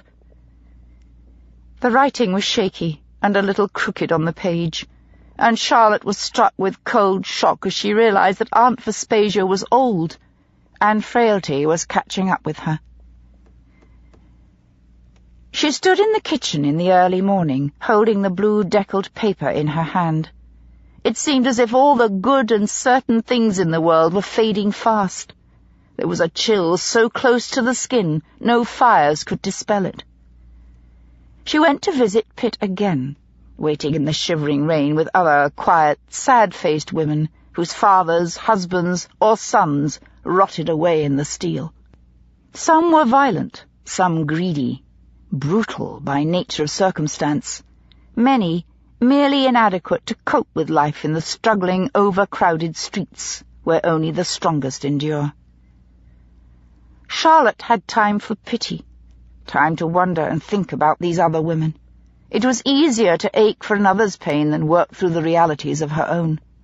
That made it easier to face Pitt and lie, smiling as if she had confidence, and smothering her fear if she occupied the storm of emotion inside herself with something else. When at last she was permitted in, she wasn't allowed to touch him, only to sit across the table and stare into his face, seeing the dirt and the bruises, the hollows round his eyes where shock couldn't be hidden by his forced smile. Never in her life had she had to live so difficult or so complete a lie. He knew her so well. She had never succeeded in deceiving him before. Now she met his eyes and lied as easily as if he had been a child instead of a man, someone to be protected and comforted with stories, while she bore the truth. "Yes, we are all perfectly well," she said quickly. "Although, of course, we miss you terribly. But we have enough of everything, so I haven't had to ask Mamma or Emily for any help, although I'm sure they'll give it if it should be necessary. No, I haven't been back to the Yorks. I'm leaving it to Mr. Ballarat, as you said." "Well, if he hasn't sent anyone to see you yet, it must be because he doesn't need to." She kept mastery of the conversation, permitting no time for interruptions, questions she couldn't answer. "Where's Emily?" "At home. They wouldn't let her in here. She isn't family. At least, not close enough. Sisters-in-law don't count. Yes, Jack Radley is being very helpful." Emily was in the laundry room doing the job she disliked most intensely, ironing the starched frills of cotton aprons, 6 of them. Somehow Edith had taken advantage of some absence of mind to maneuver Emily into doing her share as well. She looked up in surprise when Mary came to the door, glanced all round her, and then slipped in and closed it, fingers to her lips. "What is it?" Emily whispered. "A man," Mary said urgently, her voice so low her words were almost swallowed. "You got a follower." "I haven't," Emily denied fiercely. She certainly didn't need that kind of trouble, and it was totally unjust. She had encouraged no one. In fact, she had given the butcher's boy a flea in his ear when he had smiled at her. Impudent creature. "Yes, you have," Mary insisted. "Scruffy he is, and looks like he'd just been up a chimney, but spoke awful nice and polite, and if he were washed, he could be real nice, I reckon." "Well, I don't know him," Emily said fiercely. "Tell him to go away." "Won't you even come and see?" "No." "Do you want me to lose my character?" "He's awful keen." "I'll be thrown out," Emily exploded. "But he says he knows you." Mary tried once more. "Come on, Amelia. He could be— Well, do you want to stay a lady's maid all your life?" "It's a lot better than being out on the street without a character," Emily hissed back. "Well, if you're really sure. His name is Jack something." Emily froze. "What?" "His name is Jack something," Mary repeated. Emily dropped the iron. "How come? Where is he? Has anyone else seen him?" "You changed your mind pretty quick," Mary said with profound satisfaction. "But you better be sharp. If Cook catches you, you'll be in dead trouble. He's at the scullery door. On with you. Hurry!" Emily ran from the laundry room along the corridor, through the kitchen and scullery to the back door, with Mary close behind her, keeping watch for Cook's return. Emily could hardly believe what she saw. The man, standing in the rain on the back steps beside the coke scuttles and rubbish cans, was dressed in a dark, ragged coat that came past his knees, and his face was all but hidden by a broad-brimmed hat and a lock of sooty hair that fell over his brow. His skin seemed grimy, as if he had indeed come down a chimney. "Jack?" Emily said incredulously. He grinned, showing startlingly white teeth in his filthy face. She was so glad to see him she wanted to laugh, but realized immediately her laughter would turn to tears. It all rushed through her in a torrent so fierce she said nothing at all. "Are you all right?" he demanded. "You look dreadful." Then she did start to laugh, a little hysterically, but stopped herself when she realized Mary could hear her. She controlled her voice with an effort. "Yes, I'm fine. I put a chair under my door at night. But I need to talk to you. How is Charlotte?" "It's very hard on her, and we're not getting anywhere." There was a shout inside the scullery, and Emily knew someone was back who would betray her, if not Cook, then Nora. "Go," she said quickly. "I'll go to the cobbler's in half an hour or so. Wait for me round the corner, please." He nodded, and by the time Nora's curious face came round the outer door, he had slipped up the area steps and disappeared. "What are you doing out here?" Nora said sharply. "I thought I heard you talking to someone." "Well, you know what thought did," Emily snapped back, then regretted it. Not that she had any compunction about Nora. It was just unwise to antagonize her. But it was too late to retreat now, or it would only make her suspicious. "For that matter, what are you doing out here?" Nora had obviously come to catch Emily out, and now she was confused. She lifted her chin a little higher. "I thought if there was someone here, he might be bothering you. I came to help."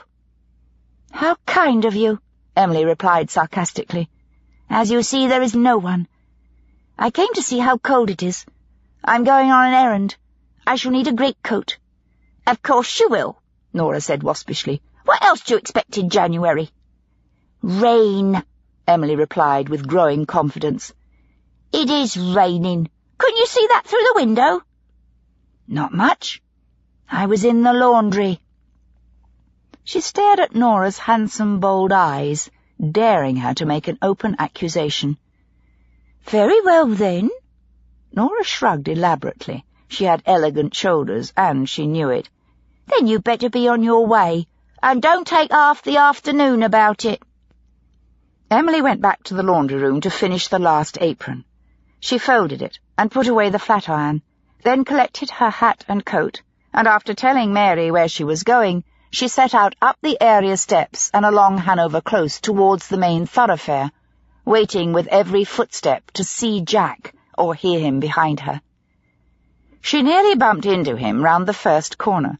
He still looked a sight, and he didn't touch her, but walked respectfully beside her, as if they were both exactly what they appeared, a lady's maid on an errand, and a sweepsman taking a short time off. As they walked, she told him about the extraordinary conversation she had overheard between Veronica and Loretta, and the only conclusion possible from her discussion with the tweenie. He, in turn, told her what little news he had of Charlotte. By the time that was completed, she had Veronica's boots and was on the way back to Hanover Close. It was raining harder. Her feet and her skirts were wet, and the soot was beginning to run in black trickles down his face. "You look fearful," she said, with a rather painful smile. She was walking less and less quickly. She was dreading going back into the house, and not only because this was a moment's freedom from duty and fear, but, surprisingly sharply, because she would miss Jack. "Your own mother wouldn't know you," she added. He started to laugh, at first very quietly, then more heartily as he gazed at her straight, mud-brown coat, her plain hat, and sodden boots. She began to giggle as well, and they stood in the street together, streaming wet, laughing on the edge of tears. He put out both his hands and took hers, holding her gently. For an instant she thought it was on the edge of his tongue to ask her to marry him, but whatever words he had were quickly swallowed back. She had all the Ashworth money, the houses, the position. He had nothing. Love was not enough to offer. "Jack," she said, without giving herself time to weigh or judge. "Jack, would you consider marrying me?"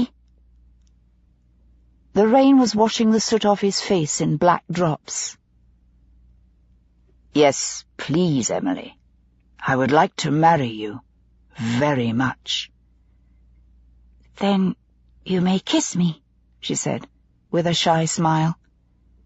Slowly, carefully, and very gently he did.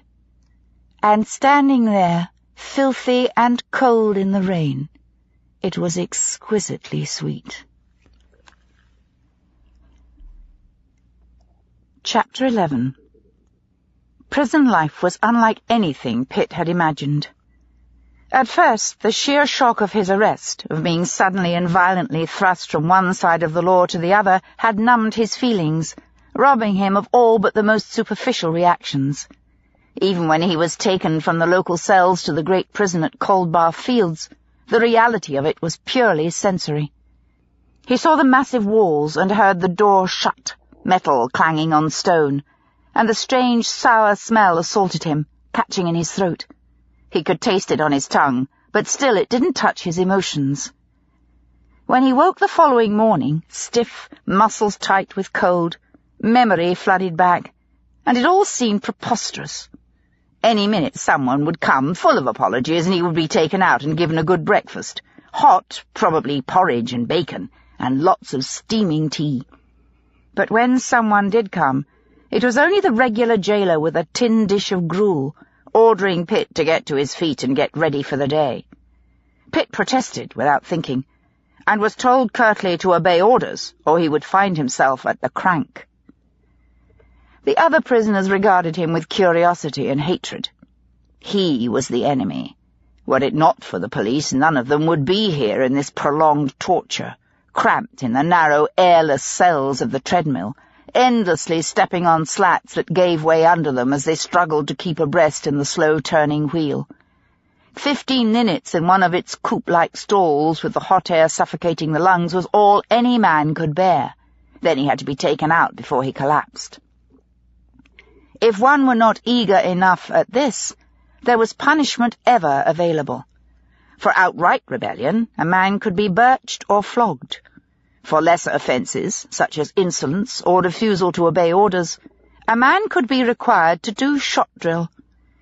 It was the third day before Pitt found himself ordered to do this, for answering back, laziness, and causing a brawl.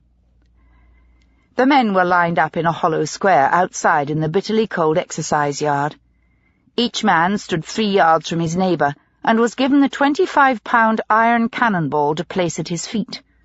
At the command, he must pick it up and carry it to his neighbour's spot, put it on the ground, and return to his own spot, where he would find a new ball put there by the man on his other side. This senseless passing round and round of shot could be kept up for 75 minutes, till shoulders stabbed with pain, and muscles were torn, and backs too sore to straighten. Pitt's offence had been a stupid quarrel picked by another prisoner, who felt compelled to swagger in front of his companions. Had Pitt been paying more attention to his surroundings, he would have noticed the man's brittle temper, the slight bounce to his walk, his curled fingers. Pitt would have understood the glitter as the man's eyes moved from side to side to see who was watching him, and whether admiration was there, the peculiar mixture of fear and respect that the weak have for violence. He would have recognized the man's sharp grin as that of the bully on parade. But his mind was on the brothel, and on Sice's dead body thrown carelessly on the gaudy bed as he tried to recall the few moments when he had seen her face. Had she really once been so beautiful, or possessed of such charm and wit that Robert York had been bewitched by her into betraying his country? He would have been risking not merely the love of his wife, which he might or might not value, but his position in the Foreign Office, and in society, the things which governed the whole style of his life. If he had been caught, the best he could have hoped for would have been a cover-up for his family's sake, and to prevent a scandal, which the government wouldn't want. At worst, he would have been brought here, where Pitt was, Coldbath Fields or somewhere like it, to await trial, and very probably the hangman's noose. That reminder was enough to overwhelm him with such anger and fear. Pitt was careless of the immediate danger. He didn't see the momentary swagger, the quick glitter in the man's eyes, nor recognize the challenge. The man was marking his territory. When the man spoke, Pitt replied tartly with the first answer that came to his tongue, and before he realized it, he had placed the bully in a position of having to defend himself to keep from losing face. It was stupid, an idiotic scuffle that ended with both of them on shot drill, and Pitt bending, straightening, carrying the shot, replacing it, walking back, until he thought his back was broken and the sweat drenched his clothes. When it finally stopped, they stuck to him in clammy cold, and the ache of tortured muscles was so sharp that for 4 days he couldn't move even in his sleep without pain. Days went by, and Pitt became accustomed to the routine, the wretched food, always being cold, except when labour made him sweat, and then the worst chill afterwards. He hated always being dirty. He loathed the lack of any privacy, even for essential functions. He was lonelier than he had ever been in his life, and yet never alone. Actual physical solitude would have been a blessing, a chance to relax the tension, the awareness of enmity, and to explore the thoughts crowding inside himself, without prying, cruel eyes watching, probing for weakness, prurient to invade. The first time Charlotte came was the worst experience of all. To see her, talk, and yet always be overheard, without being able to touch her. To have to struggle to put into words communication that was too intimate, too formless for such a quantifiable and public medium. His own thoughts were chaotic. What could he possibly say to her? That he was innocent of anything except perhaps gullibility somewhere, but he wasn't even sure where. Perhaps it was only stupidity. He still had no idea who was the spy, or who had killed Robert York. Certainly he was guilty of failure. He had failed both Charlotte and the children. What would happen to them? What was happening now? She must be suffering all the fear, the shame of being thought a murderer's wife. And in time the poverty would come as well, unless her family helped. But the misery and the humiliation of lifelong dependency was hardly an answer. How could he even say he loved her in such circumstances, with a dispirited and contemptuous jailer listening? And he wanted to put away forever the brief anger he had allowed to mar the last few days before he'd been taken away. She had looked pale. She had tried hard, but she couldn't keep the shock from her face. He couldn't remember afterwards what they had said. Something and nothing. Just noises. The silence between the words had been more important, and the shining tenderness in her eyes. The second time had been better. At least she seemed unaware of the reality of the prison, and she was confident Ballarat was doing everything to get him released. More confident than Pitt was. Ballarat hadn't come anywhere near Coldbath Fields, nor had he sent anyone, except a constable, who was embarrassed and had asked only the most obvious and meaningless questions. "What was you doing in Seven Dials, Mr. Pitt?" The Mr. was so habitual he couldn't drop it, even here. He fiddled with his pencil and avoided Pitt's eyes. "I went there with a running patterer because he told me the woman I wanted to question was there," Pitt had replied irritably. "I already told them that." "So you went looking for her?" "I told them that too." "What for, Mr. Pitt?" "Because she was a witness in the murder of Robert York." "Would that be Mr. York of Hanover Close, as was killed by a burglar 3 years ago?" "Yes, of course it would." "And how do you know that, Mr. Pitt?" "She was seen in the house." "Oh, yes? Who saw her?" "Dulcie Mabbott, the lady's maid." "How do you spell that, sir?" "Don't bother. She's dead. She fell out of a window." The constable's eyes had opened wider, and for the first time he looked directly at Pitt. "How did that happen, sir?" Was it worth telling him? What if he were the only one who ever came? Just a formality, so all the right papers could be filled in. Now might be the only chance. He must try. I think someone overheard her tell me about the woman in Sice. He watched the constable's face. The library door was open. You mean she were pushed? The constable said carefully. Yes. The constable concentrated hard. But this woman in pink was an whore, Mr. Pitt. Why should anyone care that much about her? Gentlemen has their pleasures, we all know that. If he were careless, it's a domestic matter, innit? She wasn't just a whore, Pitt had said gravely, keeping his temper because he had to. What could he do to persuade this round-faced constable that there was conspiracy and treason in this ordinary, rather sordid tragedy? "No, sir?" the constable inquired, his eyes narrowing a little. "There are secret papers missing from the Foreign Office, from the department where Robert York worked before he was murdered." The constable blinked. "You saying as he took 'em, Mr. Pitt?" "I don't know. Felix Asherson and Garrett Danver also work there, and of course many others do. I do know the silver vase and the first edition book that were reported stolen the night he was killed never turned up at any fences or pawn shop in London, and no regular villain anywhere in the city knows anything about them or about the murder." "Are you sure of that, sir?" The constable looked dubious. "Yes, I am. What the hell do you think I've been doing these past weeks?" "I see." The constable licked his pencil, but could think of nothing to write. "No, you don't see," Pitt said angrily. "Neither do I. Except Robert York was murdered, Dulcie fell out of a window, and the woman in Sice, who was seen in Hanover Close, had her neck broken in a bawdy house in 7 Dials just before I got to her." "And you still say it wasn't you as done it?" There was no scepticism in his face. Rather, he seemed to be looking for confirmation. "Yes." The constable hadn't pressed the matter any further, and had taken his leave with a look of deep concentration on his blunt face. The days blurred into a long, dark procession. It never seemed light in the steel.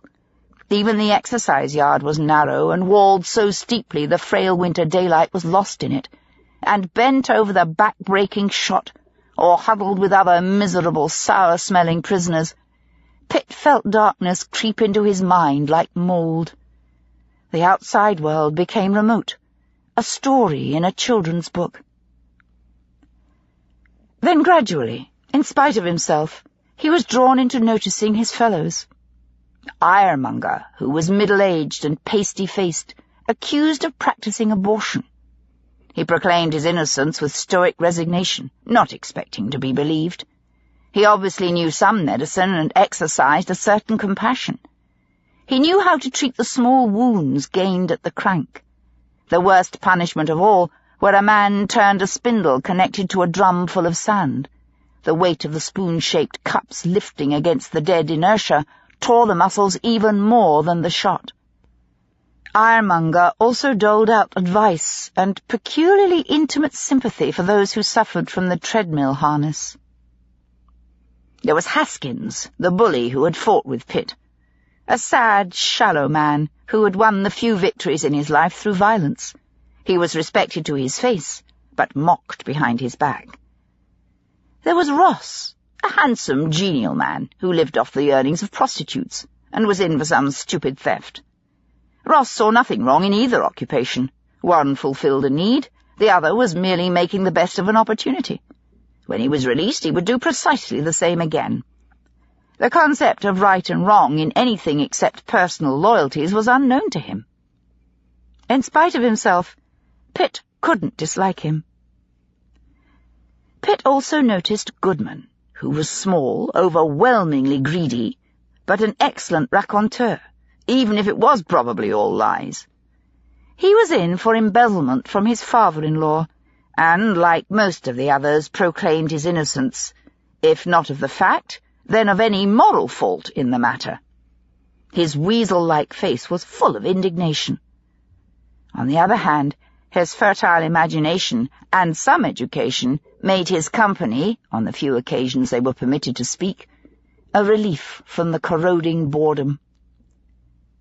And there was Wilson, a man so savage in his rage he lashed out at everyone, wood, ignorant and angry with a world which had no use and no place for him. Fat Malloy, who had spent most of his life in prison and feared the outside world in spite of his repeated longing for it. And poor little Rayburn, with drooping eyes and mouth, who stole simply because he was hungry and incapable of earning his way. At first, Pitt hated them all because they were part of the steal, and everything that trapped and held him, all the ugliness and the perpetuity of the place. Then, through small acts, glimpses of pain, he was reached. At first these incidents seemed trivial, a brushing of the surface of his mind, more an irritation because he had no emotion to spare than any real empathy. Then a stupid and pointless tragedy involving Rayburn jerked Pitt violently out of his self-pity. Rayburn was a purposeless, simple-minded little man who seemed inadequate to face the world. He had only one thing of which he was proud. Though he was promiscuous and stole, he didn't tell lies, not even to escape punishment. Now and again he boasted of it, and no one minded. It was boring, and they took it for granted that he was harmless, and he challenged no one's territory. There was a tacit understanding that one didn't victimize Rayburn. He filled the role of a house pet. On this occasion, when Pitt was sunk deep in his own misery, the permanent cold, the hunger, and the emotional loneliness and fears he was being forced with every succeeding day to face more openly, a jailer's watch was mislaid, and by some mischance Rayburn was accused of having taken it. He swore he had not, but the jailer, who didn't know him, didn't accept the denial. Rayburn was removed to solitary confinement. He was terrified of being alone. He had no thoughts to fill the silence, and it threatened to obliterate him. When they came for him, he lashed out, and for that he was undeniably guilty. They dismissed the charge of thieving as no longer important. Now he had assaulted a warden. He was put in a cell in isolation, uncomprehending, still swearing he hadn't taken the watch. At night, in his bunk, shivering in the dark, Pitt could hear Rayburn crying out, sometimes loudly, "I didn't do it! Tell him I didn't do it!" Other times it was only a confused babbling that sank away into silence. He was a weak little man, and the one thing he valued had been removed. His only worth was that everyone knew he didn't tell lies, but now someone had not believed him. His solitude was vast, like annihilation itself, and he had nothing to cling to. He either wouldn't or could not eat. A week later they took him away to the Bedlam Asylum for the insane, and within a short time he was dead. The effect on the other prisoners was surprisingly deep. While he had been alive, Rayburn was tolerated with a mild contempt. But there had been a tacit comprehension that his honesty had been one small light in the darkness of his loneliness and stupidity. It was his mark of identity in a nameless sea. He had no other strength, nor was he aware of any other virtue. His weaknesses had let him down so often they were intimately known. When he was taken away, there rippled through the others a kind of anger that for once had nothing to do with selfishness. Rayburn's fate brought them as close to pity as they could come. The incident marked Pitt deeply. He willed himself to forget it, but Rayburn's cries repeated themselves in his head, and his imagination filled in the picture of the man's shallow, droop-eyed face, witless with fear, stained with weeping. His own self-pity dissolved into anger. From hating the other men, he surprised himself by managing to forget, sometimes for hours on end, all the world of difference between himself and them, and felt only the pain they had in common. At night, lying in the cold, he turned over every possibility in his mind. He could speak to no one about his own case, but they couldn't stop him from thinking. Surely the key to it lay in the treason. Who was the spy? At first he thought it had been Robert York, seduced by Sice, perhaps with some spy-master behind her. Then, since Dulcie's death, which he was certain had also been murder, the suspects had been narrowed to either someone in the York house or one of their visitors that night, the Danvers and the Ashesons, who also had access to the Foreign Office. Now Sice herself had been murdered. By whom? The unknown spy-master who was afraid Pitt would find her and that she might knowingly or unknowingly betray him. He was growing confused. It made no sense. If there was such a figure, shadowy, unknown, then that person had no part in the murder of Dulcie. It had to be someone Pitt knew, someone he had already seen and talked to. Dulcie had been killed because she had seen Sice. There could be no other reason. That was borne out by the fact that Sice herself had been murdered when it became inevitable that Pitt would find her.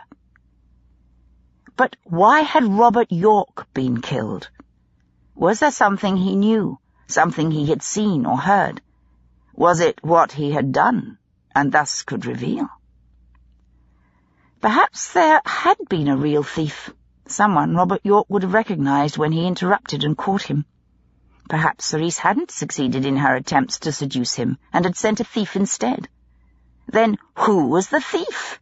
Someone known to Robert York, strong enough and skilled enough and cold-blooded enough to kill him with a single blow, even when he was prepared and presumably on his guard. After all, if you disturb a burglar in your house in the middle of the night, and you recognize him and know his intent, then surely you would understand he couldn't leave you to reveal him, as you would be bound to. Julian Danver? Garrett Danver? Possibly, although he was twice York's age. Or Felix Acheson. Pitt didn't even consider Piers York. He would hardly have needed to offer any explanation for being in the library of his own house, whatever the time of night. But the Danvers and Acheson all worked at the Foreign Office themselves. It didn't make sense that they would steal secrets from Robert York. Pitt lay awake in the bitter night, hearing the now familiar sounds of uneasy movement, the echo of coughs, groans, someone swearing, and further away a man weeping with hollow, racking sounds of despair. He was no further forward. The pieces didn't fit. Who was Sice, he wondered, hovering on the borders of sleep, his mind snatching at shadows. It all hinged on her. In the morning, the grey immediacy of the day returned, crowding his senses. He could close his eyes to some of it, even turn his mind from the sounds, becoming numb to the creeping cold, but he could never completely shut out the sour smell. It was there with every breath, the taste of it at the back of his throat, making his stomach querulous. There was no stillness to think. With darkness came the illusion of solitude again, and his mind returned to gnaw the question. He turned it over, and no answer seemed to satisfy him. It still seemed most likely that Robert York had interrupted someone, and he was killed because of his knowledge, as was Dulcie, and, of course, Sice.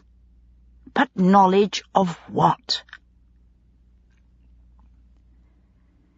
The constable returned, graver this time, and he didn't mention Ballarat at all. "So it was the maid Dulcie as first told you about this woman in pink, Mr. Pitt?" He frowned, looking at his notebook, and then up again. "How did you find her in 7 Dials?"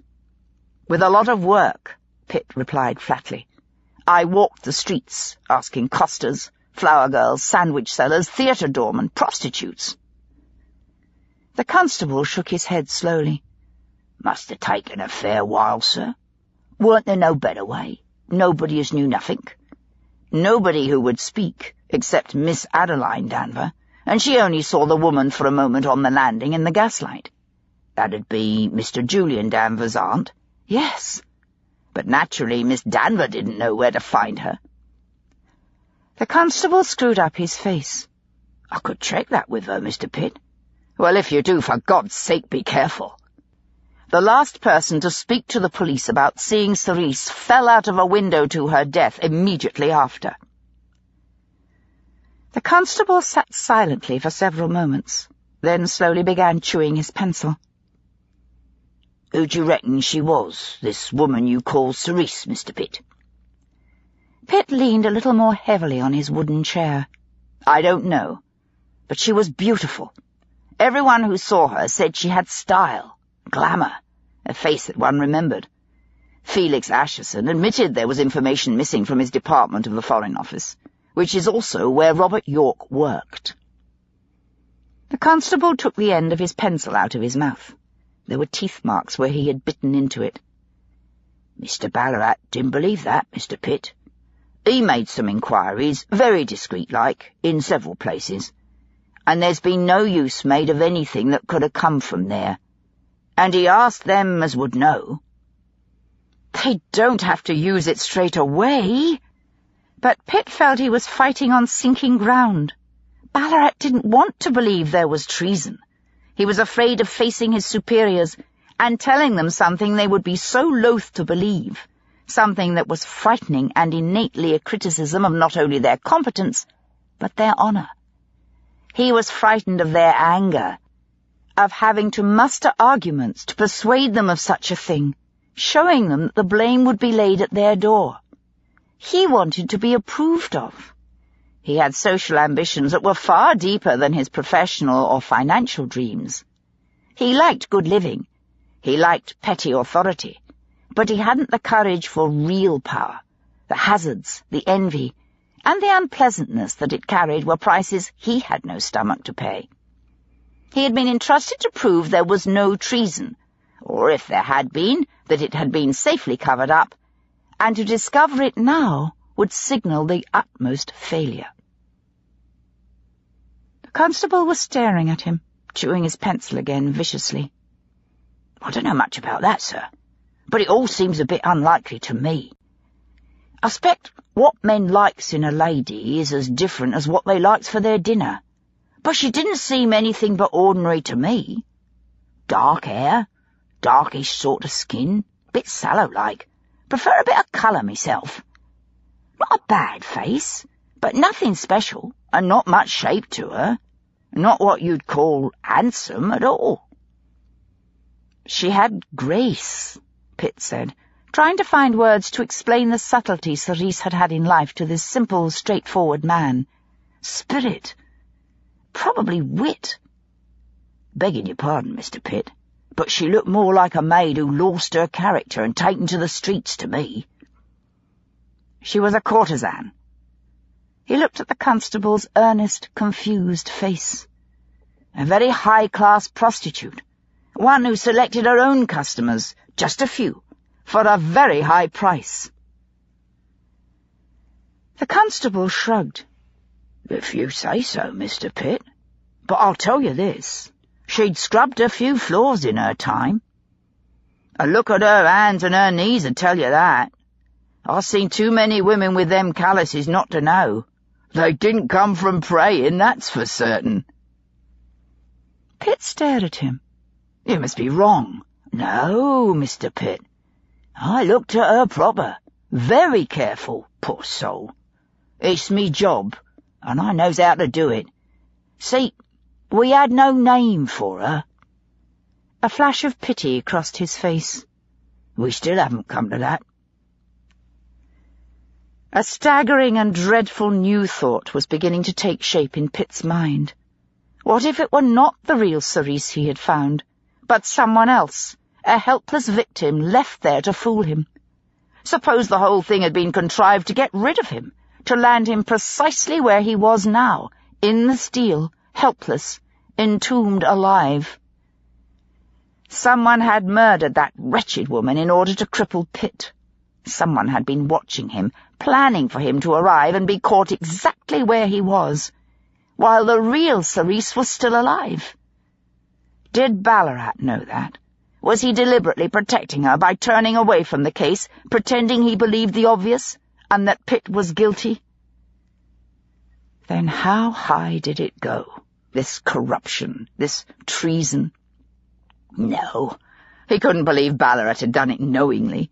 He was too smug, too small in imagination. He hadn't the courage to play such a high game. He was complacent, insensitive, lacking imagination, a moral coward, a social climber, but he was English to the bone. In his own stubborn way, he would have died before committing treason. If there were no England, what would be left for him to enjoy? What else was there to aspire to? No, Ballarat was being used. But by whom? "Are you all right, Mr. Pitt?" the constable said anxiously. "You look awful. Taken aback." "You're sure about the calluses?" Pitt said slowly, trying to keep the despair out of his voice. "What about her face? Was it beautiful? At least, could you imagine she might have had grace? A kind of loveliness?" The constable shook his head slowly. "Hard to say, Mr. Pitt. The bones." Pitt leaned forward impatiently. "I know about the swelling, the discoloration. But her bones, I can't remember." He waited, eyes fixed on the constable's face. "I'm sure about the calluses," he said carefully, "and as well as I can reckon, sir, she were more or less ordinary. Quite good. Not plain, as you might say, but nothing special neither." "Why, Mr. Pitt, what is it you're thinking?" "That it wasn't Sice, constable. It was some poor creature dressed in her clothes and murdered to implicate me. Sice is still alive." "Gorblimey." The constable breathed out slowly. There was only the faintest scepticism in his voice, a mere shadow of doubt in his plain, round face. "What do you want me to do, Mr. Pitt?" "I don't know, constable. God help us. At the moment, I have no idea." Chapter 12. Charlotte's thoughts were running parallel to Pitt's, although at this point, of course, she didn't know it. She began by assuming that Pitt was telling the absolute truth. He had looked for Sice quite openly, and after dogged police work had been approached by someone who had led him to the house in Seven Dials, where he had arrived at precisely the right time to find her with her neck broken, and thus be caught in the appearance of having killed her himself. Was that a coincidence? Or had the killer organized her death to fall just that way, in one act silencing Sice and disposing of Pitt? A stroke of superb fortune or genius? What had Sice known that was worth the extraordinary risk of killing Dulcie to keep Pitt from her? Surely that had been a far more impulsive and dangerous murder. It must be something damning, the truth about Robert York's death, or the identity of the spy, which were probably the same thing. It seemed most likely that Robert York had been Sice's lover, and she had tricked or seduced him into giving her secrets, which she had taken back to her master. Then she and Robert had quarrelled, and he had threatened to tell the truth. Either Sice or her master had murdered Robert to protect themselves. Then why had Sice been killed? Had she regretted Robert's death? Perhaps she hadn't bargained for murder. Or had she cared for him in her own way? By all accounts he was handsome, elegant, and witty, and apparently had a reserved character that might make him unusually attractive to women. Or had Sice simply lost her nerve and become a risk to her master, a liability? Had this master figure in the background learned that Pitt knew of Sice through Dulcie, and attempted to get rid of all those close to him? Her heart sank with a misery that was becoming familiar. The murderer could be anybody. There was no clue whatsoever as to who had broken the library window and murdered Robert York. Anyone could have gone to the house in Seven Dials if they knew Sice was there. But only members of the three families in Hanover Close could have pushed Dulcie out of the window. Charlotte had met them all, had sat and talked with them politely, and one of them was continuing the slow, deliberate, judicial murder of Pitt. She got up abruptly from her seat by the kitchen stove. It was dark now. Gracie had long ago gone upstairs to bed. There was nothing more she could do tonight. She had twisted her mind round every fact or supposition she knew, and the realization was undeniable. She wouldn't solve it by thinking. They wouldn't let her see Pitt again for another 4 days. It was useless to ask Ballarat to help, but she might find the person who was actually working on the case, the constable who had questioned the brothel owner, who had seen Cerise's body. And she must go back to Hanover Close, because that was where the answer was, if only she could find the first thread that would begin the unravelling.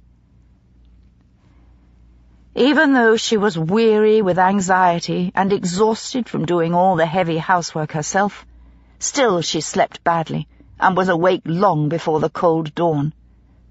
By 7, she was in the kitchen, riddling out the fire herself and building it up. When Gracie came down at 1:15, she found it done and the kettle boiling. She opened her mouth to object, then saw Charlotte's pale face and thought better of it.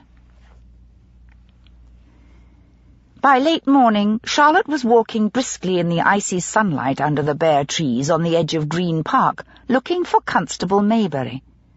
The duty officer at Bow Street had informed her, unhappily, that Maybury was investigating the death of the woman in pink. He had been loath to tell her, but he was even more unwilling to face the prospect of dealing with a hysterical woman in the police station. He hated scenes, and from the look of her flushed face and brilliant eyes, this one might very soon fall into that category.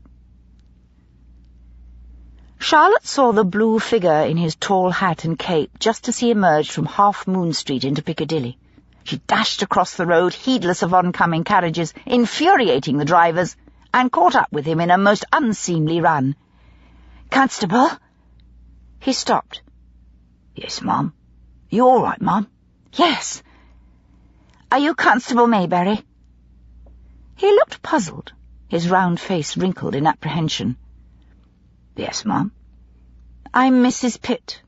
Mrs. Thomas Pitt." "Oh." Conflicting emotions crossed his face, embarrassment followed by sympathy, then an eagerness to speak.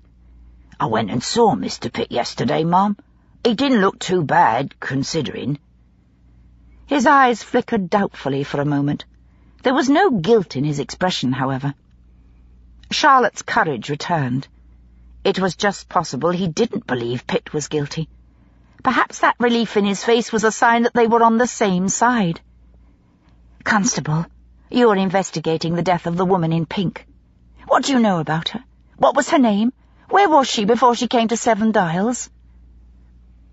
He shook his head very slightly, but his eyes remained perfectly steady. "We don't know nothing at all about her, Mum. She got to the house in Seven Dials only 3 days before she was killed, and she gave the name of Mary Smith, and nobody ever heard of her before. She said nothing, and they didn't ask. Of course, in that kind of business, people don't. But one thing, Mum, Mr. Pitt seemed very certain as she was, he said, a courtesan, very expensive and picking her own custom. But I saw the body, begging your pardon for discussing it, Mum, but the body as I saw in Seven Dials had calluses on her hands and on her knees. Not heavy like, but I'd seen 'em enough to know 'em. She weren't living like no expensive-kept woman. I reckon as he must be wrong about that." "But she was." Charlotte was nonplussed. Whatever she had expected, it wasn't this. She was a great beauty. Oh, not traditional, certainly, we knew that. But she was extraordinary. People noticed her. She was very graceful. She had style, panache. She could never have scrubbed floors. He stood firm. "You're wrong, Mum. She may have had character. Since I never saw her alive, I couldn't tell. But she was quite ordinary to look at. Her skin weren't particular. Bit sallow. She had good hair, if you like it black, and she was definitely on the thin side. In fact, I'd say skinny. No, Mum, Begging your pardon again, but I seen her, and she were ordinary." Charlotte stood still on the pavement. A carriage went by at a spanking pace, its brief wind tilting her hat. Then the woman wasn't Sice. She must be someone else. Someone else had been killed to put Pitt and all of them off her trail. Perhaps it was only a fortunate accident that Pitt had found her at just that moment and had been arrested for her murder. Or was that, too, part of the plan? She must be even more important than they had thought. Then a startling idea came into Charlotte's mind. It was horrifying, perhaps mad, certainly dangerous, but there seemed to be nothing else left. "Thank you, Constable Mayberry," she said aloud. "Thank you very much. Please give my love to Thomas, if you're allowed to. And please don't mention this conversation. It will only worry him." "All right, Mum, if that's what you want." "Yes, most definitely, please. Thank you." And she turned round and hurried away towards the nearest omnibus stop. The new idea spun crazily in her mind. There must be something better, something saner and more intelligent. But what? There was no time to wait. There was no one left to question, no physical evidence to produce like a rabbit out of a hat, to force a confession. The only thing was to startle someone violently, forcing a betrayal, and she could think of no other way than the wild idea forming in her mind now. She didn't go home, but to Jack Radley's rooms in St. James's. She had never been there before, but knew the address from writing to him. Normally he spent as little time there as possible, preferring to be someone's guest in one of the fine townhouses. It was both more pleasant and easier on his frugal finances. But he had promised he would be available as long as this crisis lasted, and she didn't hesitate to call upon him. The building was a good second best, and not an address one would be embarrassed to mention. She asked the porter in the hall and was told courteously, with only the slightest frown, that Mr. Radley's rooms were on the 3rd floor, and the stairs were to her left. Her legs were tired when she got there, and there was no view to reward her effort, since his rooms were at the back. She knocked sharply on the door. If he wasn't there, she would have to leave a note. She shifted from one foot to the other impatiently in the few minutes till the door opened. In fact, she had been on the point of rattling the handle. "Charlotte!" Jack looked startled, caught out. Then self-concern vanished, and he welcomed her in. "What is it? Has something happened?" She had little time to look round. A few weeks ago she would have been consumed with curiosity. A person's home said much about them, but now she had neither the time nor the need. Doubts of Jack had died without her noticing. She observed only that the rooms were elegantly furnished but small, and she had economized enough herself to recognize it in others. "Well?" he demanded. "I have just met the constable who is investigating Sice's death." His face darkened. "What do you mean, just met?" "I found him." She brushed the means and the circumstances aside, coming out of Half Moon Street. But the important thing is, he described the body. "Jack, I'm sure it isn't her. It was made to look like her, but it was just some poor woman in a pink dress." "Just a minute. Why?" "Because of her hands, but even more her knees." His face was incredulous. He looked almost as if he might burst out laughing. "Calluses," she exclaimed peremptorily, "from scrubbing floors." "But, Jack, what it means is that the real Sice is still alive. And I have an idea. I know it is extreme, even idiotic, but I've racked my brains and I can't think of anything else at all. I need your help. We must go again to the Yorks, and the Danvers must be there too, and as soon as possible. Time is getting terribly short." Every vestige of humour left Jack's face. No trial date had been set yet, but it wouldn't be long, and he had never pretended to her that it might. Now he listened with total gravity. "What else?" he asked.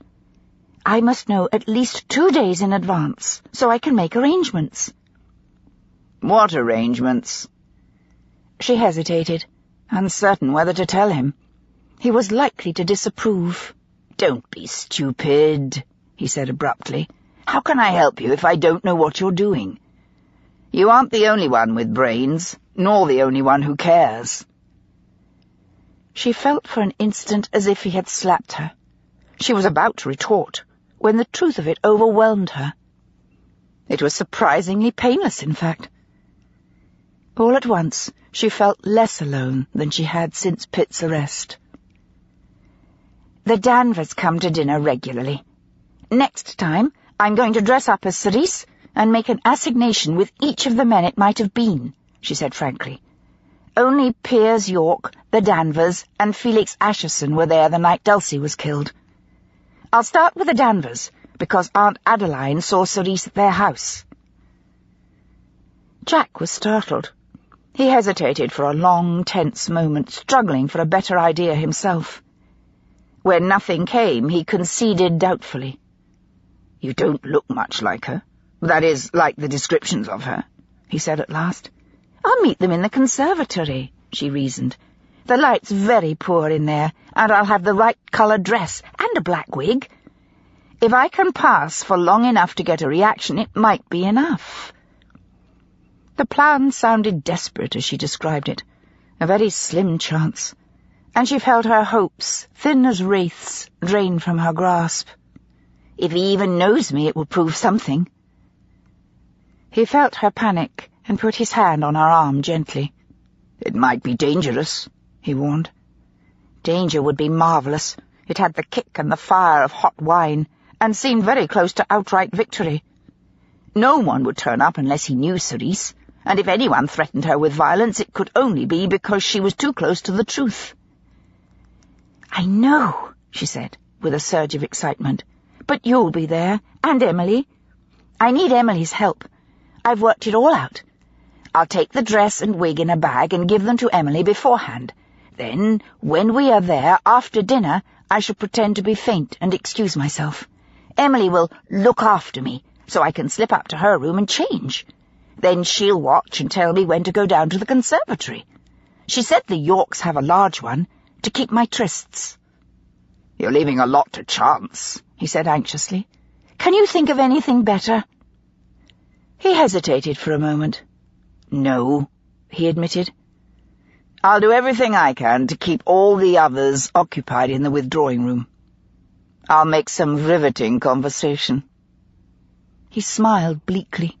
"For heaven's sake, promise me, if there's the slightest danger, you'll scream. I mean it, Charlotte." "I promise."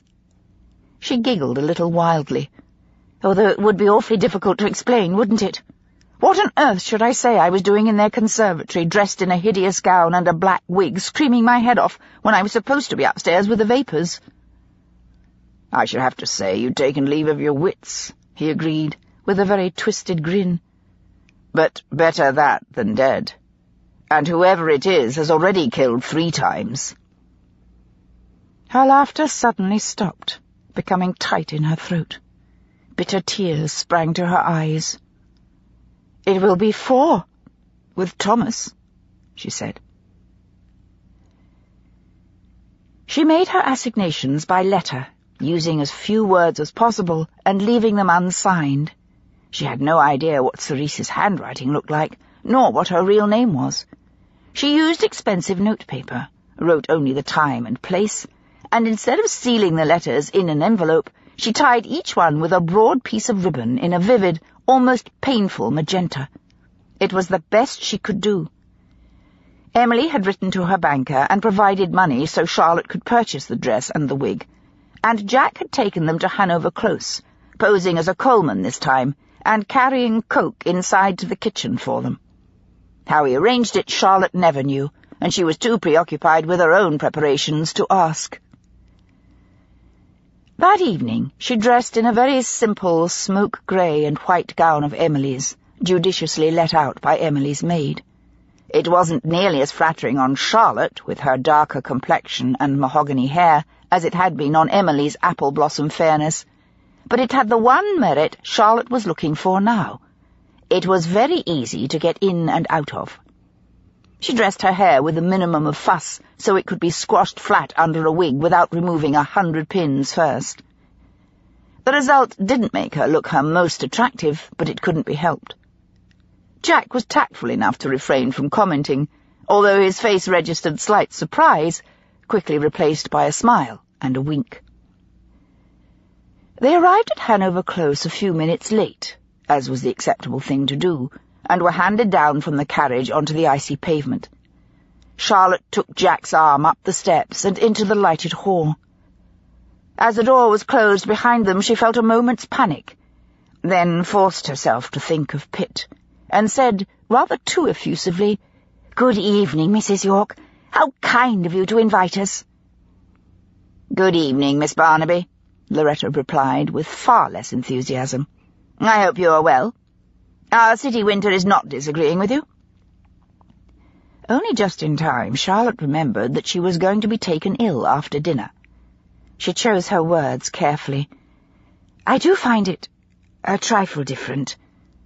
There is a very little pleasure walking in the streets here, and the snow seems to get dirty so quickly." Loretta's eyebrows rose in faint surprise. "Indeed? I have never considered walking." "It is very good for the health." Charlotte managed to sound agreeable without actually smiling. In the withdrawing room, Veronica was standing by the hearth in a very fine gown of black and white, looking considerably more composed than the last time they had met. She welcomed Charlotte with what seemed like genuine pleasure, especially when she saw her very indifferent grey gown. The usual greetings followed, and Charlotte was relieved to see that everyone the plan required was present. Harriet, looking pale, Aunt Adeline in an unfortunate dress of vivid brown, which made her eyes the more startling, Loretta in salmon pink, her bodice stitched with pearls at once individual and utterly feminine. But far more important, the men were there. Julian Danver smiling with candid directness, Garrod Danver, elegant, more elusive than his son, quick of wit, and she thought perhaps more original. Piers York was there as well, welcoming her with the sincerity that is a mixture of long practice and genuine awareness of privilege and its responsibilities. Good manners were as natural to him as rising early or eating all the food on his plate. He had been taught them in the nursery, and now they were ineradicable. With Jack's help, Charlotte devoted her mind to the usual trivial conversation that preceded dinner. Dinner itself was quite ordinary. The talk meandered from one unimportant topic to another. It was an uneven party in that there were 4 unmarried women present, and only 3 unmarried men, one of them being Garrod Danver, who could have no possible romantic interest in his daughter or his sister, and presumably not in Veronica, who was shortly to become his daughter-in-law. Since he was 25 years Charlotte's senior, she would have been most unlikely to have been paired with him in anyone's mind, even supposing he had any desire to remarry. And, of course, Jack was assumed to be her first cousin, and therefore unsuitable. Nevertheless, Loretta was a skilled hostess. Tonight she seemed to be using all her very considerable charm and poise to strike a perfect balance between dominating the company and making everyone else feel at their best. If she tried a little harder than usual, or if her hand gripped the stem of her wine-glass so her knuckles were momentarily bloodless, perhaps it was her daughter-in-law who had given her very real cause for anxiety. She couldn't be blamed if she was nervous, in case, even at this point, Veronica should show some trace of the hysteria, the willfulness, or the latent jealousy so ugly to any man, and which had come through her fragile exterior so very lately in the imagined privacy of her bedroom. Since it was such a small company, and the hour was a little later than usual for the end of dinner, Jack rather boldly suggested that they not separate, but all retire to the withdrawing room together. He didn't even glance at Charlotte. He was playing his part to perfection. It was time Charlotte took her cue. Everyone was rising to leave. The table was littered with half-empty dishes and crumpled napkins. The gas in the chandeliers was hissing gently, and the flowers underneath them looked waxy white, artificial. They must have come from the conservatory. Charlotte felt ridiculous now that the time had come. There had to be a better way. It would never work. They would see right through her, and there would be nothing for Jack to do except say she was mad. Nursing the sick aunt had turned her wits. "Miss Barnaby, are you all right?" It was Julian Danvers' voice coming to her out of a mist. I beg your pardon," she stammered. "Elizabeth, are you ill?" Veronica came back to her, her face full of concern. Charlotte wanted to laugh. She had created the desired effect without even trying. She heard her own voice answering automatically. "I do feel a little faint. If I might go upstairs for half an hour, I'm sure I shall recover. I just need to rest for a short time. It's really nothing." "Are you sure? Shall I come with you?" Veronica offered. "No, please. I should feel most guilty dragging you from your party. Perhaps your maid—" Was she being too obvious? They were all staring at her. Perhaps the whole charade was perfectly transparent. Did anybody really behave like this? "Of course," Veronica agreed. And the words were such a relief Charlotte could feel the blood rush back into her face, and she felt like laughing. They would put her down as a hysteric. For goodness sake, she must get out of the room and upstairs. "I'll call Amelia," Veronica said quickly, going to the bell, "if you are quite sure." "Oh, yes," Charlotte said too loudly. "Quite." 5 minutes later, Charlotte was upstairs in Emily's small, cold attic bedroom. She looked at Emily, and pulling a face, she slipped out of the grey and white dress. Emily presented her with a glowing dress of almost violent cerise. "Oh, Lord!" Charlotte closed her eyes. "Come on," Emily urged. "Get into it. You've already made up your mind. Don't waver now." Charlotte stepped into it and pulled it up. Sice must be a remarkable woman to look ravishing in this. "Fasten me up. Come on, I've only got 10 minutes to get to the conservatory. Where's the wig?" Emily finished the fastening and passed her the black wig. It took them several minutes to get it right and to apply the rouge Charlotte had brought. Emily stood back and looked at her critically. "You know, that's not bad," she said with considerable surprise. "In fact, you look quite dashing, in a garish sort of way." "Thank you," Charlotte said sarcastically, but her hands were shaking and her voice wasn't quite level. Emily was watching her closely. She didn't ask if Charlotte still wanted to go on with it. "Right," Charlotte said more firmly. "See if the passage is clear. I'd hate to meet the parlourmaid on the stairs." Emily opened the door and looked out, took 6 steps. Charlotte could hear her feet on the boards, then came back again. "Come on, quick! You can get down these stairs, and if there's anyone coming, we'll duck into Veronica's room." They scuttled along the corridor, down the stairs, and onto the main landing. Then Emily stopped sharply and held up her finger in warning. Charlotte froze. "Amelia?" It was a man's voice. "Amelia? I thought you were looking after Miss Barnaby." Emily started down again. "Yes, I am. I've come to get her a tisane." "Haven't you got any upstairs?" "Not peppermint." "Would you get me some? I'll stay here in case she calls. I don't think she is well at all. Please, Albert." Standing above her at the head of the stairs, Charlotte could hear the smile in her voice and picture the soft look. She wasn't in the least surprised when Albert agreed without a murmur, and the next moment Emily was back at the banister again, whispering fiercely to her to hurry. Charlotte came down so rapidly she almost fell on the last step. She catapulted across the open hallway and through the conservatory door into the blessed dimness of the sparse yellow nightlights. Her heart was beating like a trip hammer. She felt as if her whole body must be shaking, and no effort could fill her lungs with enough air. She stood under the ornamental palm at the far end of the pathway so she could see the door to the hall. If anyone came, she could step forward and the light would catch primarily her shoulder and skirt, showing that burning colour. Her face would remain in the shadow of the overhanging frond. But would anyone come? Perhaps Sice never made assignations by letter. Or maybe her writing or the words she used were utterly different from what Charlotte had written, and the recipients would recognize that instantly. She had given Julian Danver the earliest time. If he were going to come, he should be here at any moment. In fact, he was late. How long had she been here? She could hear the faintest sound of footsteps somewhere in the house. Probably Albert in the hall. They weren't coming this way. Closer to her there was a steady dripping of moisture from one leaf to another, and finally onto the damp earth beneath. The smell of vegetation was overpowering. She tried to occupy her mind, and failed utterly. Every train of thought dissolved into chaos, driven out by the tension that was tightening like the slow turning of a ratchet.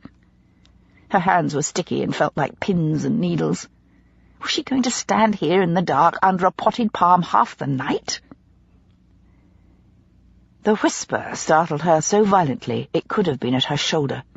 She didn't even know what the words had been. He was standing just inside the doorway, eyes wide, the yellow light making his cheeks look unnaturally haggard and chiseling his nose more finely. Charlotte stepped forward just enough to present a clear silhouette against the green, and for the light to catch the searing pink dress. He was surprised when he saw the colour, the smoothness of her bare shoulder, and the slender curve of her neck, the black wig. For an instant, the pain in him was totally naked. It was too late to call it back. Garrod Danver had loved Sice. The storm of it had left the rack in his face. In spite of himself, he came towards her. She had no idea what to do.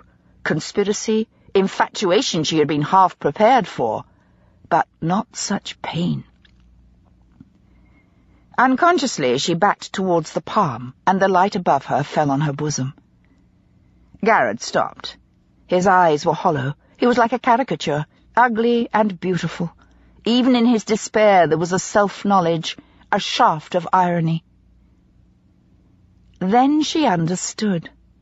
Of course. Everyone had said Sice was thin, nearly flat-chested, and Charlotte was rather well endowed. Even with a tight dress and unflattering camisole, she still couldn't pass for the elegant leanness Sice was said to have. "Who are you?" he said very quietly. "Who did you think I was when you came?" She had thought of that question long before. His smile was ghastly. "I had no idea. I never imagined you were whom you pretend to be." "Then why did you come?" It was a challenge.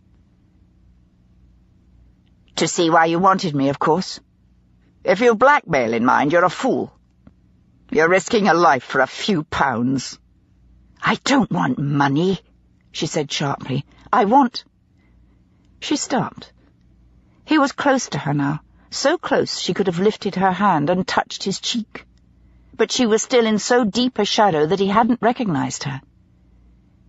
There was someone else in the doorway, someone motionless with horror, and yet with such a passion of jealousy in her face she might truly have seen hell in the quietly dripping leaves, and the two figures standing almost touching each other, and that harsh, incandescent, outrageous dress.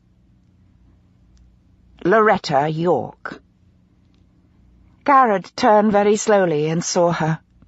He didn't look embarrassed, as Charlotte had expected, nor ashamed. The wretchedness in his face was fear, and, worse than that, a kind of revulsion. Water slid off the leaves and landed on the lily petals with a faint plink. All three of them stood motionless. At last, Loretta gave a little shudder and turned on her heel and went out. Garrod looked at Charlotte, or rather at the gloom where she stood. His voice was hoarse. He had to make 2 attempts at speaking. What do you want?" Nothing. Leave. Go back to the party, she hissed. He hesitated, peering at her, unsure whether to believe her or not, and she retreated, almost backing into the palm. Go back to the party, she whispered fiercely. Go back! His relief was flickering, but he didn't wait. All he wanted was to escape. A moment later, she stood alone in the conservatory. She tiptoed to the door and looked out. There was no one in the hall, not even Emily. Should she risk running upstairs now, or wait until Emily gave her the signal? Perhaps this emptiness was the signal. If Albert came back, it would be too late. She was at the foot of the stairs without having made a conscious decision. It was too late to go back. She picked up the magenta taffeta of her skirt and ran up as fast as she could. Please heaven there would be no one on the landing, nor anyone on the stairs leading to the servants' quarters. She got to the top, breathless, her heart pounding. The narrow passage was deserted, nothing but doors on either side. Which one was Emily's? Hell-fire! She had completely forgotten. Panic rose inside her. If anyone came, she would have to dive for the nearest room and hope it was empty. There were footsteps on the stairs now. She scuttled to the door, turned the handle, and pushed it. She was only just inside when the footsteps reached the top. She waited. If they came in here, there was nothing at all she could do. Frantically, she looked around for something to hit them with. She couldn't be hauled downstairs like a common housebreaker. "Charlotte? Charlotte, where are you?" Relief nearly made her sick. She felt heat and icy cold rush over her, prickling on her skin. She pulled the door open with shaking hands. "I'm here." 10 minutes later, she was downstairs in the withdrawing room again, her hair a trifle dishevelled. That was easily explained by saying that she had been lying down, and yes, thank you, she was quite recovered now. She remained fairly quiet, not wanting to risk the amazing luck she had had so far. Her hands still trembled a little, and her mind was crowded with anything but stupid conversation. The party broke up early, as though by common consent. By 11:15, Charlotte was sitting beside Jack in the carriage, telling him about Garrod and Loretta in the conservatory, and the expressions she had seen in their faces. Then she told him what she proposed to do next. Ballarat agreed to see her with reluctance. "My dear Mrs. Pitt, I'm sorry you've been caused such distress, believe me," he protested, "but there is really nothing I can do for you." He rocked backwards and forwards on the soles of his feet, and stood again in front of the fire. "I wish you wouldn't harrow yourself in this way. Why don't you go and stay with your family until, He stopped, realizing he had painted himself into a corner. "Until they hang my husband," she finished for him flatly. He was acutely uncomfortable. "My dear lady, that is quite—" She stared at him, and he had the grace to blush. But she hadn't come to antagonize him, and giving free rein to her feelings was self-indulgent and stupid. "I'm sorry," she apologized with difficulty, swallowing her loathing of him because his fear was so much greater than his loyalty. "I came to tell you I've discovered something which I felt I must tell you immediately." She ignored his exasperated expression and went on. "The woman in pink who was killed in Seven Dials was not the same woman in Sice whom Dulcie saw in the York house, and Miss Adeline Danvers saw on the landing in the Danver house. That woman is still alive, and is the witness that Thomas was looking for." A twinge of pity touched his face and vanished again. "Witness to what, Mrs. Pitt?" he asked with an effort at patience. "And even if we could find this mysterious woman, if she exists, it would hardly help Pitt. The evidence is still there that he killed the woman in Seven Dials, whoever she was." He sounded eminently reasonable, certain of his rightness. "Yes, it is." Charlotte's voice was rising, and there was a sharp note of panic in it, in spite of herself. "Someone dressed that woman in a pink dress and killed her to protect the real Sice, and to get rid of Thomas at the same time." "Don't you see?" she asked, her tone scathing with sarcasm. Or do you imagine Thomas pushed the maid out of the window as well? And presumably killed Robert York too? God knows why." Ballarat put his hands up ineffectually, as if he would pat her, then saw the passion in her eyes and backed away instead. "My dear lady, you are overwrought. It is very understandable in your circumstances, and believe me, I have the deepest pity." He drew breath again and steadied himself.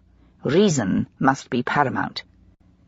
"Robert York was killed by a burglar, and the maid fell quite accidentally." He nodded. "It does happen sometimes, unfortunately. Extremely sad, but not in the least criminal. And really, my dear lady, Miss Adeline Danver is quite elderly, and I believe not the most reliable witness." Charlotte stared at him, in disbelief at first, and then with sickening comprehension. Either he was frightened of all the unpleasantness, the anger, the blame if it were true, and there really was treason in the Foreign Office, or else he was part of it. She looked at his rounded jowls, his blustery complexion, his lidless brown eyes, round as buttons. She couldn't believe he was a brilliant enough actor to seem so much the ambitious man, tricked and caught out of his depth. For a second that passed like a ripple of wind over the surface of a pond, she was sorry for him. Then she remembered Pitt's bruised face and the fear she had seen in his eyes. "You are going to feel very foolish when this is all over," she said icily. "I had thought you had more love for your country than to allow treason to flourish, merely because uprooting it might prove distasteful and embarrass certain people whose favour you would like to keep." Ballarat's face mottled purple as a turkey-cock, and he took a step forward.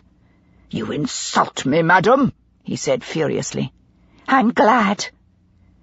She glared at him with scorching contempt, cutting off his words. "I had feared I merely spoke the truth. Prove me wrong, and no one will be happier than I. In the meantime, I believe what I see. Good day, Mr. Ballarat." She walked out without looking back, leaving the door open behind her. Let him come after her and close it himself. She knew what she must do. Ballarat had left her no choice. Had he promised to investigate, she would have left it, but now there was nothing else she could think of. There was a ruthlessness in it of which she wouldn't have thought herself capable, but it was shocking to her how easily it came, because she was fighting to protect those she loved more than herself, whose pain she couldn't bear as she might have her own. Her response was primal, and nothing to do with the mind. Charlotte had understood that look in Loretta's face in the doorway of the conservatory. She was in love with Garrod Danver, totally, obsessively in love, which wasn't hard to believe. He had a grace, an individuality that was unusual, and he would be a challenge to most women. There was something elusive in him, the suggestion of great passion beneath his rather brittle shell and self-protective humour. If only one could find the secret of touching the heart or the soul inside. To lovely Loretta, bored with the charming but controlled Piers, the hint of something much wilder might be irresistible. And obviously, Garrod had loved only Sice. All that hunger and flood of emotion, all Loretta dreamt of awakening herself, had been plain in his face when, for a moment, the sight of Charlotte outlined in the half-light and the flame of the dress had stirred an anguished memory. She must get them all together and press until someone broke. Garrod was the weakest link. He was afraid, she had seen that in his face too, and repelled by Loretta's hunger for him. Charlotte could remember when a man had once felt such a lust for her, and Caroline had blindly thought him suitable as a husband. Charlotte had been nearly hysterical when left alone with him briefly. It had seemed ridiculous later. Caroline had been angry, not understanding. It was years ago now, and the incident had vanished from her mind until she saw Garrod's face in the lamplight, and the peculiar mixture of horror, embarrassment, and revulsion brought it back with such precision that it made her skin crawl. Garrod was the one she must press with all the force she had. But there was no way within her power to make the Yorks invite the Danvers, the Ashesons, and herself, and no one else. They might not ever do it, certainly not within the few remaining days before Pitt would be arraigned and brought to trial.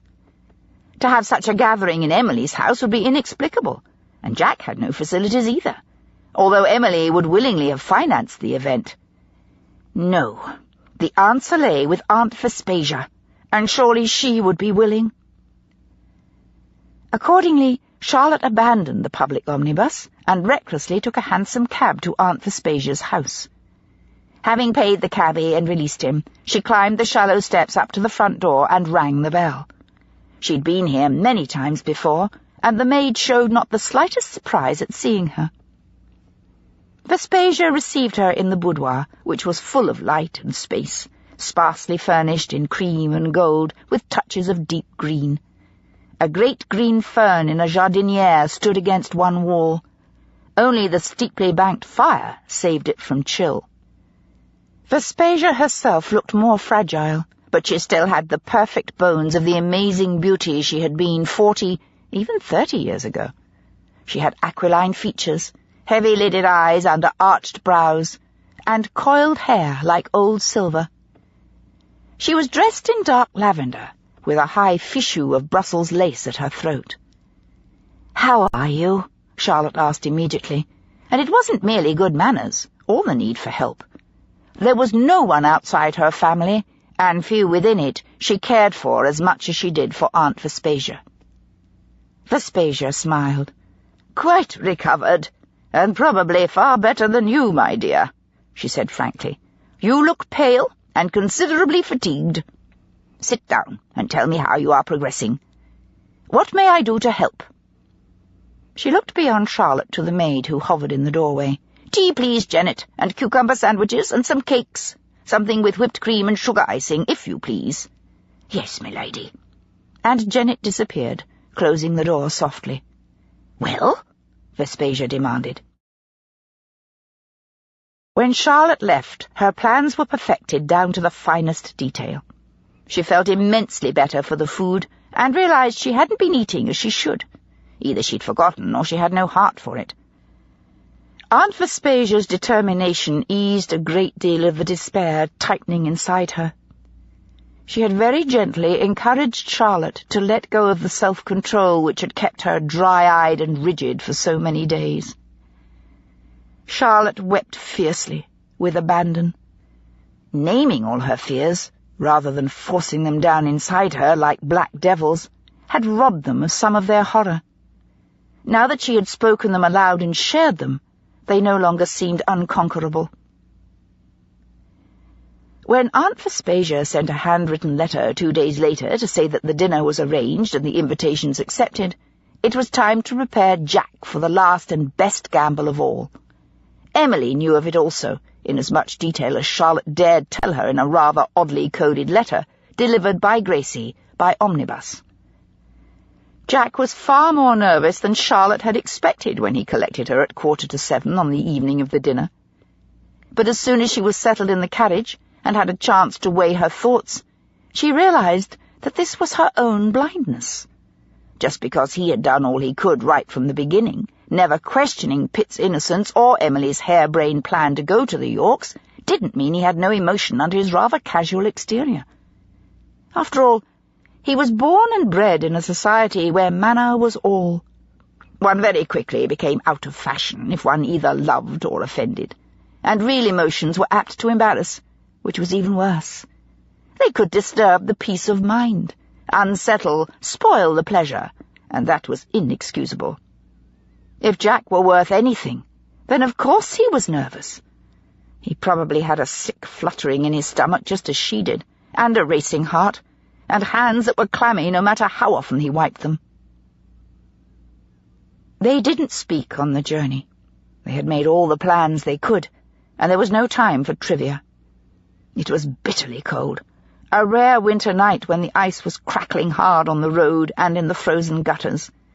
The keen wind off the sea had blown the fog clear, and even over the city the smoke didn't obscure the stars, which seemed to hang low, as if someone had exploded a chandelier across the sky. Vespasia had chosen Charlotte's gown for the evening, and had obtained it for her, disregarding her protests. It was of deep ivory cream satin, touched here and there with gold, the bodice scattered with pearls. It was quite the most flattering garment she had ever worn, low-cut and with a beautiful bustle. Even Jack, who had wined and dined with the great beauties of the age, was startled and impressed. They were shown into Vespasia's withdrawing-room, and found her seated by the fire on a high-backed chair, as if she were a queen receiving court. She wore gunmetal grey with a choker of diamonds and pearls, and her hair above her arched brows was coiled like a wrought silver crown. Jack bowed, and Charlotte, without thinking, dropped a curtsy. Aunt Vespasia smiled. There was deep conspiracy in it. The situation was desperate, but there was also exhilaration going into battle. "England expects that every man will do his duty," Aunt Vespasia whispered. "I believe our guests are about to arrive."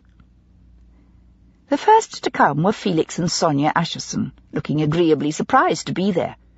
Vespasia coming Gould was something of a legend, even to their generation, and they knew of no reason why they should be among the very few invited to her house. What had seemed in Sonia to be an unbearably placid complacency, in this light, appeared merely the rather regular cast of her features and an expression of politeness. Felix appeared frankly interested. He could be extraordinarily charming when he wished. He knew how to flatter without words, and his infrequent smile was devastating. Aunt Vespasia was nearly 80. As a child, she had seen the celebrations after the victory of Waterloo. She remembered the 100 Days and the fall of Napoleon.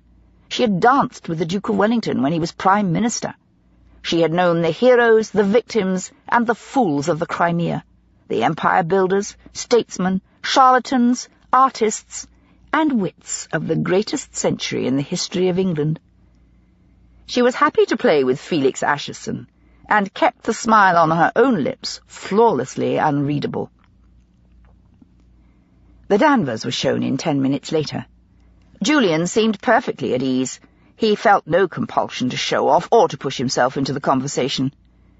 Charlotte decided Veronica might well be fortunate. Garrard, on the contrary, was quick to speak. His face drawn, his hands moving nervously as though stillness were an unbearable strain. Charlotte instinctively scented the kill, and hating herself, for it made no difference at all to her intentions. The choice lay between Garrard Danver and Pitt. It was no choice at all. Harriet Danver was also far from comfortable. She looked more fragile than she had on previous occasions, although it was possible that was due to her wearing a shade of smoky lavender, which echoed the shadows in her pale skin, and made her eyes look even larger. Either she was very much in love, and finding the pain unendurable, or there was some other knowledge or fear preying on her mind. Aunt Adeline was dressed in topaz and gold, which suited her very well.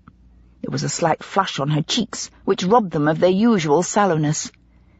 It was several minutes before Charlotte realized Adeline felt vastly complimented to be invited to Aunt Vespasia's home, and the occasion had excited her greatly. Charlotte felt a sharp spear-thrust of conscience. She would dearly like to have abandoned this, but it wasn't possible. Last to come were the Yorks, Veronica, ethereal and magnificent in black and silver, sweeping in with her head high and colour in her cheeks. She checked herself almost before she was through the door at the sight of Charlotte standing close to Julian Danver.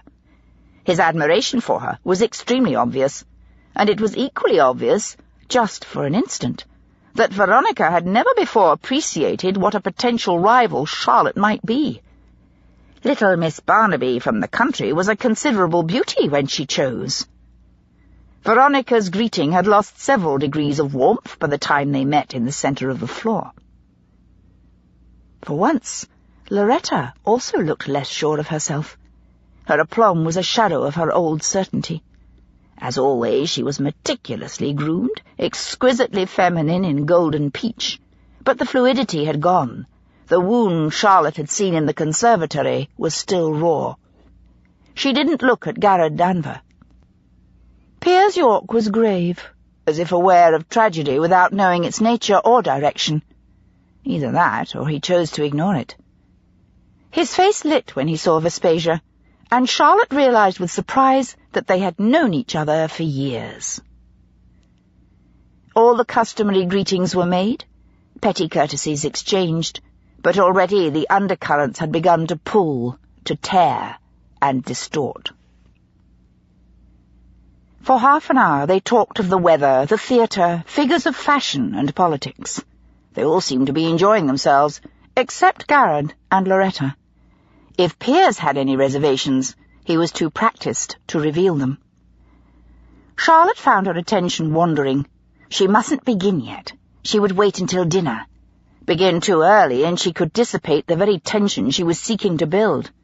They must all be seated, facing each other, with no escape except the violent act of physically leaving a hostess's presence.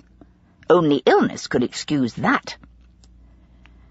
The moments dragged by. The inane conversation fell word by word as she watched their faces and planned. Felix was enjoying himself, even with Harriet, and gradually she lost her pallor and joined in. Sonia was swapping gossip with Loretta. Veronica was flirting with Julian, looking in his eyes, ignoring Charlotte. Vespasia smiled and spoke to each of them in turn, drawing out small, self-revealing comments, and now and again her eye caught Charlotte's with the faintest nod. At last, dinner was announced, and they went in, 2 by 2, taking the places Vespasia had set for them with meticulous forethought. Harriet next to Felix Acheson and opposite Jack, so he could see any expression in their faces. Julian next to Charlotte, and, most important, Loretta and Garrod next to each other, under the chandelier, so no flicker of muscle, no shadow in their eyes could escape Charlotte directly opposite. Soup was served, lobster bisque, and conversation flagged. Next came the fish, devilled whitebait, and then the entree of quenelle of rabbit. When they were just beginning the removes of quarter of lamb, Aunt Vespasia regarded Julian Danver with an agreeable smile. "I understand you are quite a rising star in the Foreign Office, Mr. Danver," she said. "A most responsible situation, not without its dangers." He looked surprised. "Danger, Lady Cumming-Gould. I assure you I seldom leave the extremely comfortable and eminently safe rooms of the Foreign Office itself." He smiled at Veronica quickly, then back again at Vespasia. "And even if I were posted abroad to some embassy, I would insist on it being in Europe." "Indeed?" Her silver eyebrows rose. "In what country's affairs do you specialize?" "Any affairs of Germany and its interests in Africa." "In Africa?" she asked. "I believe the Kaiser has some imperial designs there, which may inevitably conflict with ours. You must be involved in delicate negotiations." His smile remained. All the other conversation had stopped, and faces were turned towards him. "Of course," he agreed. The corners of Vespasia's mouth curled upwards very slightly. "And do you never fear betrayal, or even some slight, quite honest mistake that could hand the advantage to your opponents, your nation's opponents?" He opened his mouth to reply, dismissing her fears. Suddenly the words died, and a shadow touched his face. Then he banished it.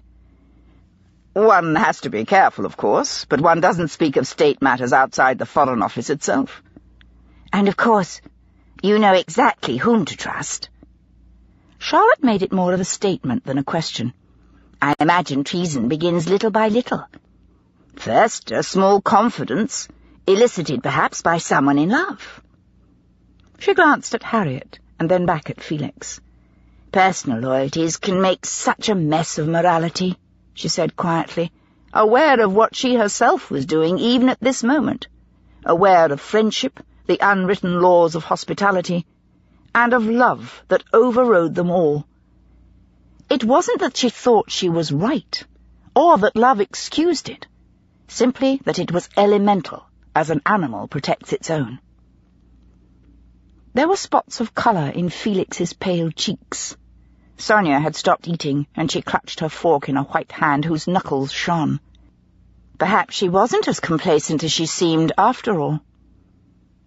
"I think you are romanticizing, Miss Barnaby," Felix said awkwardly.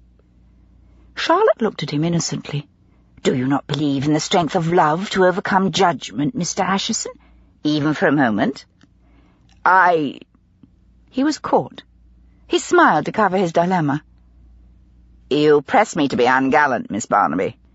Shall I say, I know no woman, however charming, who would ask me questions I wasn't free to answer?" For a moment, Charlotte was beaten. But then, if it was so easy, it wouldn't have eluded her thus far. "You don't know the mysterious woman in Sice?" The words were out before she had time to judge them. She saw Jack's eyes widen, and Aunt Vespasia let her fork fall onto her plate with a little click. Veronica held her breath, staring at Charlotte as if she had cast aside a mask to reveal a reptile's form. Garrett's face was bloodless, his skin yellow-grey. It was Loretta who broke the silence, her voice grating in the stillness. "Really, Miss Barnaby, you have a taste for the melodramatic, which is unfortunate at best. I think you would be well advised to reconsider your reading matter." There was only the slightest quiver in her words, barely a tremble. Of course, she didn't know Charlotte had seen her face in the conservatory doorway. "You should not read novels of the trashier sort," she continued. "They coarsen the taste." "I think she's been reading the newspapers," Jack said hastily. "Certainly not," Charlotte lied with a touch of irony. "I heard it from a running patterer. It was quite unavoidable. He was crying it out all over the street.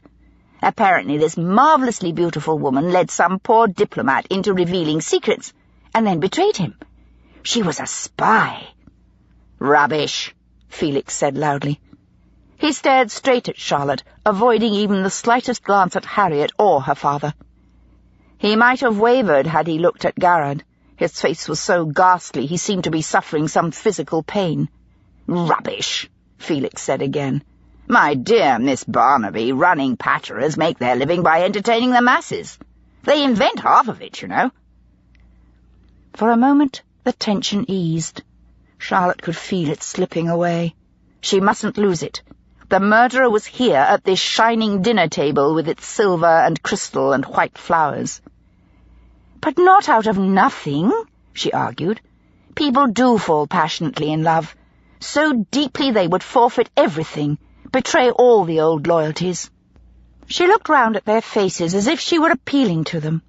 Veronica was numb, her dark eyes enormous, absorbed with some inner horror. Or was it fear at last? Was she, after all, the real Sice? And was that why Garrett had known Charlotte was an impostor?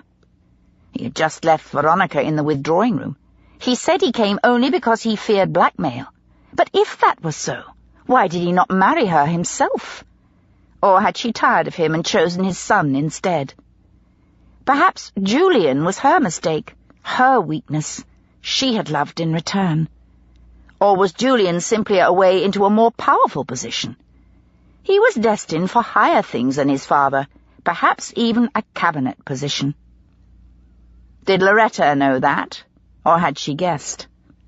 Her face was ashen, but it was Garrett she stared at, not Veronica. Piers was confused. He didn't understand the meaning of what had been said, but he knew the fear and the passion that was in the air.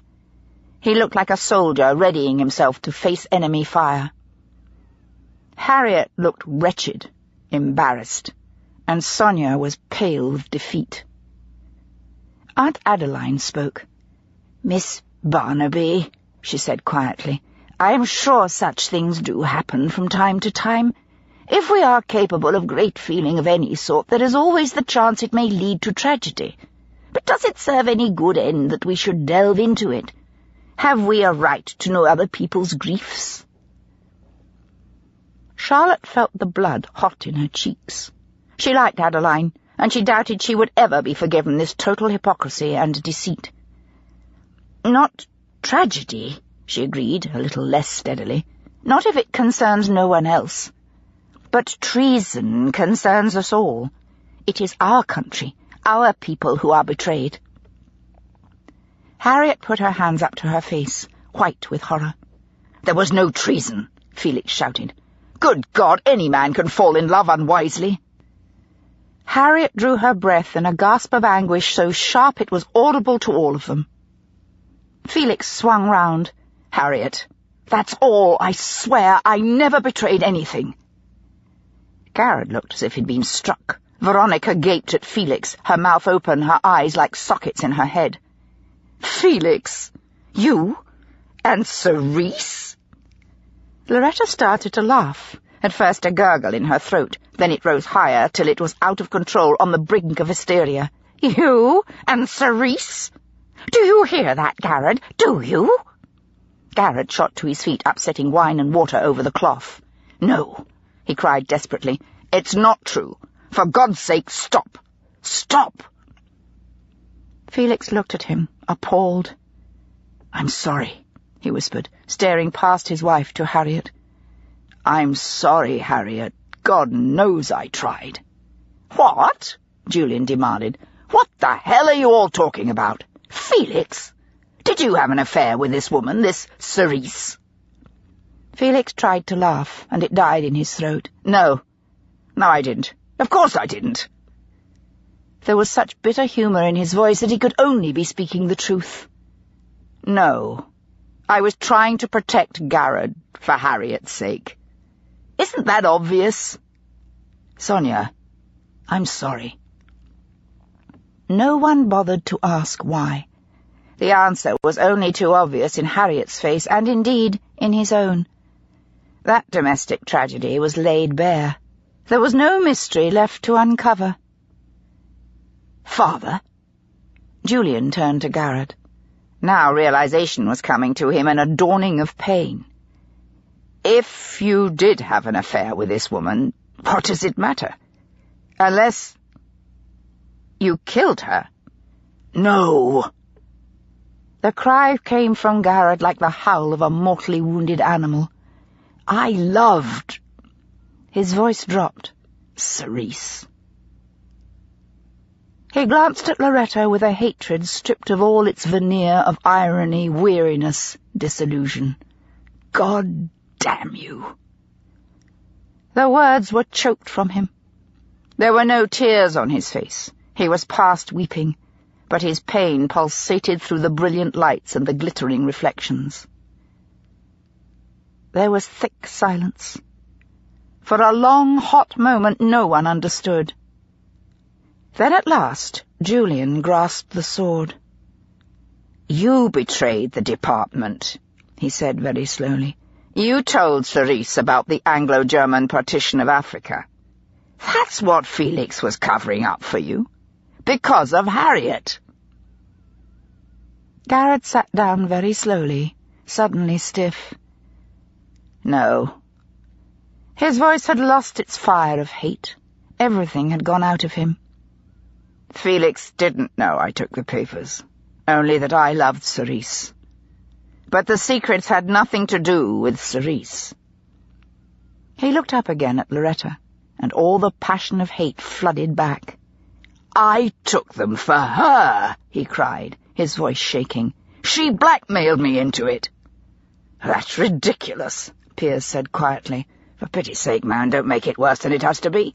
What on earth would Loretta want with secrets like that? Anyway, as I understand it, the negotiations are going very well, aren't they?" "Yes." Julian's brow furrowed. "Yes, they are. No one has used your wretched information." "Well, then—" Piers sat back, his eyes touched with sadness. Perhaps his dreams of Loretta had died a long time ago. "Your charge doesn't make sense." Charlotte remembered Loretta's face in the conservatory doorway and knew that in her was the consuming passion of desire and rejection that governed this tragic, violent story. "Yes, it does," she said aloud. The information wasn't taken to be used in negotiations. Ha! Julian exploded derisively. He had seen hope and he clung to it. Something much more powerful. Charlotte cut across him. Once you've paid blackmail, you have to go on paying. You've put yourself in your blackmailer's power. That was what she wanted. Power. To exercise whenever she wanted. Power to destroy whomever she chose. Wasn't that it, Mrs. York? He loved Sice, not you. He didn't love you, didn't want you. You revolted him, and you never forgave him for that. She met Loretta's eyes and saw that she had drawn the ultimate pain, and a hate so terrible that Loretta would have murdered Charlotte if she could. In an instant, as their glances locked, they both knew it. "Did you think that wretched woman in 7 Dials was Sice?" Charlotte continued pitilessly. "Is that why you broke her neck? You wasted your effort. She wasn't Sice. She was just some poor maid who'd lost her character and fallen on hard times." "You murdered her," Garrod accused Loretta, his voice high and harsh. "You thought it was Sice, so you broke her neck." "Be quiet." Loretta was cornered, trapped, and she knew it. Her soul had been stripped naked in front of all the people round the table. Her rejection had been exposed for them all to see and taste. And Garrod was lost forever. Even the power to hurt him was gone. She didn't know how to fight anymore. Garrod had burned under her threat all these years, dreading the meetings with her, always afraid one day she would betray his weakness, ruin his reputation, and strip him of his position, his career. Now it was gone anyway, and he took his revenge. "You murdered her," he repeated steadily. "You dressed that poor damn woman in that dress so you could blame that wretched policeman. How did you find the woman? Who was she? Some maid you dismissed and still knew where to find?" Loretta stared at him dumbly. It was the truth, and it was painted on her face too clearly to be worth denying. "And Dulcie," he went on, "you pushed her out of the window? Why? What did she know? Or see?" "Don't you know?" She started to laugh hysterically. "Oh, dear, Garrod, don't you know?" Tears streamed down her face, her voice getting wilder and higher every moment. Jack stood up and moved towards her. "Acheson," he said sharply. In a daze, Felix rose and came to help. Between them they half-lifted her from her chair and took her from the room. Vespasia stood also, stiffly, her face pale. "I am going to telephone the police. Superintendent Ballarat, I believe it is. And the Home Secretary." She looked round the table at them. "I apologize for such an unfortunate dinner party. But you see, Thomas Pitt is a friend of mine. I cannot sit by and see him hanged for a murder he did not commit. Please excuse me." Head high, backed like a ramrod, she swept out of the room to exert all her influence, to call on old friendships, and have Pitt released now, tonight. In the silence behind her, no one moved. But it wasn't over. There was still Sice, the real Sice. And who had murdered Robert York, and why? Had that also been Loretta? Charlotte believed not. On shaking legs, she rose too. "Ladies, I think we should retire. I cannot imagine anyone feels like eating any more. I certainly don't." Obediently they pushed back their chairs and straggled through to the withdrawing room. Adeline and Harriet went together, leaning a little on each other, as though physical proximity could give them strength. Sonia Acheson hugged her hurt to herself, tight-lipped. Lastly, Charlotte followed at Veronica's elbow. In the hallway she drew her aside into the library. Veronica looked round, startled, as though the book-lined shelves unnerved her. Charlotte stood against the door, blocking it. "There's still Sice," she said quietly. "The real Sice. The woman Garrod loved. That's you, isn't it?" "Me?" Veronica's eyes widened. "Me? Oh, God, how wrong you are! But why? Why do you care? Why have you done all this? Who are you?" "Charlotte Pitt." "Charlotte Pitt? You mean that policeman is your—" "My husband. And I'm not going to let him hang for murdering that woman." "He won't," Veronica said harshly. "Loretta did it. We all heard her say so. You don't have to worry." "It isn't finished." Charlotte turned the key in the lock. "There's still the real Sice, and whoever murdered your husband. I don't think that was Loretta. I think it was you, and Loretta knew it. She protected you because of her own blackmailing of Garrett, even though you killed her son. That's why you hated each other, and yet neither of you could afford to betray the other." "How I?" Veronica shook her head slowly, incredulous. "There's no purpose in denying it." Charlotte couldn't afford pity now. This was Sice. She might not be a spy after all, but she was a ruthless, passionate woman and a murderess. Was it to marry Julian? Did you get tired of Robert and murder him so you could marry Julian? No. Veronica was so ashen Charlotte was half afraid she was going to faint. And yet she was Sice. Sice with the flair, the panache, the courage. "I'm sorry, but I cannot believe you." "I am not Sice." Veronica put her hands over her face and turned away, crumpling in a heap onto the sofa. "Oh, God. I suppose I'd better tell you the truth. It isn't what you think at all." Charlotte sat carefully on the edge of a chair, waiting. "I loved Robert. You'll never believe how much. Not now. But when we were married, I thought I had everything a woman could want. He was so handsome, so charming and sensitive. He seemed to understand me. He was a companion, more than any other man I'd ever known. I loved him so much." She closed her eyes, but the tears seeped through, and she gulped. In spite of herself, Charlotte was filled with pity. She knew what it was to love so much your whole world was filled with it. She, too, had suffered loneliness. "Go on," she said softly. "What about Sice?" Veronica made an intense effort, her body shaking, her voice husky as if the words cut her. "Robert grew cool towards me. She swallowed, and her voice sank to a whisper. "He became uninterested in the marriage bed. At first I thought it was me, that I didn't please him. I did everything I could, but nothing." She took a moment to control herself, then struggled on. "It was then I began to think there might be someone else."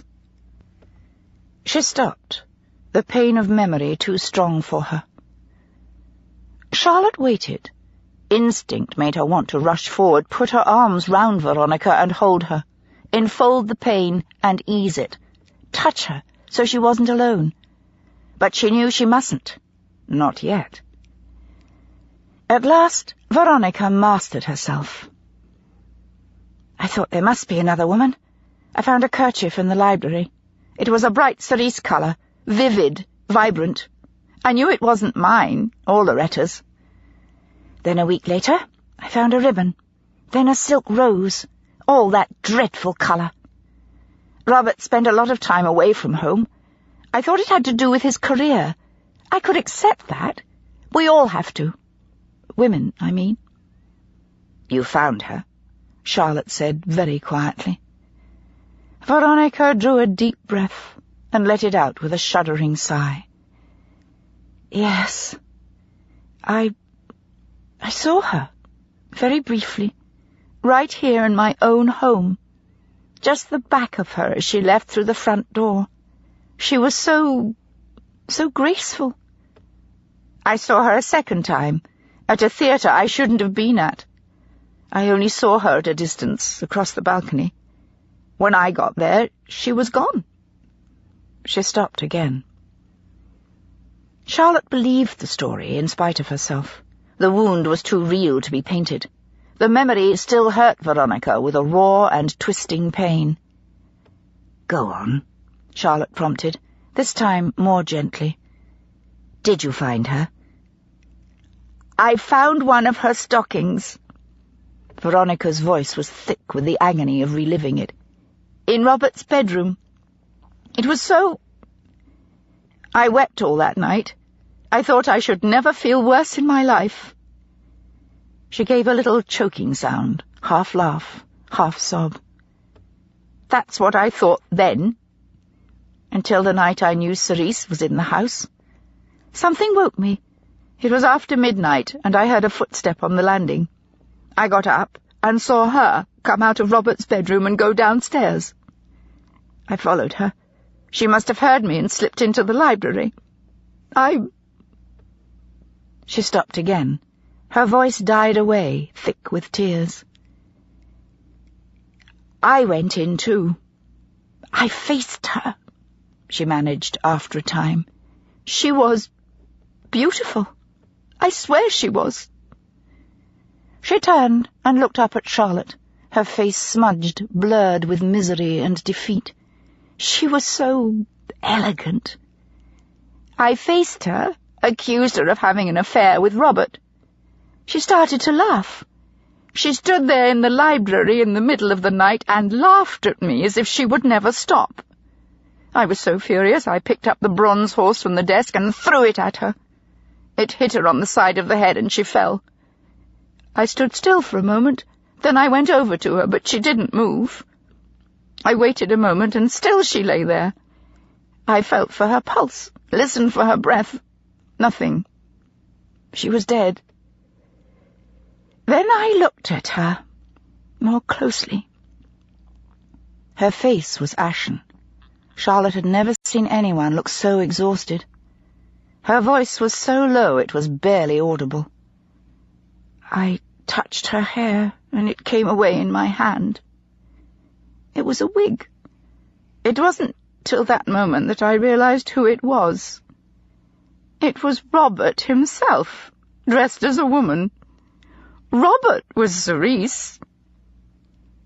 She closed her eyes and pressed her hands to them.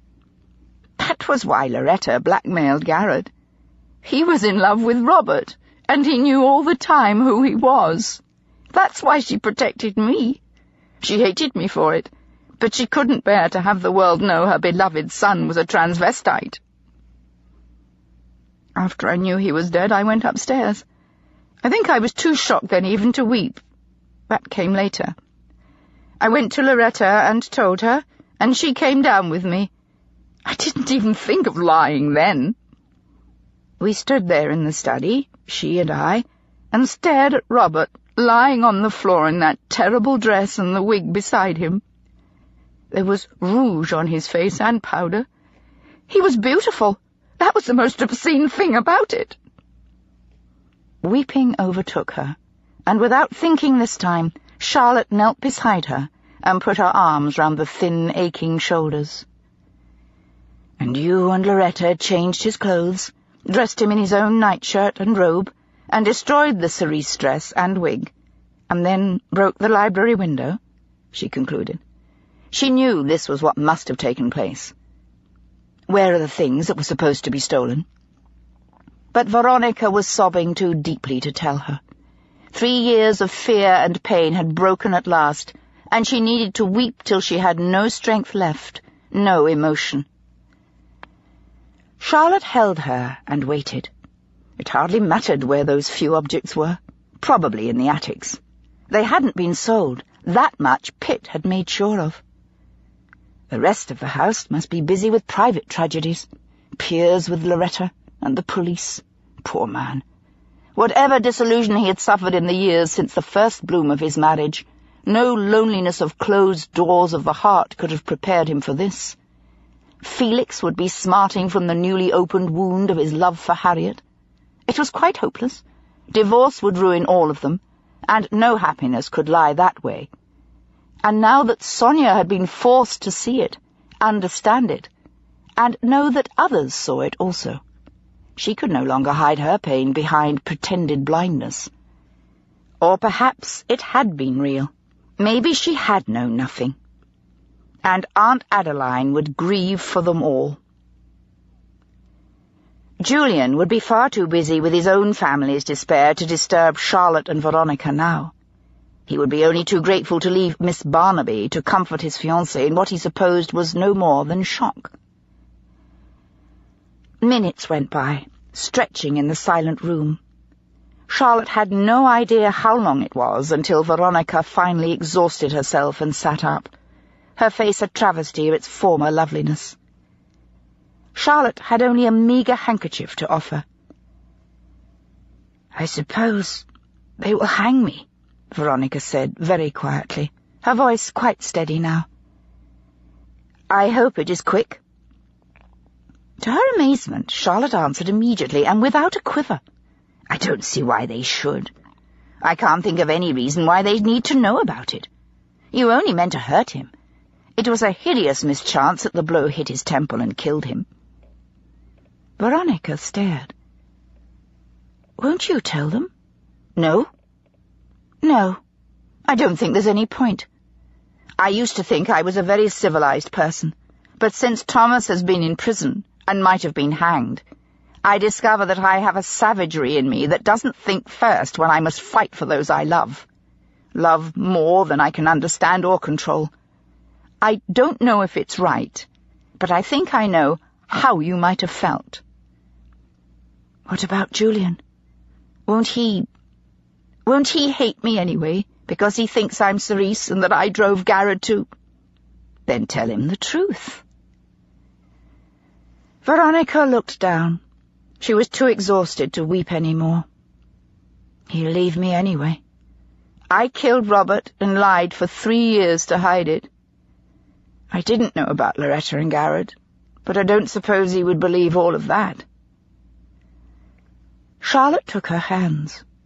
"If he leaves you, then he doesn't love you as you want to be loved, and you must learn to live without him. Perhaps in time there will be someone else. Losing Robert wasn't any fault of yours. Nothing was lacking in your love. No woman could have held him. But Julian is different. If he really loves you, then he will still love you even when he knows. Believe me, we all have something to be forgiven. Love that expects perfection. No past with mistakes, pain, learning, is only hunger.